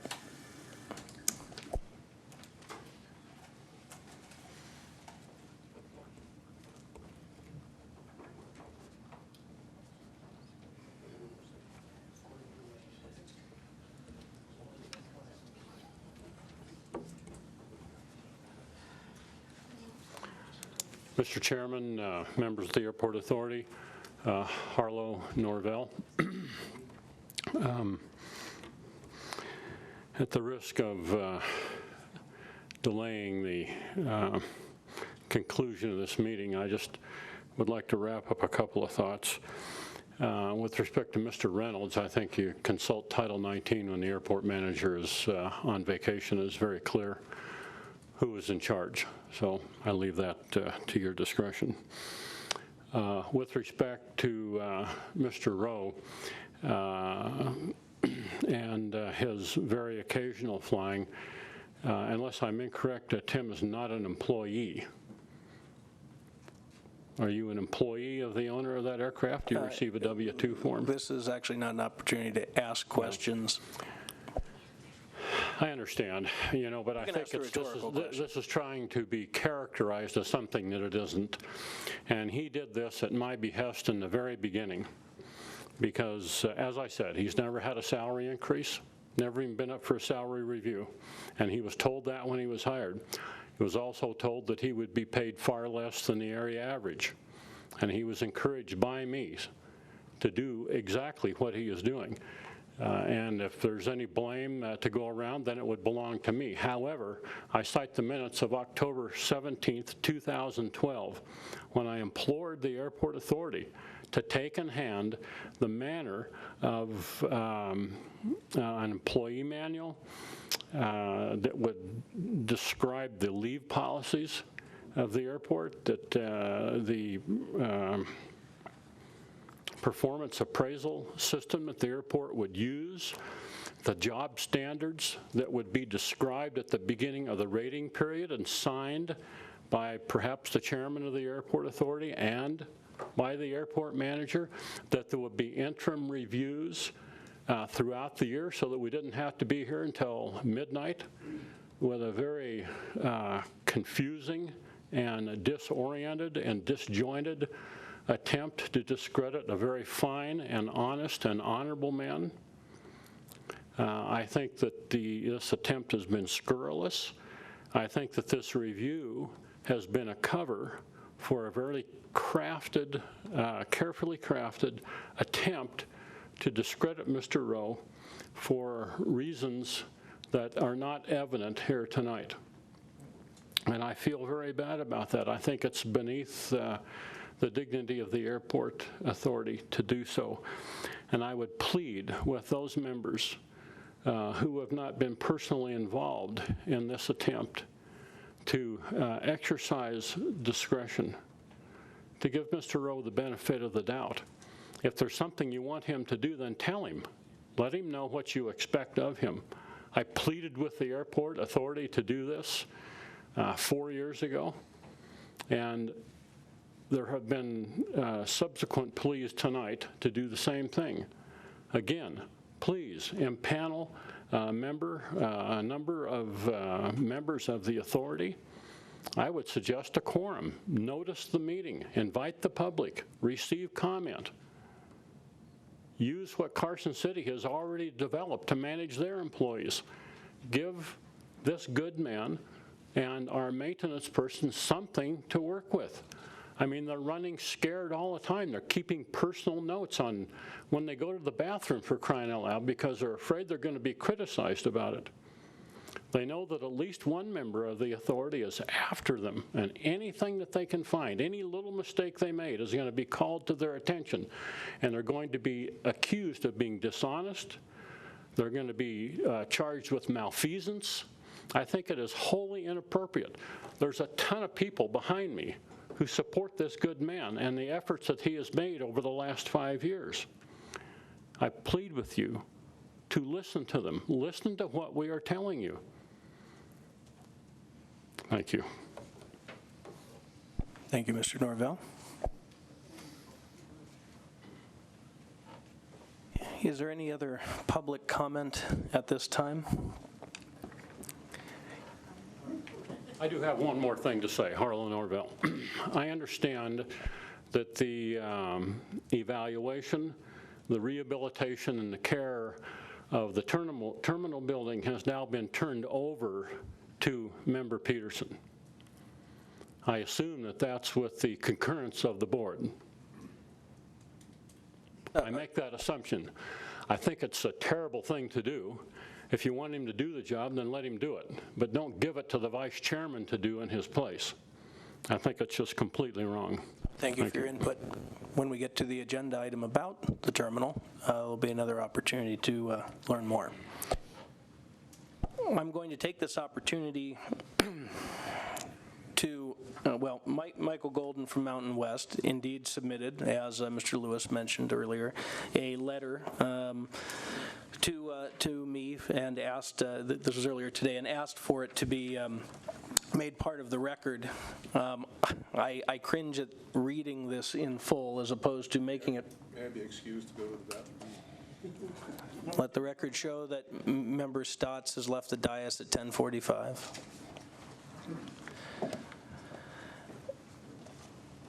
I cringe at the idea of reading the entire thing, but that is what we're in for, so I'm going to do that, and I beg your pardon. I want to make sure it's heard.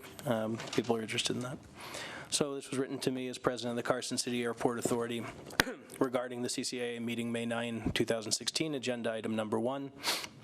Dear Carl, please let this letter serve as our position on the above referenced matter in lieu of personal comment this evening. It would be appreciated if this correspondence could be read into the record and incorporated into the minutes of the meeting. It is disappointing to read the detail of the above referenced agenda item.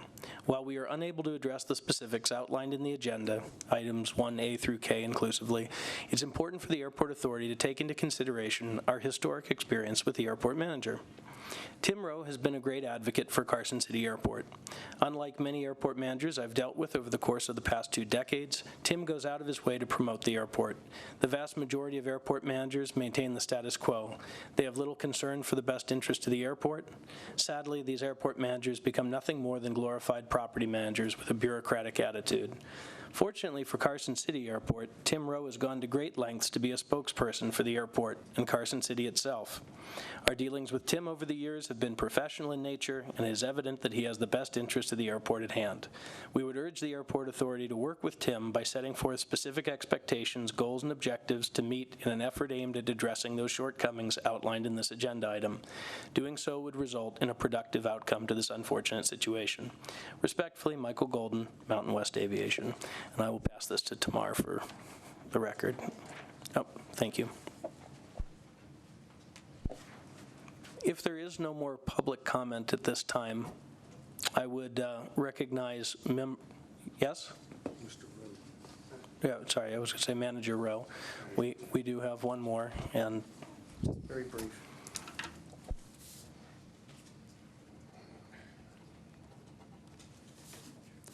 My name is Edmund Strauss. I'm just occasionally I've rented a plane from Sterling Aviation, but this proceedings do seem to have been very scurrilous and seem attacking upon this man. And also, if this is how an employee review is conducted, I mean, I just want to point out that Tim Rowe has had to hire an attorney at his expense to be present at what's called an employee review. Something is not right about that. I mean, that's just all I want to say. I mean, just want to make, while we're here just sitting around, this is costing Tim money, and everyone seems to support him, and yet he has to have an attorney due to the type of questioning he's been under all night. So thank you, Tim. Thank you, Mr. Strauss. At this time, I'd like to recognize Manager Rowe for any comments to wrap up the discussion tonight. Before Mr. Rowe gives a closing statement regarding his employment and his continued desires to be the airport manager, I just have a few items of procedural items that I'd like to point out that Mr. Rowe does not wish to waive by not making these comments. It's our contention that the agenda item number 1, is deficient for several reasons. It's drastically different from the written notice that Mr. Rowe received by hand delivery on April 29th, 2016. In that notice that Mr. Rowe received, it mentions specifically that administrative action may be taken against Mr. Rowe, that his employment may be in jeopardy, that there may be adverse administrative action taken against him, that the actions may include termination, remedial action, or other restriction on employment. Those items did not make it into the published agenda. The only issue that has been stated in the agenda is that there may be a discussion and possible action to consider airport manager performance. There's nothing stated in that agenda item that there may be adverse employment action taken, and we would contend that any adverse employment action is inappropriate under the open meeting laws because of that failure. We're also concerned about the briefing that was provided by council. It appears to create an impression on page 2 of that briefing that there are only 3 options available to this board, one being termination of Mr. Rowe's employment, remedial action against Mr. Rowe, or for a restriction on his employment. Those are sample motions. There is not a sample motion in there stating, I move that no employment action be taken against the airport manager, which I believe is also appropriate action that can be taken. We also believe and contend that Mr. Rowe's employment is not at will. It's been stated here that it is. We contend that this performance and fitness review is in fact a procedure that was enacted by, or that is this board has engaged in. And under Chapter 844 of the Statutes of Nevada, it states that if the board enacts procedures related to employment of its employees, there are certain things that must be met. One of those items is that the employee can only be terminated for cause, and we contend that under the circumstances of this case, because a procedure has been followed by the board to discipline Mr. Rowe, that his employment can only be terminated for cause. It's been mentioned here today that several items were taken from Mr. Rowe's purview as the airport manager, including potential construction at the terminal. We contend that that was not done with airport authority approval, was not presented as an appropriate item. Additionally, preparation of the agenda, which has typically been Mr. Rowe's province as an employee, as the airport manager, was also taken from him without, we contend, proper action by the board. Finally, in the advertisement that Mr. Rowe responded to, it states that he would have a starting salary of $62,000 per year, and it mentions plus benefits, and in parentheses states cost of living increase, health, state retirement program eligible. As has been stated, Mr. Rowe has not received the cost of living increase. We contend that Mr. Rowe, if he had received a normal cost of living increase, would now be making in excess of $70,000 per year, not the $62,000 that he is making currently. As has been urged by several members, former members of the board, we also urge the board at this time, the authority at this time, to enact appropriate measures from which Mr. Rowe can be properly evaluated. Those measures likely cannot be enacted today, but we would urge the board to take action under these circumstances to make sure this doesn't happen again. If Mr. Rowe and his employment should be terminated, it should be under a standard that he understands, that has been explained to him and that has been set out to him, not after the fact allegations of potential misconduct, most of which happened more than a year ago, for which no formal reprimand was ever issued against Mr. Rowe.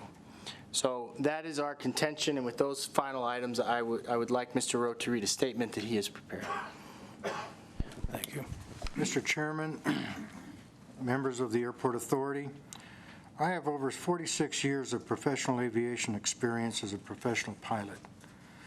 And before we get started, Tamar, could you please put this on the record and get it into the minutes, please? I forgot to mention that. As I said, I have 46 years of professional aviation experience as a professional pilot, director of maintenance, chief pilot, director of operations, and for the past 5 years as the airport manager of the Carson City Airport. As a UE crew chief in the U.S. Army for 10 years, I obtained an airframe and power plant mechanic certificate and inspection authorization. In addition, while serving in the military in Alaska, I completed my commercial, instrument, and seaplane ratings. I'm a certified flight instructor and instrument instructor. In 1985, I started flying professionally in business jets, both nationally and internationally. I have an airline transport pilot certificate with 11,000 hours of flight time, and I'm type rated in Learjets, the Lear 60, Citation 500, and 525 series, the Hawker business jet, and the Boeing 737.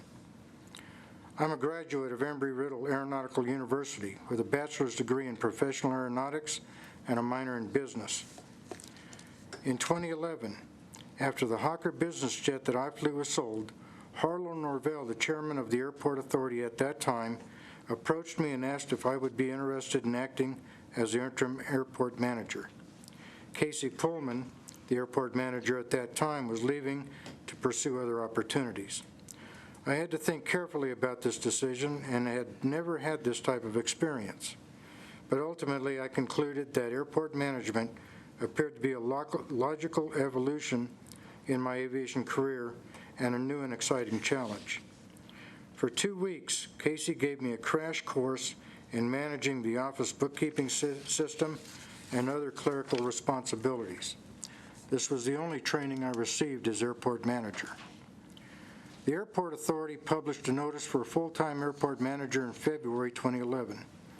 I applied for the position along with 2 other candidates and consequently was hired for the position.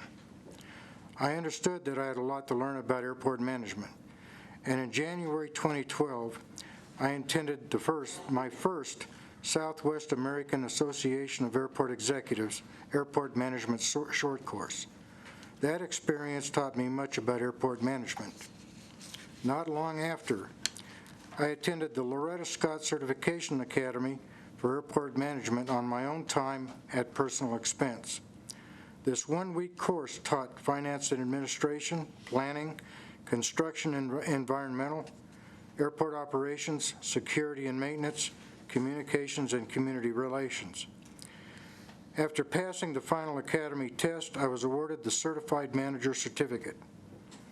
I have also attended the Brain Seed Basic and Advanced Airport Operations seminars at the Reno Tahoe International Airport as a guest of the RTIA.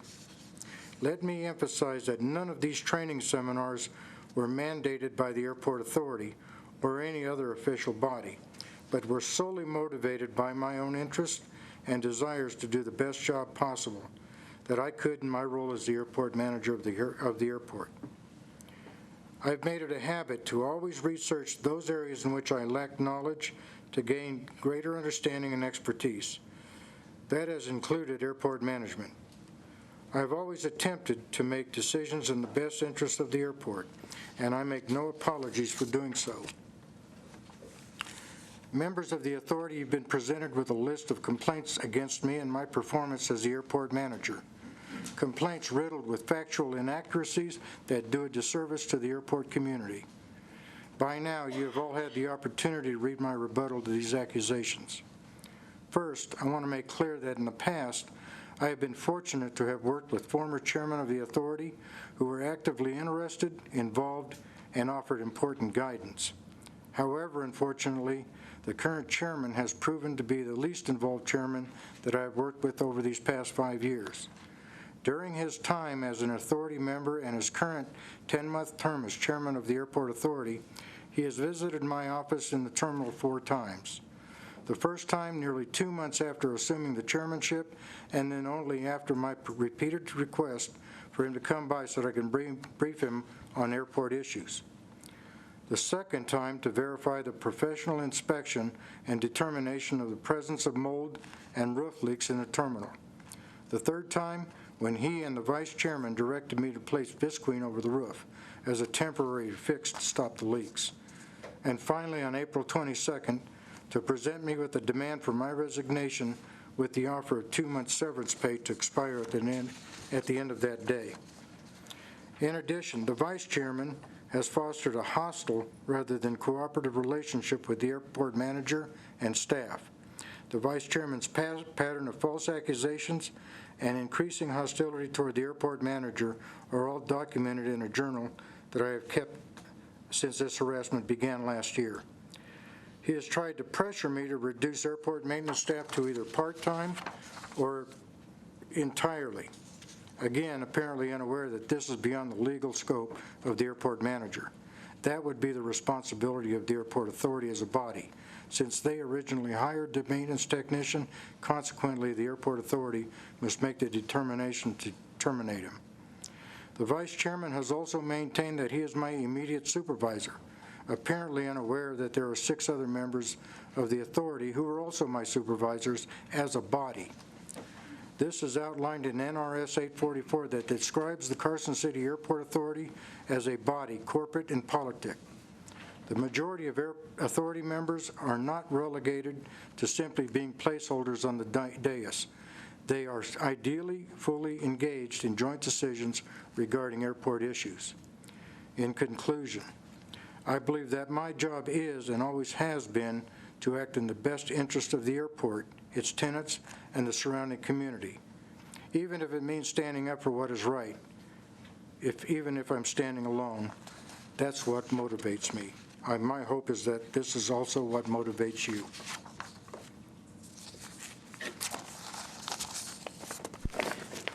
Thank you very much, Manager Rowe. Well, that concludes the process of going through these items, the public comment and comments from the manager. At this time, would bring the floor back to the dais, and for us to have something to deliberate and debate, we would be in need of a motion. I have a motion. Member Peterson. And just correct me if I'm wrong, but we'll have member comment after the motion. Is that how this works? Absolutely. Once we have a motion on the floor to discuss, we'll have discussion. All right. I move that Manager Rowe be terminated forthwith for violation of a variety of requirements of Title 19, FARs, and his hiring document, and most specifically due to his evasive, non-responsive, and incorrect answers during his hiring interview. Okay, Member Peterson has made a motion. Do we have a second? I will second that motion, which I am permitted to do. We have a motion and a second, and we now open it to members of the authority for discussion of the motion before you. And I believe it was Member White who was first on that. I have several things to say. First of all, moments ago, Chairman Hutter, you refused to allow engagement during the public comment period. During this meeting and in previous meetings, that has been allowed. I suggest you've made a grievous error not allowing engagement with the public during this agenda item. Yes, indeed, public comment at the beginning of the meeting and at the end of the meeting does not allow us to engage or have discussion with the public. During agenda items, we are and should be encouraged to have discussion with the public. I'd like Council Takis, if you could please, bring up the section of Title 19 that describes the chain of command on this airport. I believe it is 19.20.020.020. I bring this up and want this read into the record because there has been several questions as to who is responsible for this airport in the absence of the manager, and indeed, who is the manager's direct supervisor.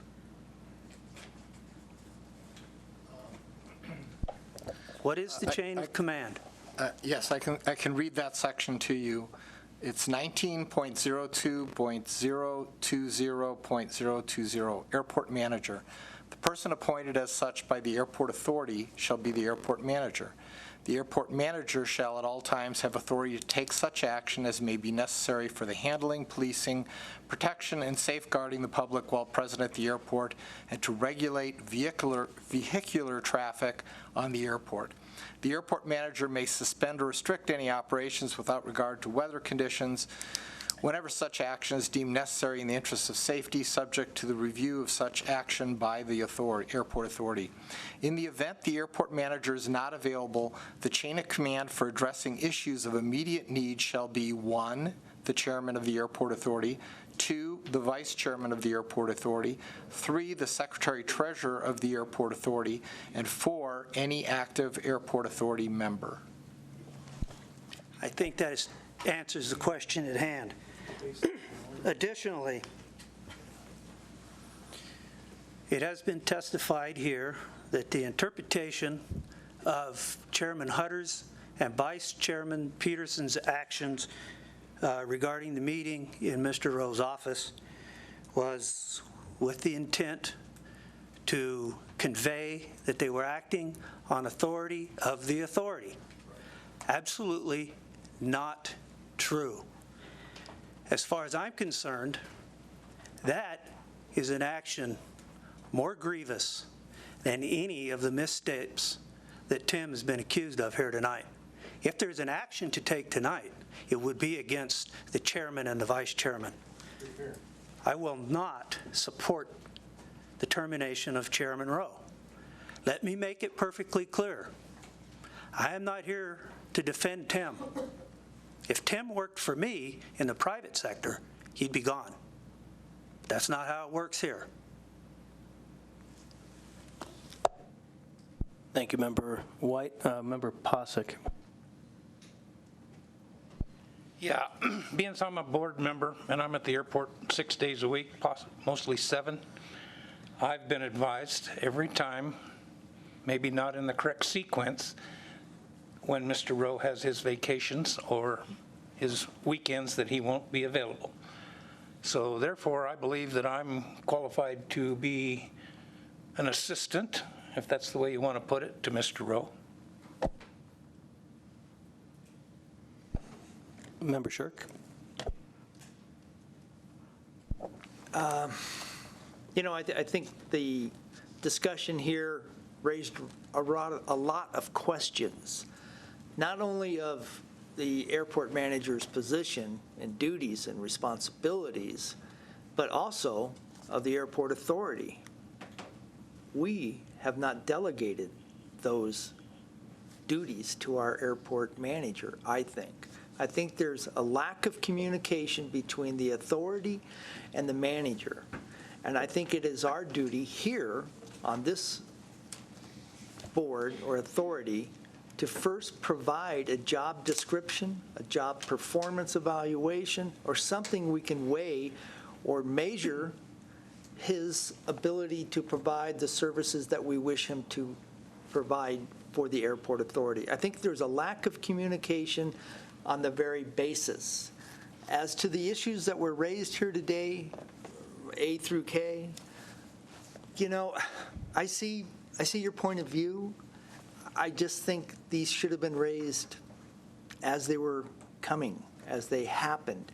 And in some cases they were, and now we're bringing them back. I understand that maybe it's frustration or you want to get clarity.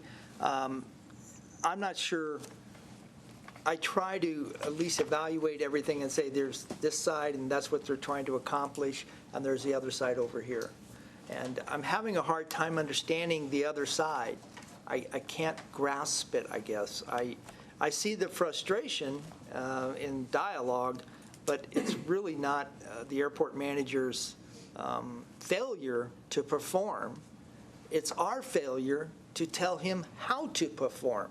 That's the way I look at it. Maybe I'm off, but I would discourage any board member from voting in favor of this motion at this time. Thank you, Member Shirk. I'll take the opportunity to make a comment myself. And it comes on the back of a question that was asked rhetorically, I suppose. And Mr. Posick's comment with regard to chain of command is dictated in Title 19. Indeed, as Council Take has read to you, there is a sequence of events there. I actually did have a conversation with Manager Rowe in his office where we actually, without really intending to go there, touched on this topic. And Mr. Rowe said to me that in his absence, he had found it to be effective to effectively pass the reins to Member Posick. And I don't say Member Posick necessarily as member, well, it would be Member Posick, right, in his capacity as a member, but also recognizing, as Mr. Posick said, that he is on the airport frequently.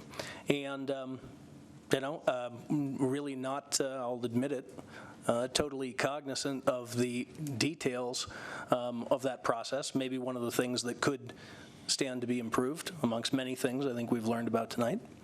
You know, I sort of said, okay, well, if you have a system that works there, the important thing is that we get there. Now, you know, I recognize that belies a lack of knowledge at the time of what is dictated, and perhaps I should have pushed back on that, but I did want to acknowledge that, and hopefully our comments in combination address the question that was asked.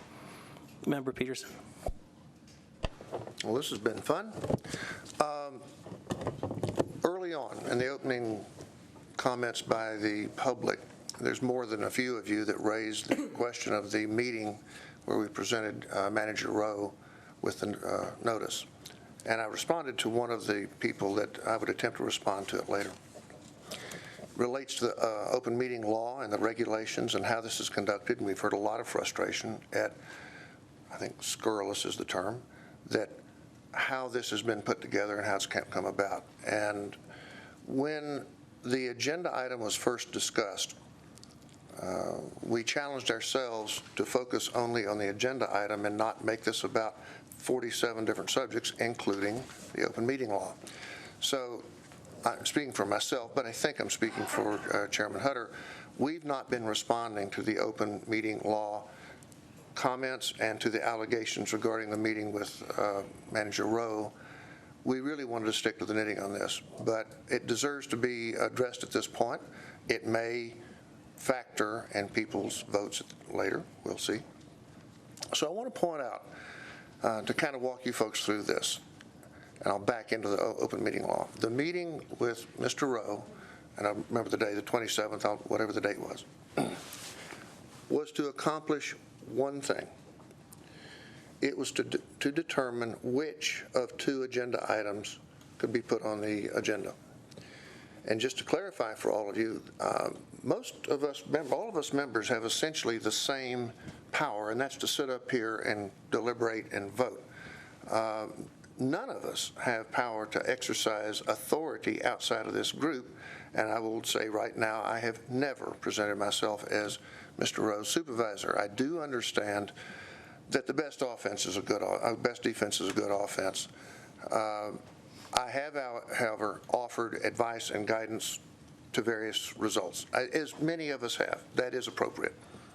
But the one power reserved to an individual on this authority is to the chairman, and it is the power to determine what the agenda is. In his absence, and he has had some business travels, that would fall to the vice chairman. So the two of us discussed the merits of what we perceived as a growing problem. We did not deliberate with other members. That would be a violation of the open meeting law. So the only question was, are the problems big enough to have a review? Now here's where it gets interesting. I've had several people say, well, that decision should have been discussed in an open meeting. It was our conclusion, based on confirmation and seeking advice from the council and the Attorney General, that simply convening an open meeting to discuss a performance appraisal with possible negative responses would itself require the advance notice to Manager Rowe. We would be deliberating the merits of a review, and we would have been required to go to him, somebody, and say, here is your notice of the things that we intend to discuss in open meeting. So there has to be a start to that process, and it starts by the chairman, and we did counsel together to say, we believe this rises to a necessary conversation. We cannot go, we are not allowed to present that to the open authority without notifying the manager. So the process was to decide to go to the manager and say, here is the document to notify you the subjects we're going to discuss. And it went through a number of revisions with the guidance of our counsel, and like I said, the Attorney General and the District Attorney. We had no desire to intimidate. That was not it at all.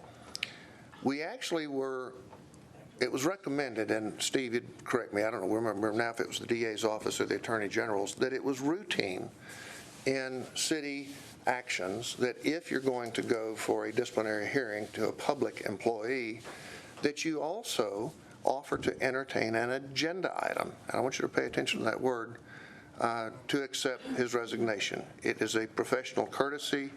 In my life out in the public business, it's routine that if you've got a problem, you're crossways with a senior executive, you're prepared to entertain a smoother way to solve the problem. At no time, never, did I or Chairman Hutter use the word the authority feels or the board feels. I used the word we for the two of us. Chairman Hutter asked me if I would brief Mr. Rowe on the process because he and I discussed it, and I was the one in town preparing the document. He was on the road. And something that I want to mention, when I notified Mr. Rowe after the last meeting that Chairman Hutter and I wanted to meet with him on a coming day, and again, I think it was the 27th. 22nd. Fair enough. He said, okay, but I'm going to record it on my phone. I said, that's fine. That's fine. Every word I spoke and that Chairman Hutter spoke to Tim Rowe in that meeting was with the belief we were being recorded. At no time did we represent ourselves as the authority at all. We gave him the legally required notice of this hearing. And we said, if on the other hand you would rather not do this, we would support an agenda item to consider a severance package. The reason for saying it's good through the end of the day is there's also a legally required notice of when the agenda can be put together and sent out in a duly publicly noticed meeting.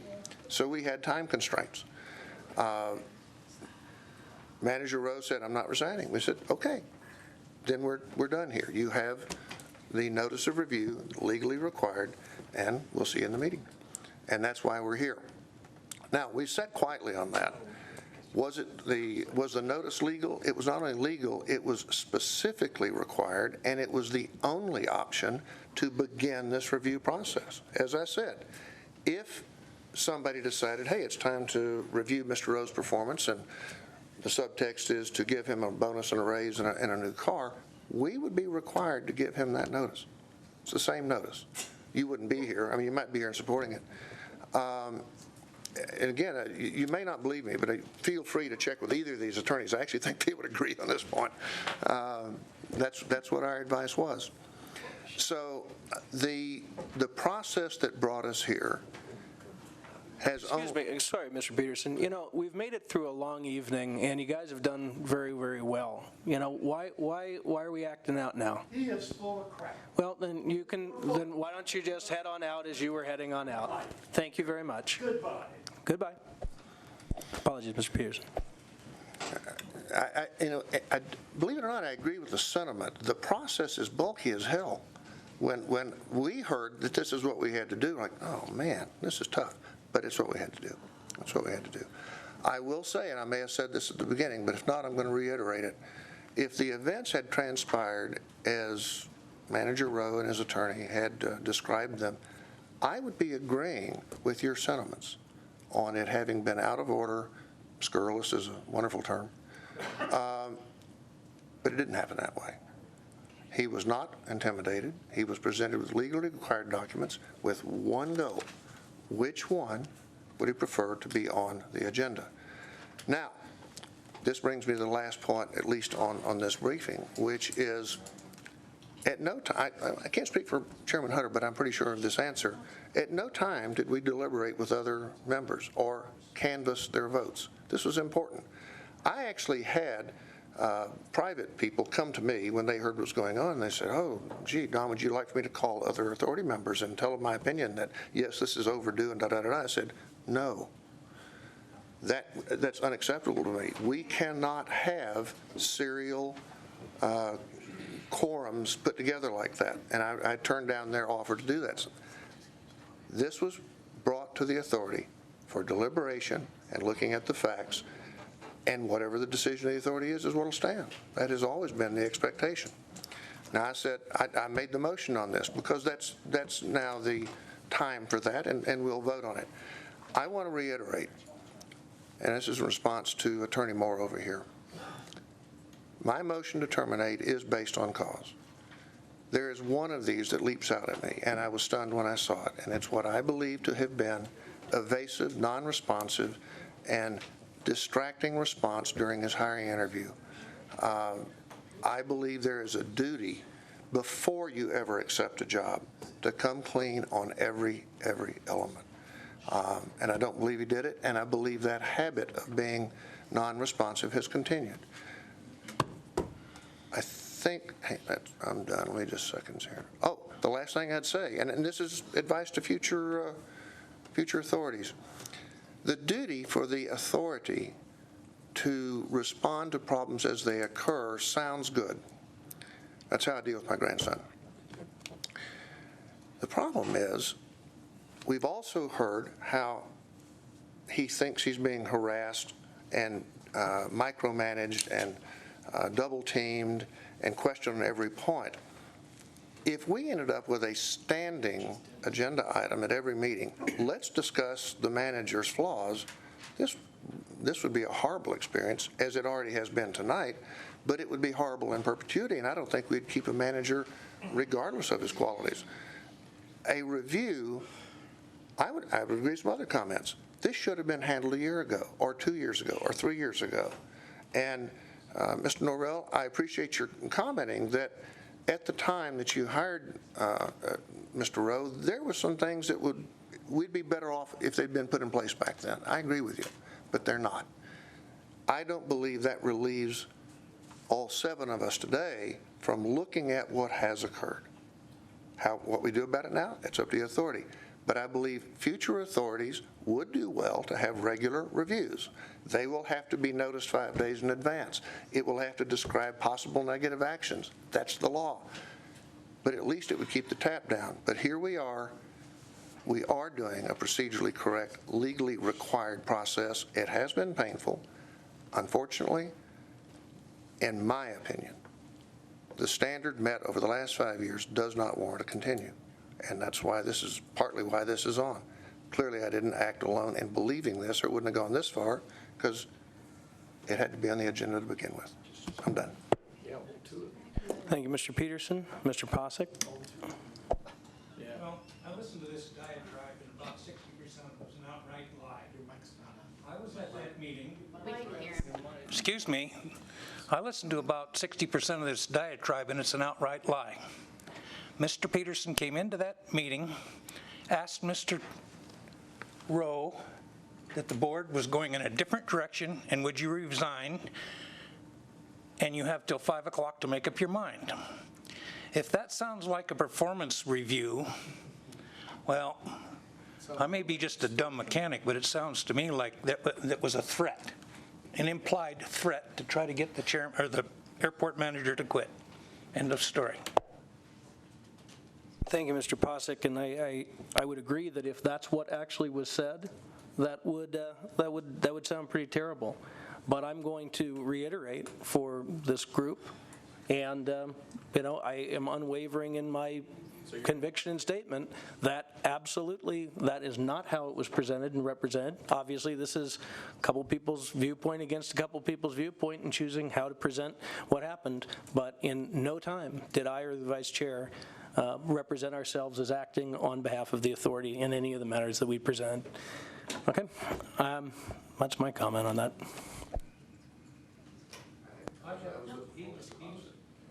Okay, Member Peterson. I just want to point out, and I admire people having loyalty to their friends. I'm okay with that. But I do think it ought to be carried at a high level, and we ought to at least be honest about it. Mr. Posick was sitting 10 or 14 feet away from the table where the discussion was going on. We can go on about this all day. I'm just going to reiterate one thing. I believed I was being recorded. I knew I was not representing the authority. I was explaining the agenda items prepared by the chair and I, and giving the manager the choice of which way he wanted to go. Okay. Are there any other comments from the authority at this time? Any further discussion? Hearing none, we call for the question. We'd be in need of a vote of the motion. And Tamar, could you possibly bring us back and reread the motion for me? The motion was exactly how it was presented. I just Okay, well, I'm just trying to remember the wording just to have it right. But Mr. Peterson made the motion that we effective immediately terminate Mr. Rowe from the position of airport manager for reasons that he presented. That was the question, and at this time we'll be in need of a vote. I'd ask that there be a show of hands just to make it easier. All in favor, say aye. Second. Need a second. We already have one. What do you mean? Yeah. All in favor, please say aye. Aye. All against, please say nay. Nay. Mr. Shirk? You don't have to raise your hand. Oh, okay, wait, was that a nay? Okay. So members Law, Shirk, White, Posick, and Stotts, those are all nays? Yes. Okay, so by a vote of 2 for and 5 against, the motion fails. Okay. Member Posick, we'd be in need of a motion. At this point, I move that no employment action be taken at this time against Mr. Rowe, the airport manager. Second. Who seconded that? I did. But I want to amend the motion. Can one have a motion for inaction? Okay, Member Posick so moved, and who was the second on that? I was. Member Shirk was the second. And Member Shirk, you have a comment or a question? No, I want to amend the motion, so I'll make my suggestion, then you have to approve it, okay? So what I do, I would like to move to direct the airport authority to provide a job description for the position of the airport manager, including salaries, benefits, and other such items that are related to his position, and that the airport authority will have an evaluation 4 months after the completion of the job description, and 8 months, and then 1 year later, and then it will be on an annual basis of a job performance of the airport manager. Okay, Mr. Shirk has made a motion. I'm going to turn to council. Mr. Shirk has made a motion to amend the motion previously made. I'm going to turn to Council Takis and ask whether, do you feel that we're suitably agendized to take action on that at this meeting? No, I think Mr. Moore had that correct earlier, that we're now outside the scope of the action you can take. But I think you can do that at the next meeting. You can propose that as an agenda item at the next meeting and go forward with it that way. You can get there the same way. You can still get there. Okay, so at this juncture, we can't make an motion other than something related specifically to the agenda. We can't make an amendment, we can't, correct? The way it was put together, and this came right out of the Attorney General's open meeting manual, is that you can take action which may include termination, remedial action, or other restriction on employment as deemed appropriate by the airport authority. And so certainly you can do what the Mr. Posick's motion, which is, he moved that we don't do any of those, that you don't do any of those. And I think that's proper under the notice. I think that if you start going down the path of adopting procedures or doing something else, I think you're running afoul. Okay, then I remove or rescind my amendment to the motion. Okay. Thank you, Member Shirk. I still second the motion. So we have a motion on the floor and seconded to take no, Member Stotts, or Member Posick, excuse me, please restate it. To take no adverse. I move that no employment action be taken at this time against the airport manager, Mr. Rowe. So we have a motion and a second. Further discussion on the matter. Hearing none, we'll call for the question. All those in favor say aye. Aye. All those against say nay. Nay. And yeah. There's no further. Scared me to death. And so from a vote of 6 ayes and 1 nay, the motion carries. Only one? Oh, yeah. That's me. 6. Okay. The motion carries. Are there any further motions, or are we done with this agenda item? I would imagine that we are. We're done with it. the chairman, you could delete number 2. Okay, so let me just do 2 seconds here. Item number 2 will come off the agenda as it's irrelevant given the action taken in item number 1. Item number 3 has been continued to a future date. We will need to set a date for any possible workshop.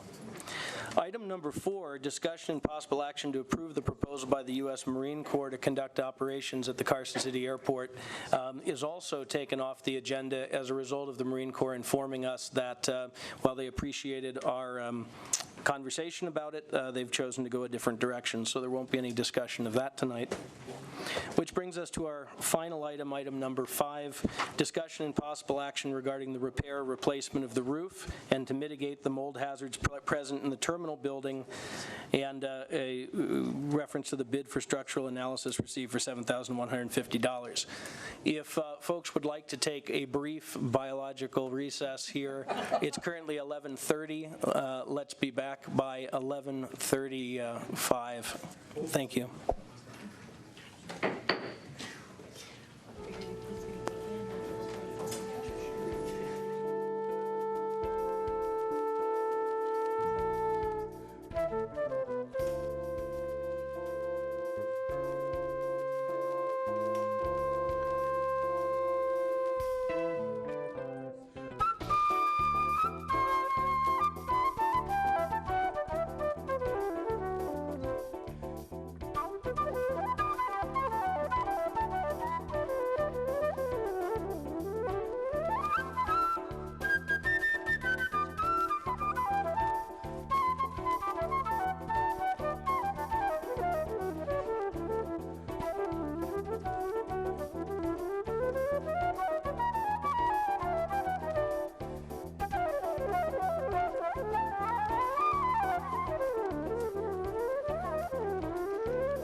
11:37, and I'm going to call us back to order. I think we should talk about. Excuse me. Back to order. The videos. Okay, folks, if we could please return to our seats. The light at the end of the tunnel is there.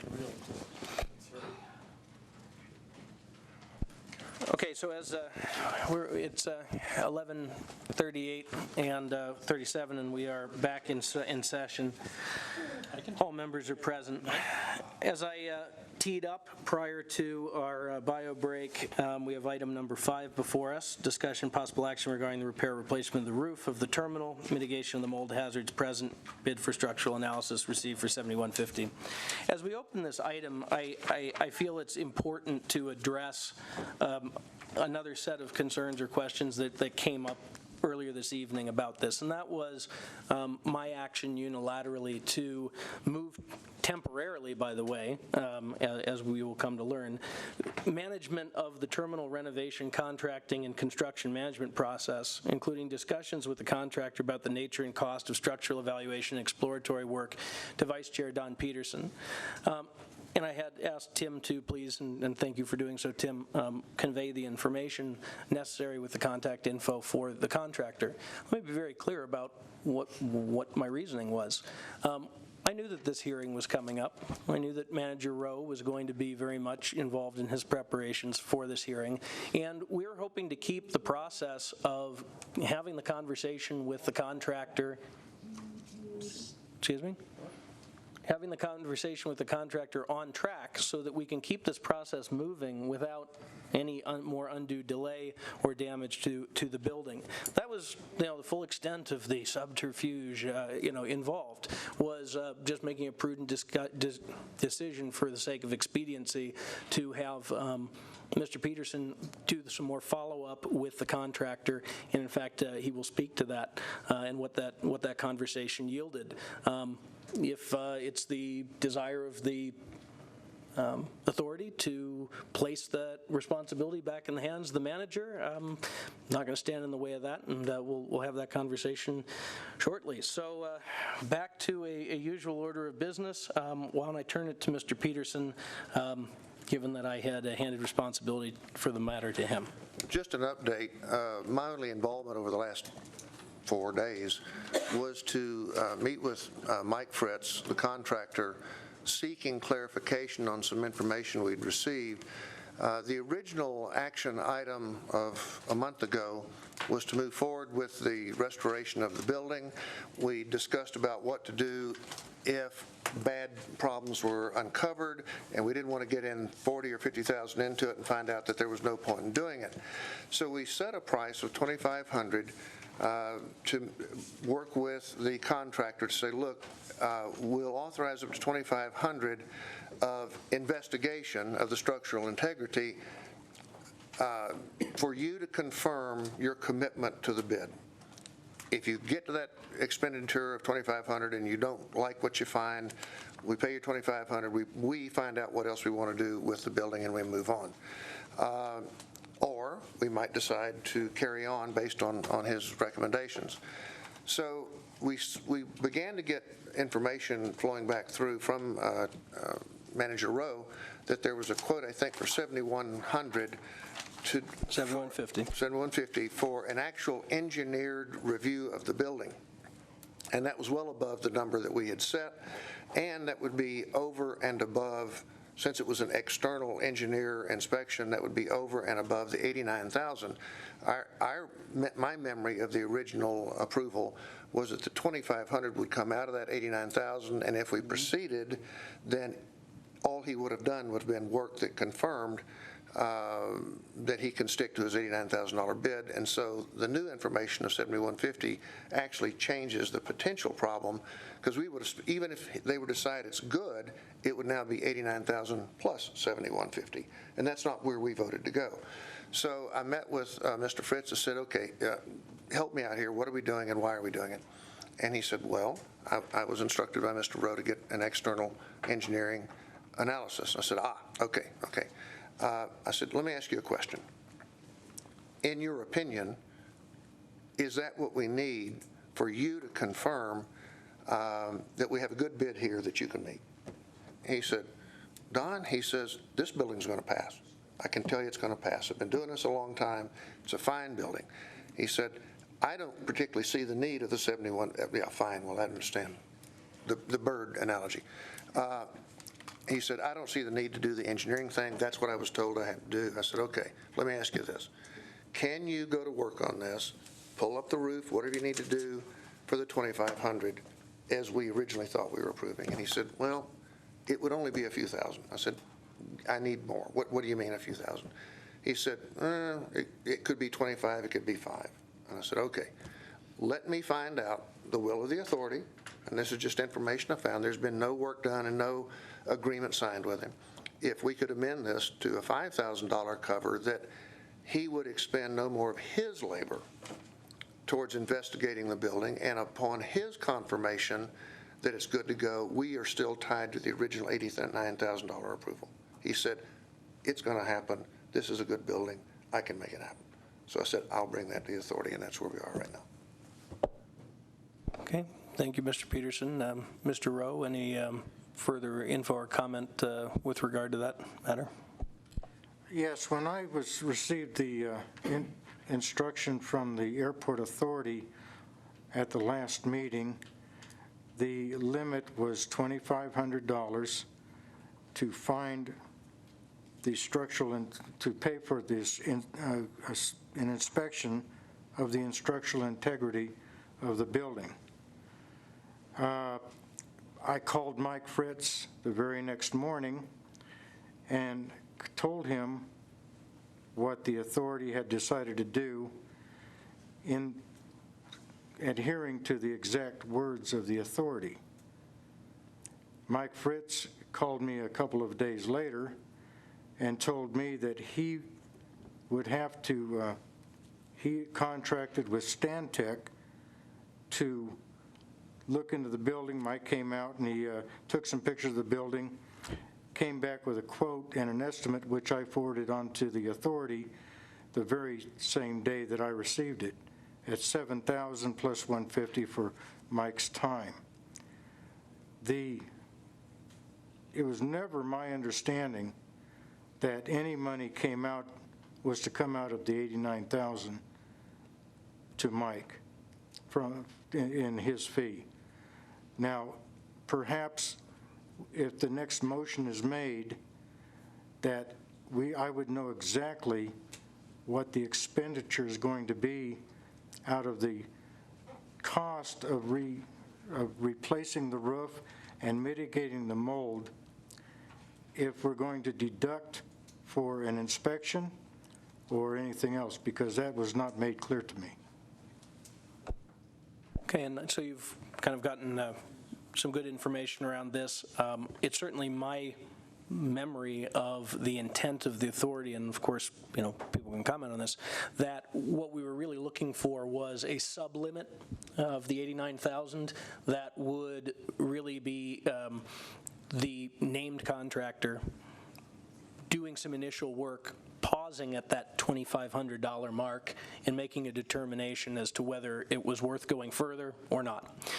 And Mr. Rowe maybe heard something different, or no harm, no foul, went in a different direction, got I think, far more substantial bid and evaluation for some external engineering services that, if I remember the bid, included some X-raying of the cinder block and to identify rebar gaps or things like that, and a far more extensive piece. Mr. Peterson, of course, relayed his conversation with the contractor to sort of frame it up a little bit differently, and we're hearing a number that would be a not to exceed $5,000 turn back point. But again, part of the $89,000 approved envelope, not a on top of with an external contractor. So I'm just summing up what I've heard so far. And Member White. Indeed, that was the intent of my suggestion, to have the building inspected after Mr. Rowe revealed that apparently there are some crumbling of the cinder blocks. So I don't know that we need to go as far as an actual full-on engineering evaluation of the building, but just to simply make sure that on some spot inspections in areas that appear to be trouble zones, that we will be able to install a new roof once the old roof is taken off. I don't want to get that roof off and then find out there's no sense in putting the roof back on. If we can get that thing opened up to the point where the contractor within the $89,000 is comfortable that we can successfully replace the roof, then we go forward. If at the end of his evaluation he's not comfortable with the condition of the building, then we close that building back up so that it's weather safe, weather tight as possible, and find an alternative. That's understood. Okay, I'm going to actually go and ask at this time if there are any comments on this matter from the public.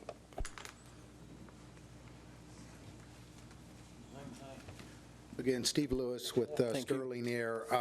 I'm sure you've considered alternatives. I mean, $89,000 to re-roof a building that is that old.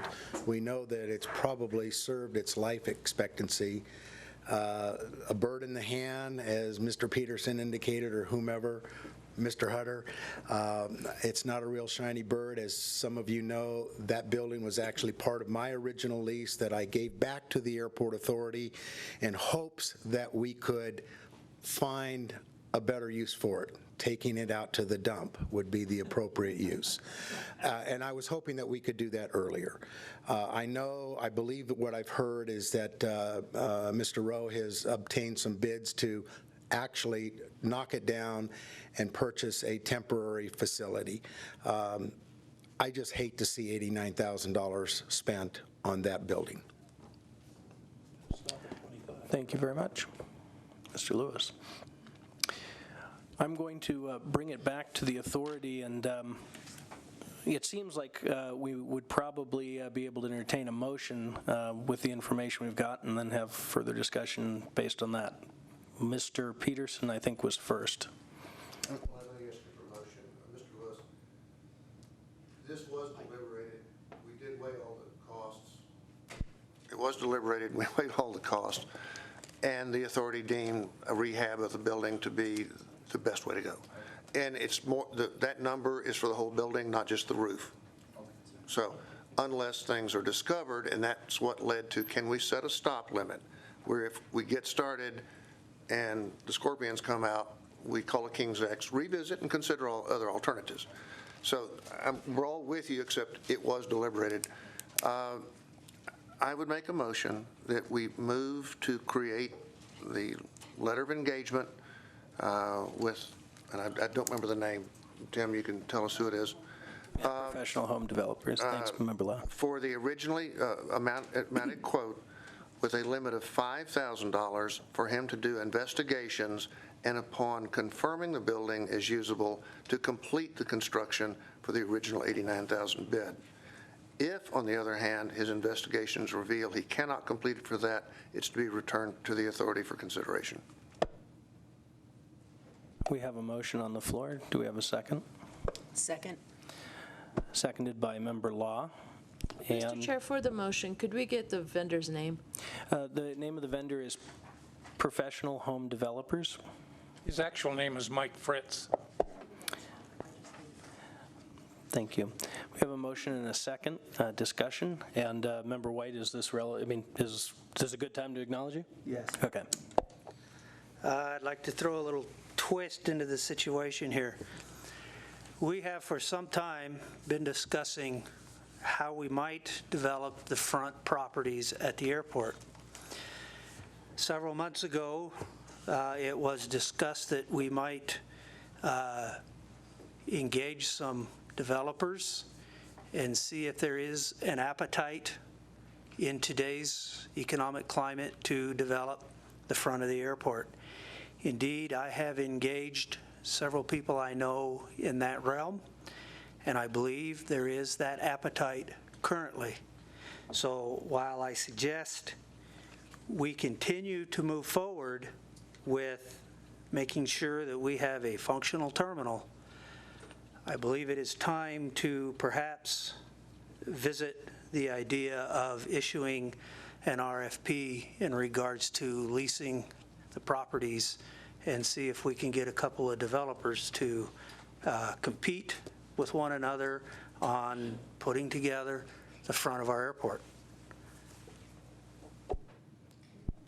Thank you, Member White. Is that just a question, Member Law?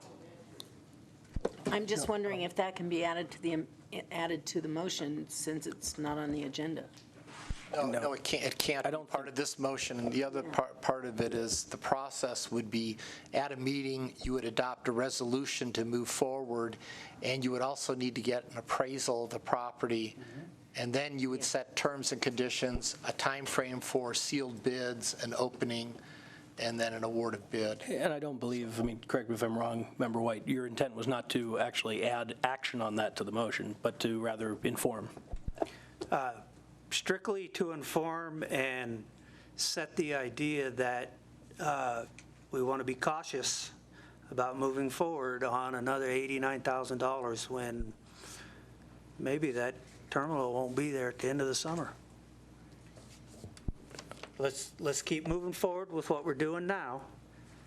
But keep in mind that we perhaps have the opportunity to go another direction. We need to get these ducks in a row as quickly as possible, but let's be ready to, as you said a minute ago, King's X. No, that's him. No, and Member White, and before I recognize Member Posick, I was elated when you first mentioned this to me before the meeting. How fabulous would it be to have a legitimate opportunity for somebody to actually want to put together private investment to work with us to look at lease possibilities and do some investment in property development, including the terminal. And I want to move forward with that and explore that at full throttle. Having said that, I think that the chances when you add together all of the risk factors, and I mean, I would hope beyond hope that that would happen. We're certainly going to need our terminal for, to be sure, I think, a period of years. I would like to be proven wrong with that. But, these things come, these things go, and even if they come and come fast, it takes time to put shovels in the ground. But I am excited, and thank you for continuing to follow up on that, and we'll get some agendizing together to explore that as appropriate. Member Posick. Well, you kind of answered my question for me, but I was going to ask Member White if it was entertainment restaurant type people or a gas station, or is it just too preliminary to ask this question? Well, it's too preliminary to ask that question, but it is a multiple tentacles in the conversations that I've had, but there is one specific fellow that is interested and is in fact has done some studies on the area and has an idea what might be viable. Great. Member Peterson. Just as a thought, of course, we've got a course of action and it's moving forward. There will probably be some time, weeks, days, before Mike Fritz has started to pull things apart in a way that are irretrievable. I don't actually have, we've got this meeting on the 18th coming, almost probably entirely devoted to the budget and a few other house cleaning things. I would think, as we've discovered, we can schedule special meetings. Right. If you've got interested parties, you might communicate, we could stop something and it would be cheaper for them to acquire an interest than after we've done it, because we would have, embedded money at that point. And we could schedule a special meeting to hear the proposal. Well, let's be clear that what I have discovered is not, because we're not agendized, I'm not out seeking a developer to come in and make a bid. I've asked some conceptual questions about what is the appetite in the market today, and that's where we're at. I'm not out there telling somebody, come in here and build this. I'm simply looking asking people that I know in the business if there's an appetite, and apparently there is. And this continues the strong theme of business development and exploring ideas that was started back under Chairman Williams' passion, and I'm thrilled that we have something like that to continue to talk about. I think what we're hearing here is until we know a whole lot more, we need to stay the course and preserve our ugly bird. Call the question, you can beat me. Yeah, look at that. So one more comment before the question. Okay. I would be in line with your question at the beginning of this agenda item, whether we do or do not stay with Member Peterson carrying the load on this. I would personally be more comfortable with Chairman Peterson taking the lead on this. Okay, so we have a motion that's been made and seconded, and we've discussed it. Let's prosecute that motion, and it sounds like maybe there's a second motion on that other part of that question. So I'd like to call for the question as moved about creating, Member Peterson, a limit.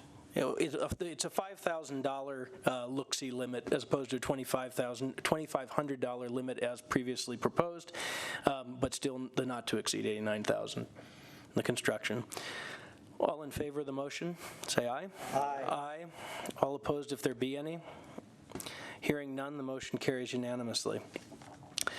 Now, Member White, you seem to be on the verge of a well-placed motion relevant to the first comments I made on carrying the responsibility for management of this project, and you had a comment on that? Yes, again, it would be my preference that Member Peterson take the management role on this particular project. And I guess I would make a motion to that effect.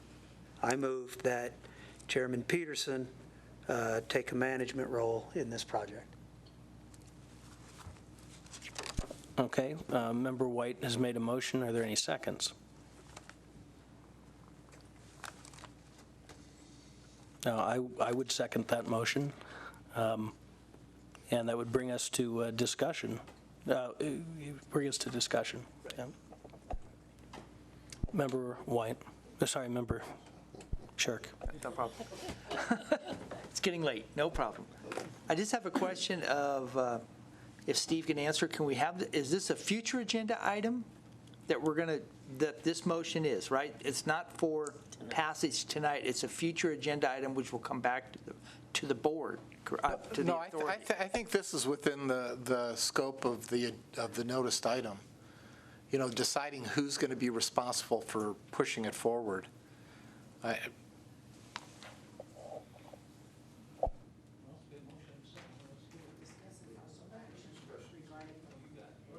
Yeah, it appears, I would feel like it's in scope. Okay. No, that's a good question. Keep us on our toes. It's late. Oh, and just for those who are watching, congratulations for everybody still here tonight. You have just participated in the first two-day meeting of the Carson City Airport Authority, and I genuinely do appreciate your stamina and your participation. Okay, trying to keep it light. I know it's late. Member Peterson. Mr. White. Yes, sir. Why? Oh, wait, hold on a second. Do we have public comment again? But that would be prior, the public comment comes prior to making a motion, doesn't it? No. Oh my God. Public comment on the motion before us. My apologies. Okay, hearing none, thank you for that. We'll return to the discussion by the members. Mr. White, why?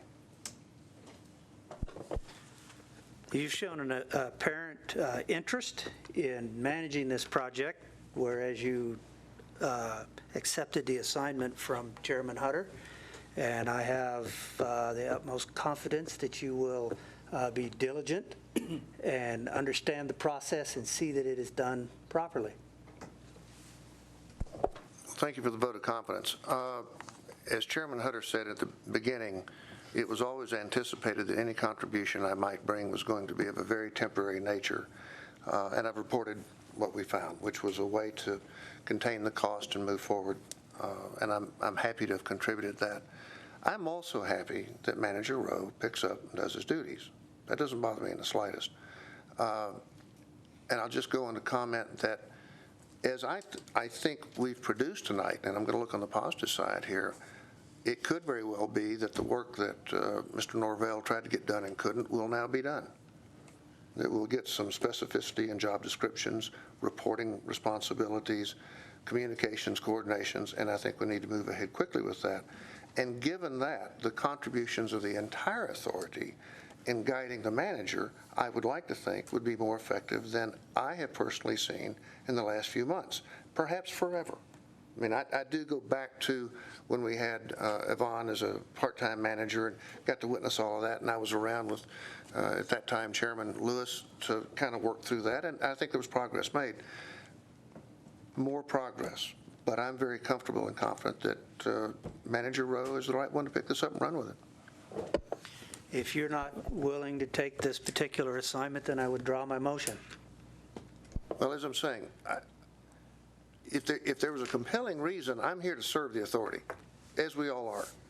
I would rather that our energies go into building better interrelations with the manager all the way around, so that if we have something to contribute, maybe it's your negotiating skills, you know, or your construction expertise or whoever, that we have an open channel to the manager to where to use the common Senate term, advise and consent, is brought to the game to improve our overall result. And I'd rather that's where our energies go than to take this job off him.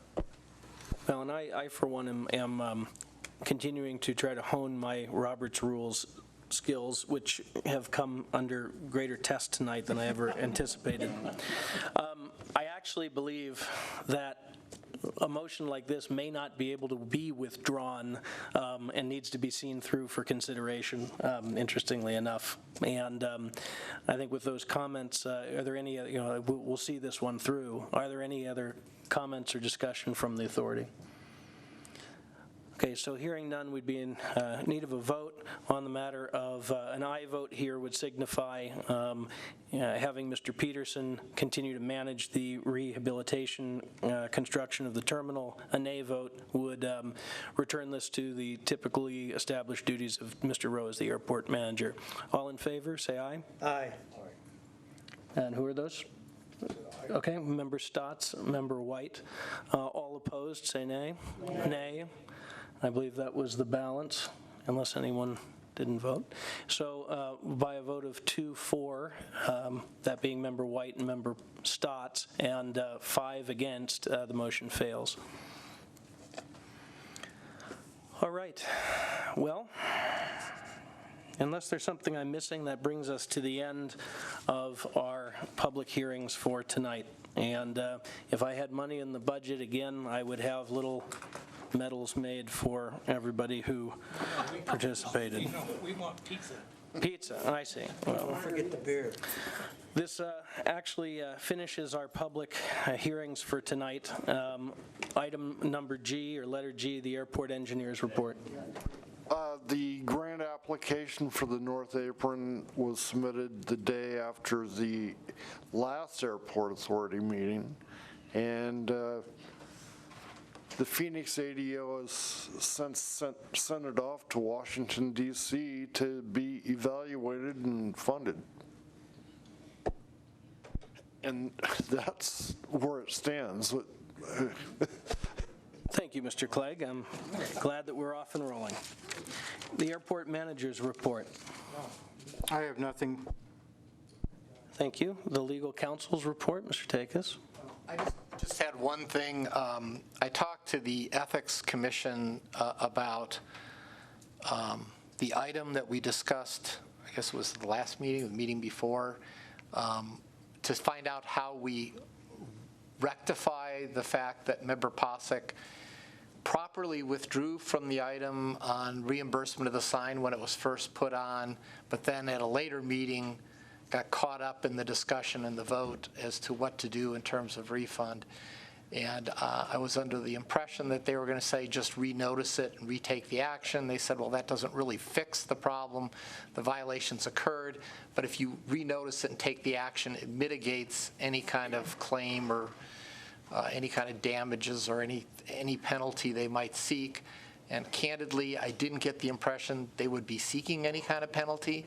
But in an abundance of caution, I would suggest, I feel stupid actually saying this, that we revisit the sign at a future agenda, retake the action. That'll give Member Posek an opportunity to abstain from the item, retake the action, whatever that action is, and be done with it. That's the only thing I have. So I'll put that on the next agenda. Or whatever. Yeah, please do that, and thank you for looking into that. I mean, we do want to, on behalf of our members and as an authority, cure any issues, set the spheres right. Treasurer's report, Mr. White, Member White. There is no treasurer's report as such, considering it's too early in the month to have all of the numbers in.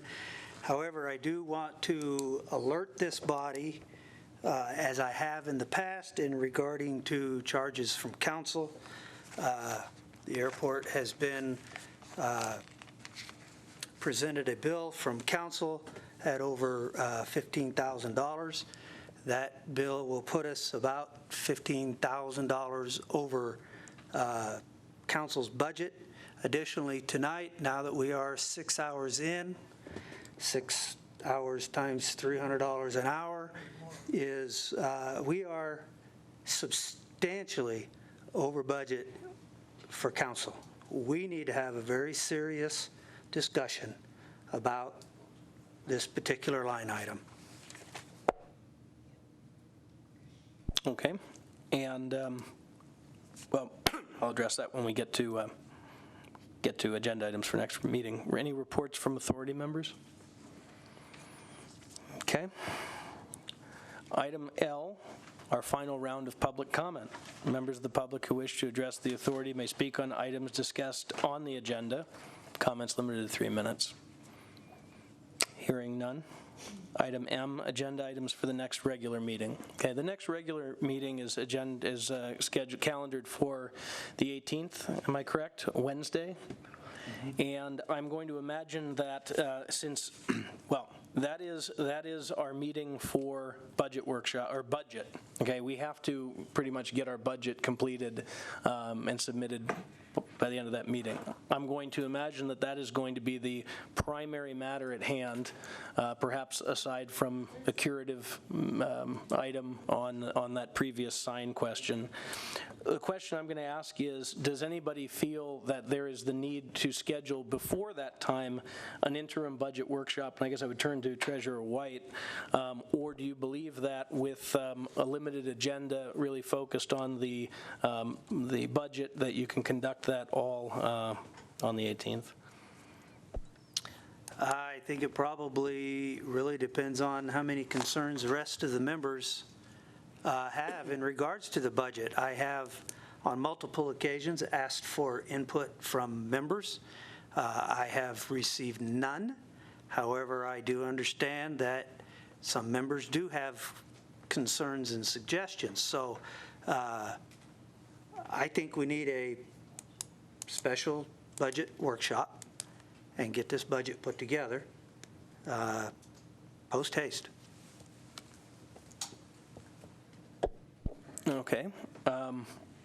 It is now the 10th of May, believe it or not. The 18th of May is next Wednesday. Member Law? Thank you. I would hope that we have a preliminary meeting because being financial officer for another board, I have a previous commitment on the 18th and I would like to participate. Member Posek, was it? Well, I was just going to ask Mike, and she answered my question that if she's not available to be there, then obviously we have to do it before or after that, David. I was of the understanding that we have till the end of the month to actually turn it in.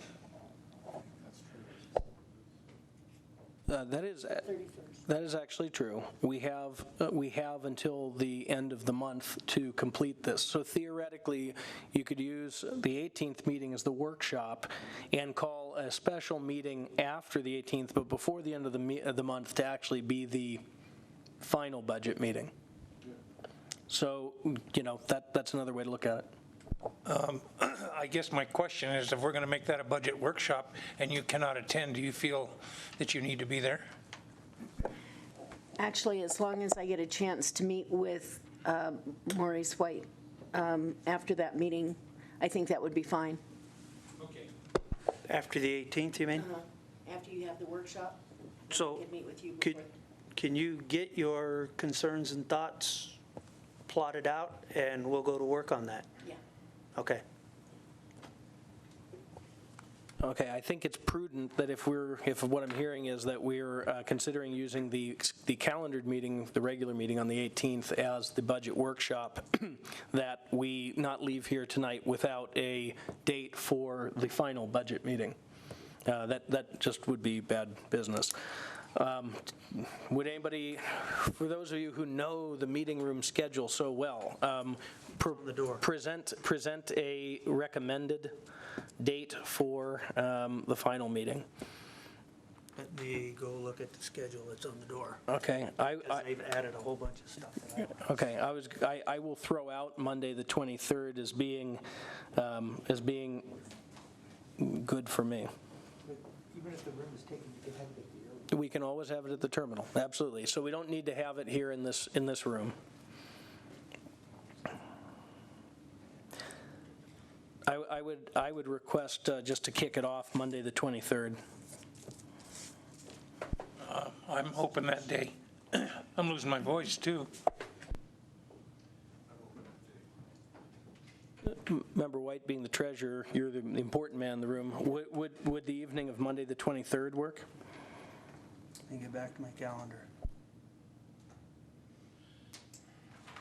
Yes.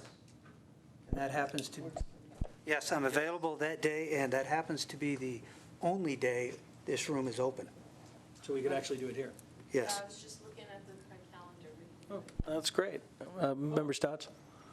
Yeah. I had my light on to let you know I'd be gone the week of the 16th to the 22nd, but I will be here the 23rd. Okay, so the 23rd feels like a really good time. Would that be 6 o'clock? Here?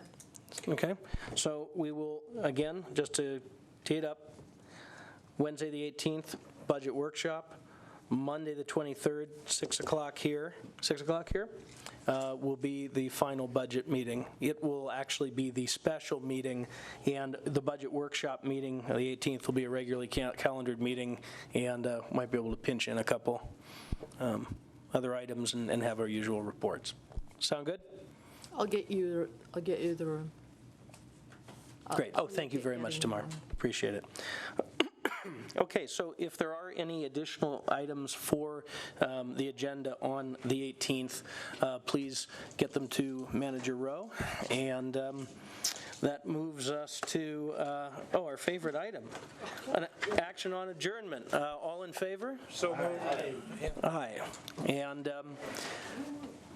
there's none against. Again, everyone, thank you very much. And we appreciate your participation. Good night.